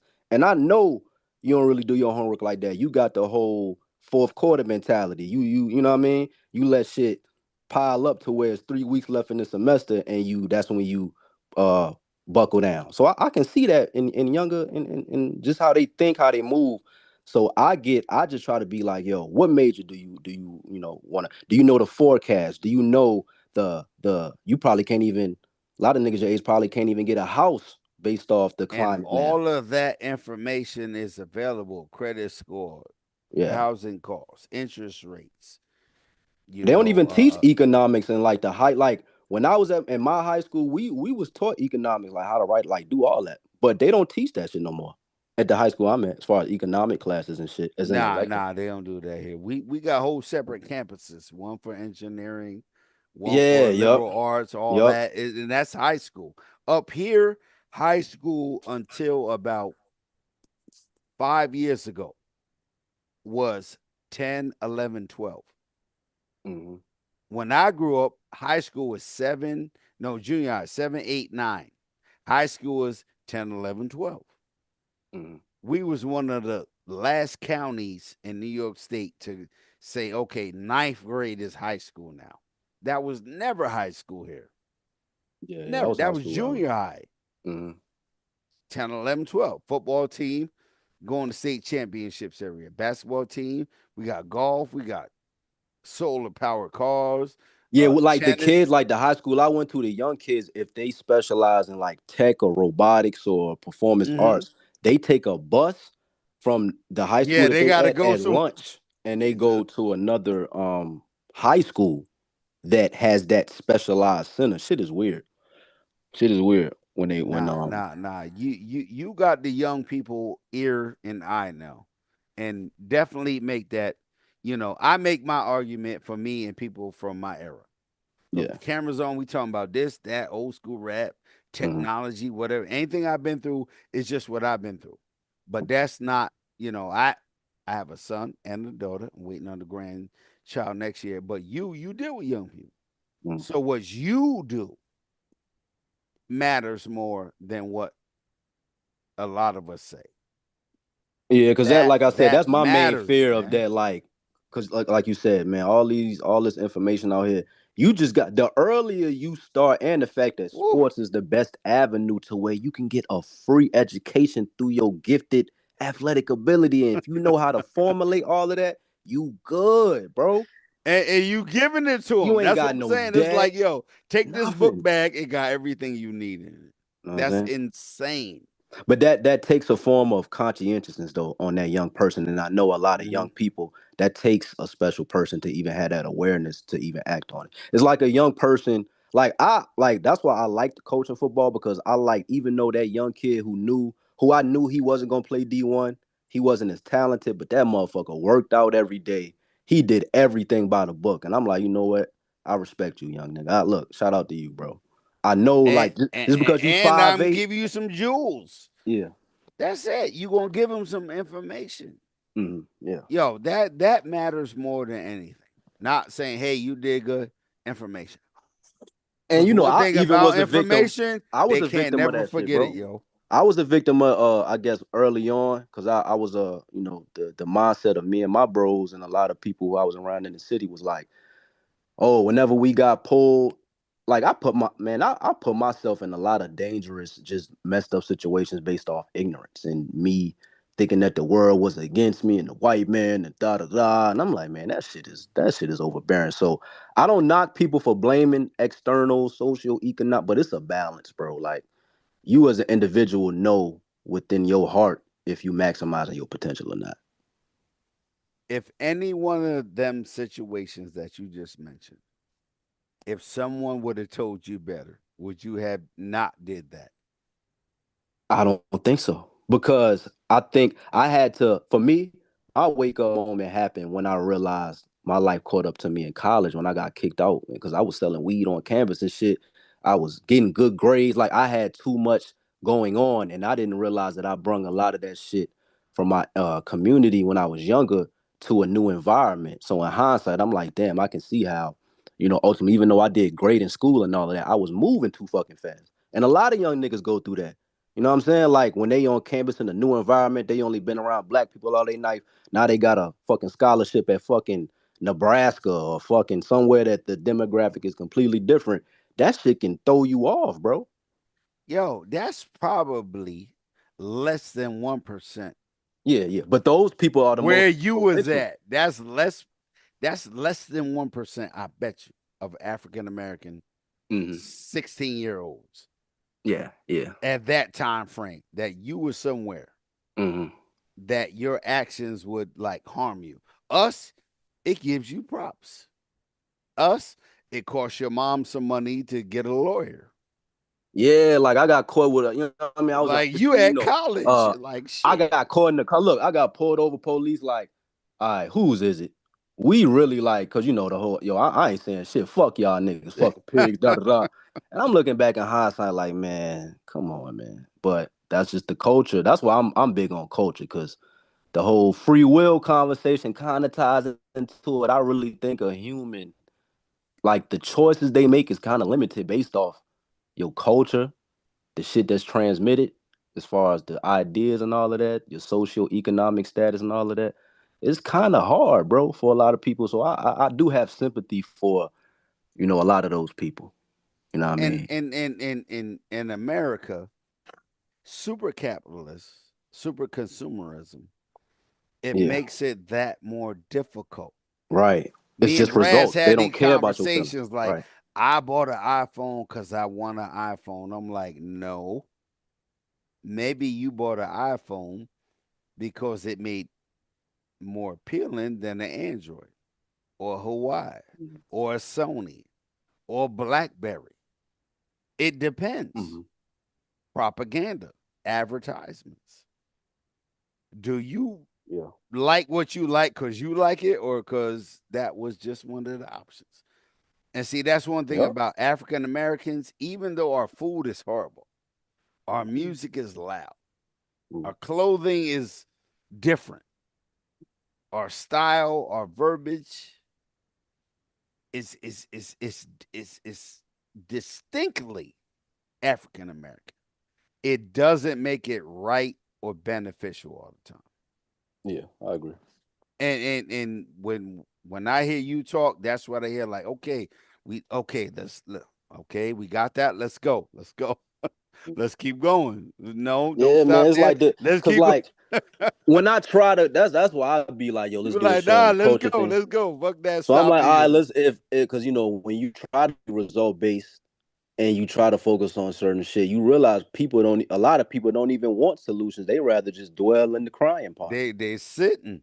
They will sit, and you like, nah, come on, nah, get up. Let's look at the data. Pull up the data. Come Okay, on, let's now go. what? Let's do some shit. Now what? Let's do some geeky shit, nerdy shit, And like you say, the tools is here, bro. That's why I'm like, yo, I could be born at any other time, bro. But I was born in a time to where, like, bro, I got like anything I can as far as a skill, right now. you can right do now, it, right? bro. You can ask a question and get the answer. Right, bro. It's the time. Imagine if that's why I say just the whole. You can't. Those people, our ancestors 300 years ago that didn't have resources of them going to school and they didn't decide what era they was born into and they couldn't get a book. Yeah, man. So it's like, bro. They was singing. They was tapping. They was getting raped and murdered. They was getting disrespected. Put their ass in a time machine and have them get out and look at the climate of black people. They would be like, yo, what in the fuck are y'all crying about? They be disappointed. What in the hell? Wait, y'all niggas ain't getting nothing? And y'all, wait, what? So, yo, I'm with you because you got a way younger brain than I do and a fire that I envy. And that's facts. Go look.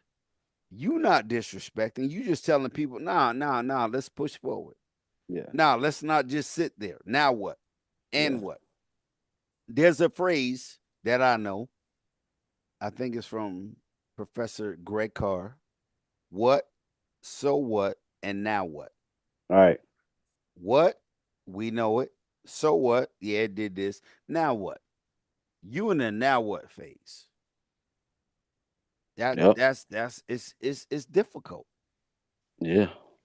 Because like you wanna blame, not blame, but you wanna be like, damn, how come there's nobody who has a platform that can really make change, that got a couple M's and they working with certain people the way, like you said, they can make a galvanizing try, I guess, but it's just not working. Yep. It's just not, I don't see it. You know what I'm saying? That's why I say the whole movement can we chalk it up to just humans and groups of people needing ideology to move as a unit? Whether it's religion, here in America, or whatever. Listen, in America, because they keep good records, we could chalk it up to like 8 different things: legal, educational, financial, racial, demographics, where you live in the country, time period. This country was rough. It turned what slavery was I guess over there in the Middle East and all that, to something that over here that was hereditary. They didn't do that nowhere else on the planet. Hey, That when hey, you was that you? Was that you that proposed like a couple of shows ago? I think a couple of weeks, months ago. You was talking about genetic trauma based reparations. Was that you? uh Because we was prob talking about I don't think it was me. No.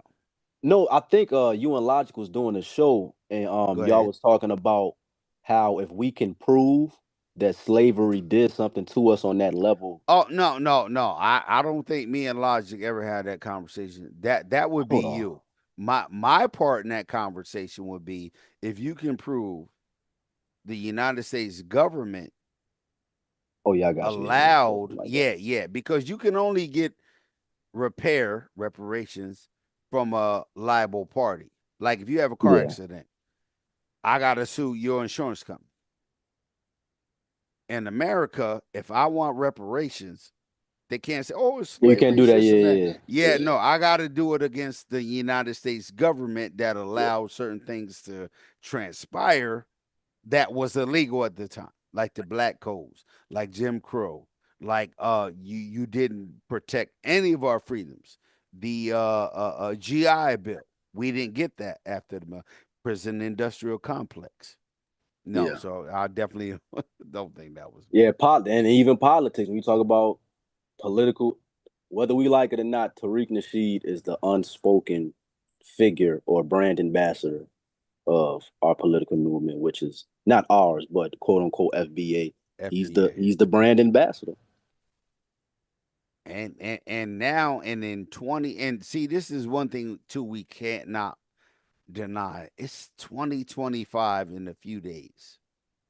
Yep. Technology is ridiculous right Yeah, for sure. now. An unheard voice is the biggest voice if they want it to be, or Yeah. if it works in the algorithm. The biggest voice, like Donald Trump, you don't hear nothing about him. You hear Elon Musk. You hear his vice president picks. You hear now. It's insane right now.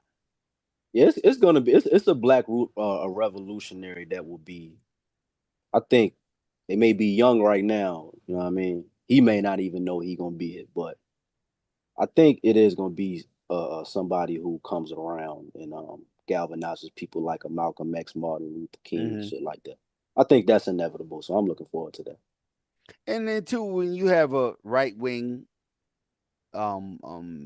president and there's people that galvanizes right wing politics and right wing, I'm not gonna say extremism, but it galvanizes white people.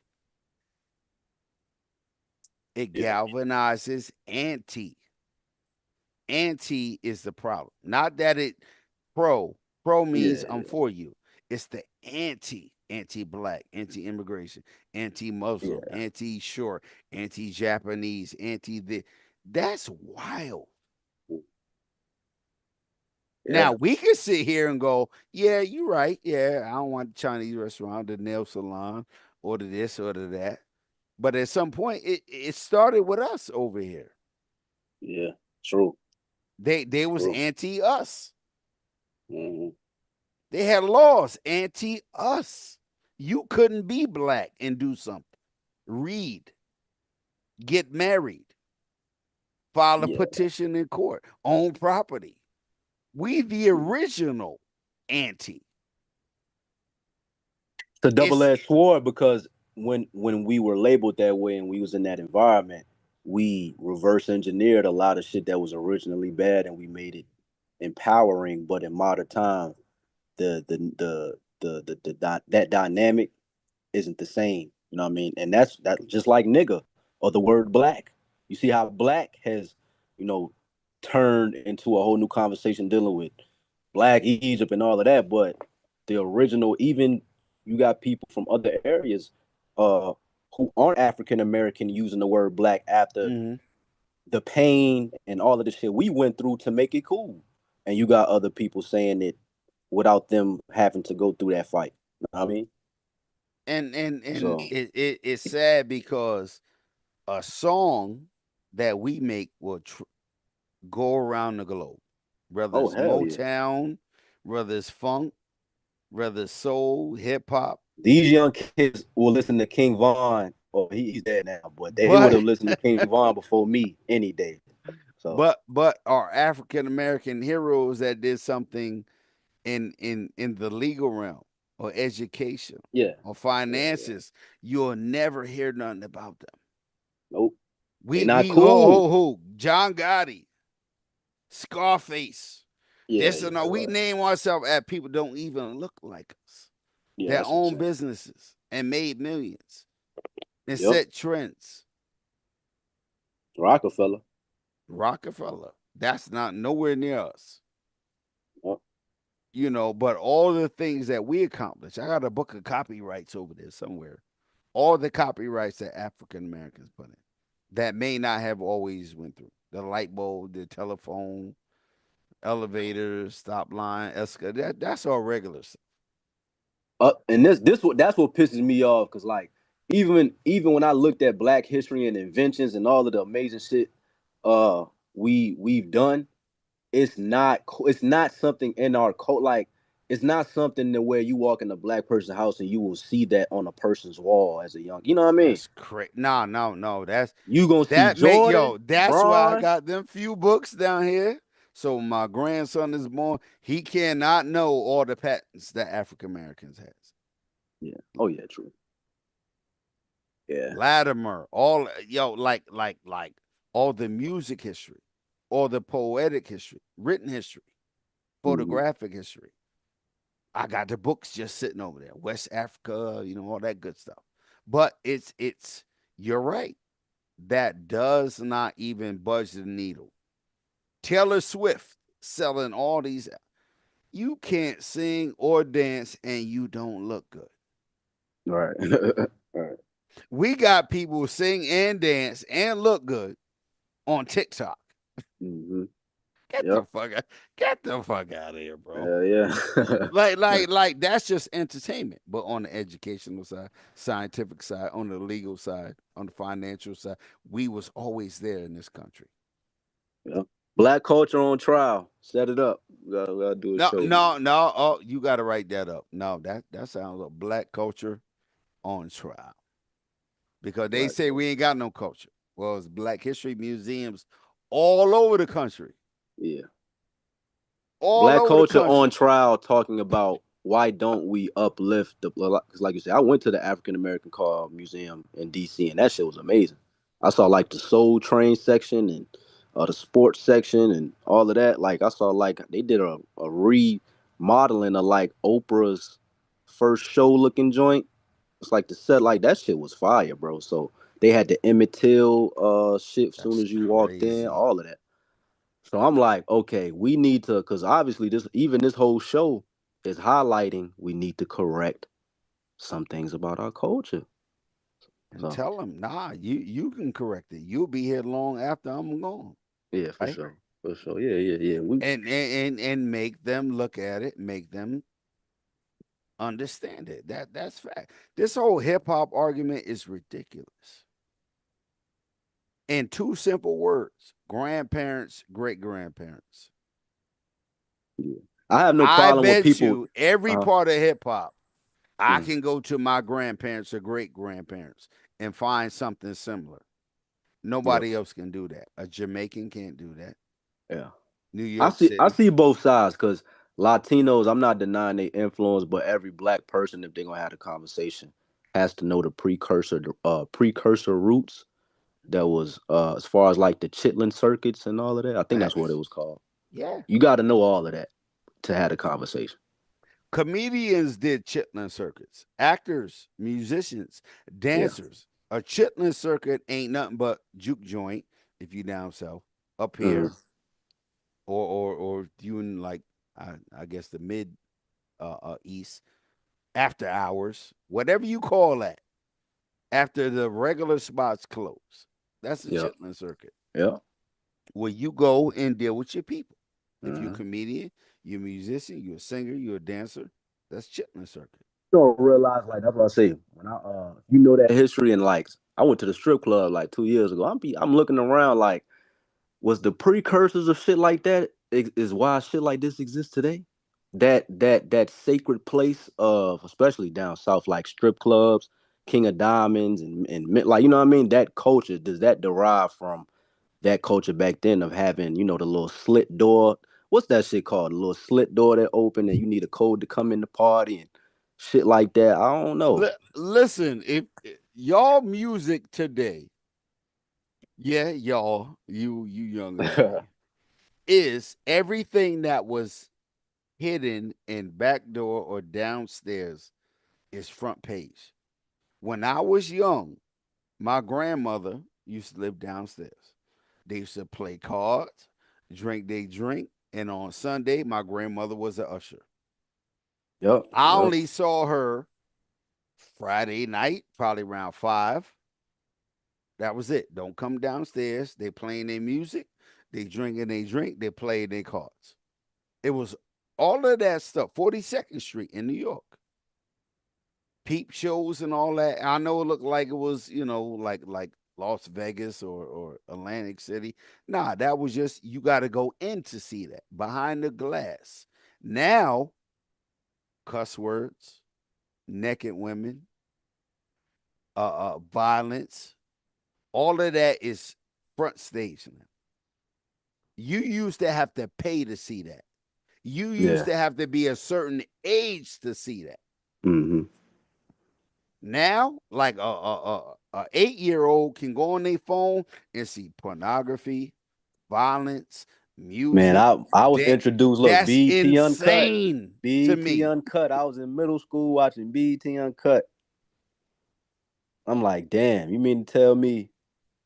And I know it's worse. That's what I'm saying. Like the shit these young boys going through, I can't even resonate with it. No, hell no. Because my I era definitely was can't. kind of like in between, to where like we still had, like, during Christmas, we still had to go outside and rock. That's my era. Like we still rode bikes a little bit and, like, you know what I mean? But at the same time, these young people now are fully entrenched. Yeah, because you don't have no defense. Yeah. Back then there was magazines. If you didn't have the magazine, you couldn't see pornography. There was no pornography channel. You couldn't turn on the TV in the 70s and go, let me look at the porn. Nope. 80s, nope. I'm talking about average black people, right? Imagine if even Freaknik and shit like that, that shit wouldn't be able to happen without Man, you couldn't cuss. With social media. Even if you heard somebody cussing, you couldn't do that in your house. Ma, guess what? This shit is, she'll punch you right in your face. What? Dad, this bull. Nah, it was different. But now I can't imagine. Yeah, it's a up, and given the fact that just think of it like this, just social media and just like Instagram, like imagine you young, because young people, it's like a hierarchy. They understand the social hierarchies, whether them not being as popular and shit like that. A lot of them, they take that shit to heart. Imagine now, a lot of young people can't even be social in real life, to where they creating an Instagram, social media at an early age, and that's hindering them from even developing proper social skills. And now they dealing with aspects of the brain and dopamine. Like, shit is my friends were the people I lived next door to and the people I rode the school bus to get to school with. Now you can find somebody that likes how you draw, how you talk, how you dress from across the planet. Yeah, that's one of the back good then, things. there was no, like, your friends was people they were your friends, physical. Your I fuck environment with you or I don't fuck within with your you. radius. Yep. Yeah, that's it. On the school bus, okay, we got different people, different girls, so we got to watch our mouth because they from over this part of town now.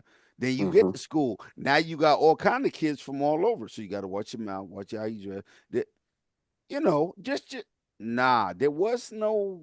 They got it to where now you can find a community strictly filled with people who feel depressed like you do if you're a young person. That's insane. It's wild, bro. That's insane. Yo, when I was young, my grandmother, because my mother worked all year, so in summer when we were off, simple example. In the morning, my grandmother, our babysitter, watched game shows. 8 to like 11. Better not interrupt her. Go your ass outside. Come in the house 12, you eat lunch, get the fuck out. Why? Soap operas from 1 to 4. Anybody my age, 50 and up, will tell you that. You could not be in the house then. Right. They right. watching TV. Mm-hmm. You in there talking about, give me something to eat. Let me go do. Get your ass up out of here. Outside. Right. No Mm-hmm. kidnapping, no, Yep. Now they're indoors. It's like the opposite. If you go outside, they're scared. Oh, you. Mm-hmm. If you're indoors on the headset and you and your friends are calling each other all kind of names, I wish my son would yell out some weird shit up in my house over a video game. Now, I can't imagine that. That's a different. Yeah, bro. My son, 29, he been gone.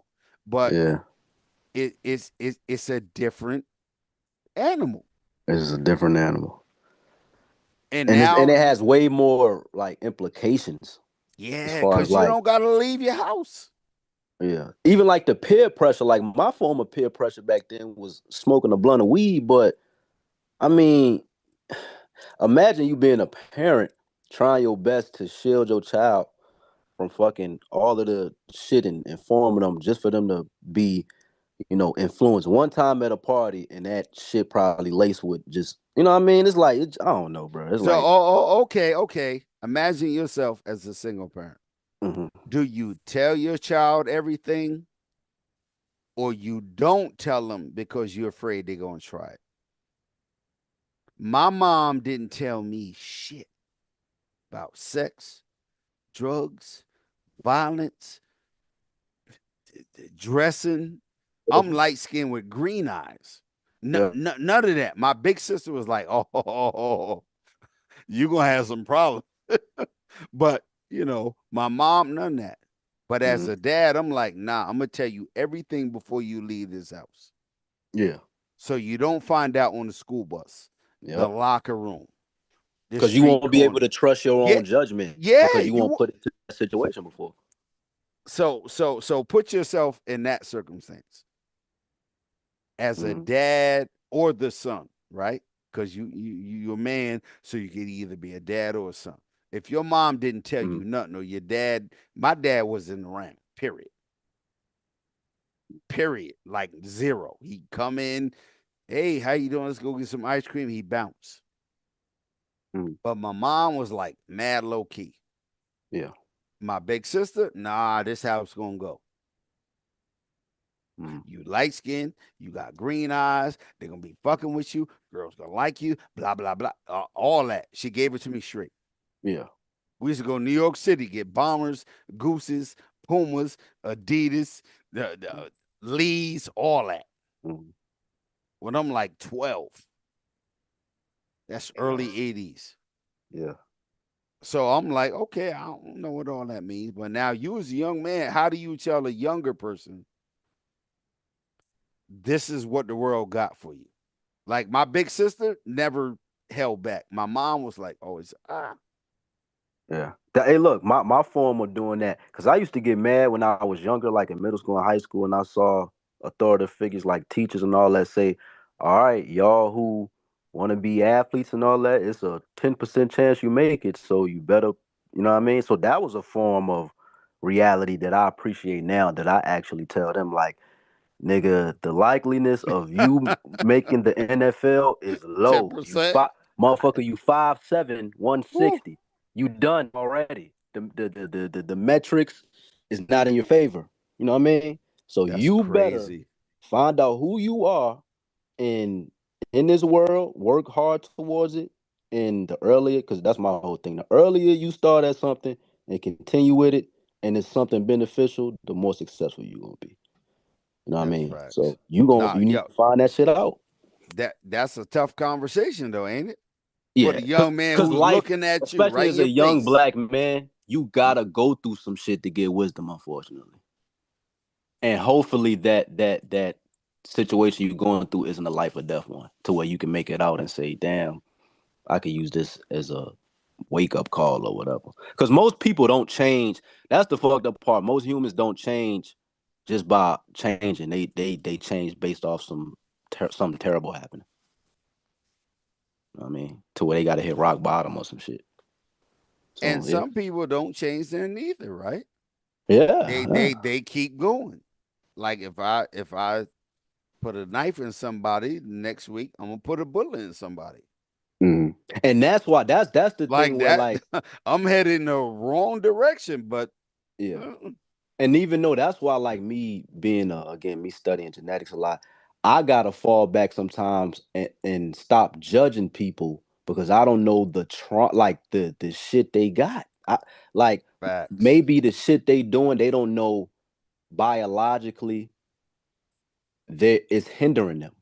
Like it could be something as small as like again I brought up ADHD. I see a lot of ADHD like symptoms in a lot of young people nowadays.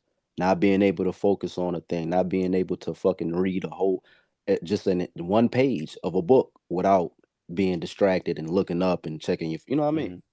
So it's a deep conversation. So And two, I'm gonna say you in particular have to let them know that they're also up against billions and billions of dollars aimed at them to just look at their phone.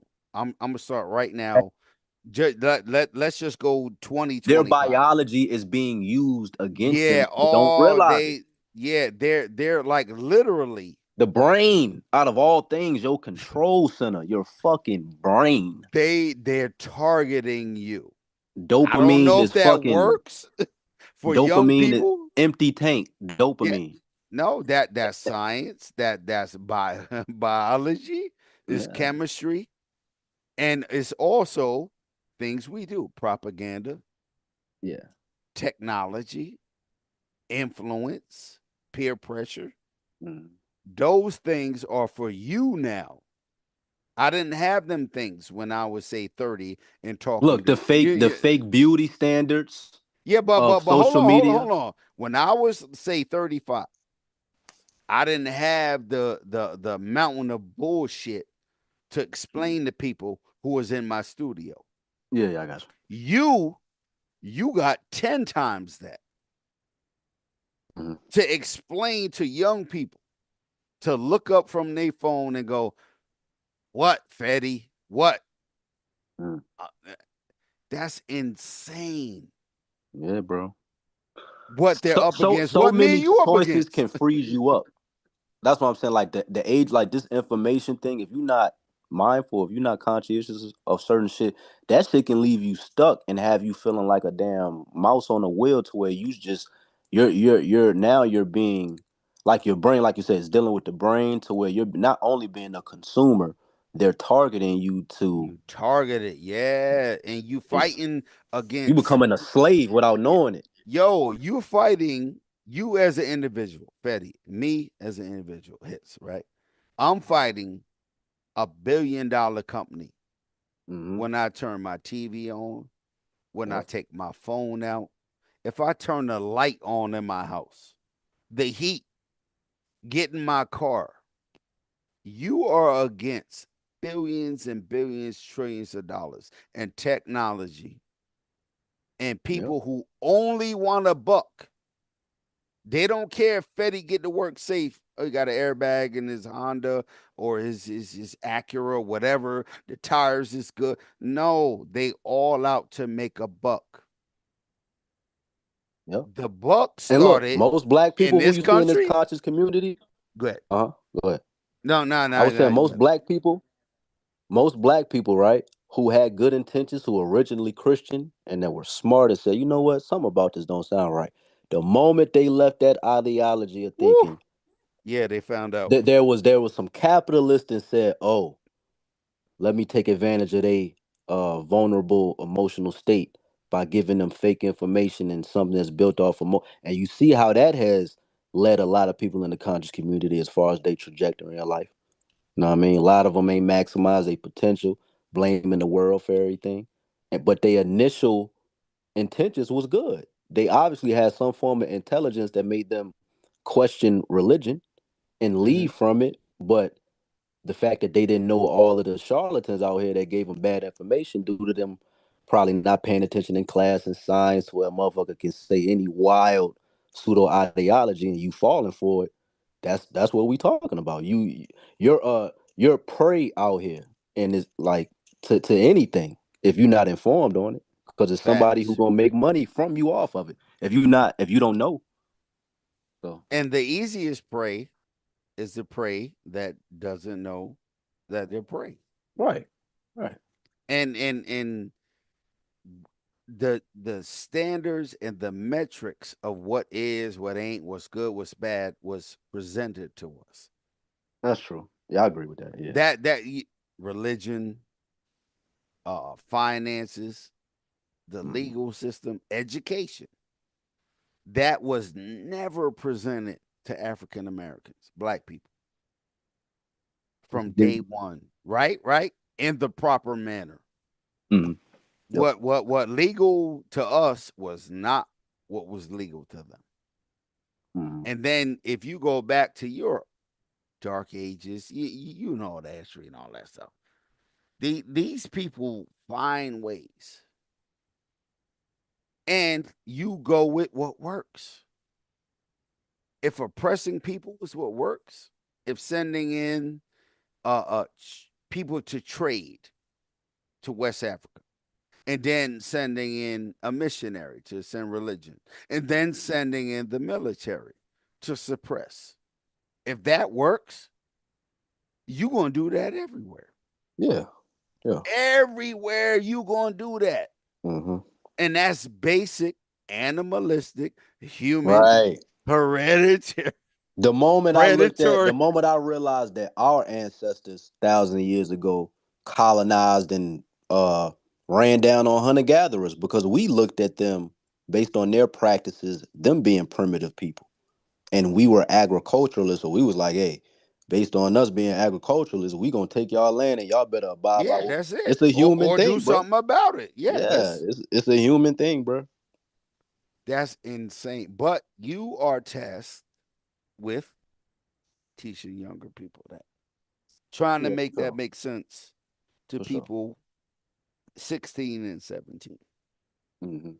That's why I want to. I'm trying to go back to school to get some certain things together, especially dealing with computer science, man. So that's one of the avenues I do want to teach black kids in the future, given the fact that it's going to be very high in demand, especially as time goes on in technology. And instead of, because I want to give up on the sports thing, using that eventually. So I do want to gradually go to like, okay, these are the things that's going to be most in demand, things in dealing with technology. And you need to update yourself and get adjusted with the times, because if you don't use these tools, you kind of limiting your own, you know what I mean, potential. So And that's what it's all about. anybody that says that these tools, the AI and that's this, that's that, like the stock market or whatever, that's what they use. No, you are absolutely correct. This is what they use. This is how they operate. This is how they function. Yeah. So me and I'm sure I can speak for Fetty, will say, even if we give you the latest, and Kyle was good with that too. Technology is not that they don't know about already, like cryptocurrency, like blockchain. All of these things, by the time the general public hears it, it's a practice with the elite. But what they don't have is what you have, Fetty, and you younger people. Like when I was younger, is creativity and innovation and drive. We've Man, been you see doing these brothers this. like Castanet, man. I'm looking at them young brothers, Castanet and all them. They breaking records. As far like I think they broke the code as far as like knowing how to do something that's innovative. You know, Castanet, like the streamer shit they doing, where they can get Kevin Hart, all of these people to stream for 24 hours straight. They got 800,000 people watching constantly on a live, bro. But guess what their gimmick is? And if I say it right, it will make 100% sense. They did it with records. They did it with dance. They've created it so bad now where artists go to streamers now for them to promote their music. That's how much dudes like Casanet has shooken up the industry. But hold on. Casanet can't get 1 million followers or 1 billion followers on, say, TikTok over Mr. Beast. Oh yeah, Mr. Beast, yeah, that motherfucker. Yo, that shit died 6-7 years ago. Yep. Kai Cenat is popping because they let him pop. And he started off young. It was an organic thing. Like when you look at his life and like his old and videos, they take all that though, yo. Yeah, That's how you get Nicki Minaj with him. Yeah. Like you just don't have that's millions and millions of dollars just to have somebody sit next to her. Now, hold on. In the 90s, you could be in your basement with a camera and a computer, say some slick shit. Nowadays, no, they control the record industry, the movie industry, the influencer industry. That's what Kai Cenat and them is. They're influencers. Yep. Like, yo, they by the time you see it, oh, they already done kicked that shit to the curb. And I would never, me personally, tell a young person, put a camera in your room, have your crazy friends come over, do some silly shit. Right, yeah. That's not the formula. You're not gonna be Kai. It don't work like that. Yeah, it's like that whole NBA DJ thing. Academics. Yeah, right. Vlad, all them dude. Now that's a whole. Every time something pop, they own it. The networks, the corporations, the billionaires. Yo, Soulja Boy needs his flowers in the black community. As far as all of the innovation he did, ringtone, looking back on it, he was very innovative. He said ringtone. I'm saying the aspect of ringtone. Mix-a-lot. Hold on. He was YouTube blogging. He did all of that shit. Yo, Google Sir Mix-a-Lot. No, I'm saying no. I don't want to say the ringtone thing. I'm saying yeah. I'm saying I remember when I was young, and even LimeWire, how he manipulated changing songs on LimeWire to get people. Yo, that motherfucker was smart, bro. But okay, where he at now on social media? They out of here. Yeah. Oh yeah, the wave. Yeah. The wave dies down. That's what they do. Well, you see that. Yeah, that's the word. The wave. What's the new wave? Nah, they've been killing this shit ever 1910. African Americans anywhere, any African American entertainment history you'll see they kill it. No, they take it then kill it. Take it, kill it. Take it, kill it. That's true. That's a good point. Y'all got it. Like, I'm looking at Glorilla, don't know nothing about where she from, don't understand the music, blah, blah, blah. She popping, though. Yep. That's African American black people. Now they doing the New York hate. Why y'all let Fat Joe say nigga? No, that's insane. That'd be like saying why we let white people down south hang us, lynch us. Come up with all these fucking black coat. Why y'all let them do that? You know they gonna kill you for saying that. No. I'm saying that would be this, but the difference is down south.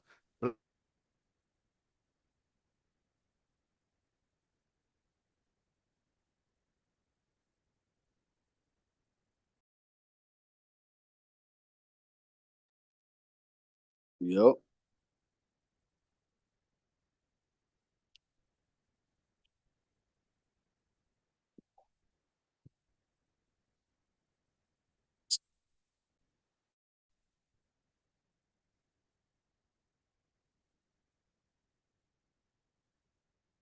No, I can't hear nobody, but peace to the chat, man. Peace to Unbiased Sports. I'm about to get off this joint, man.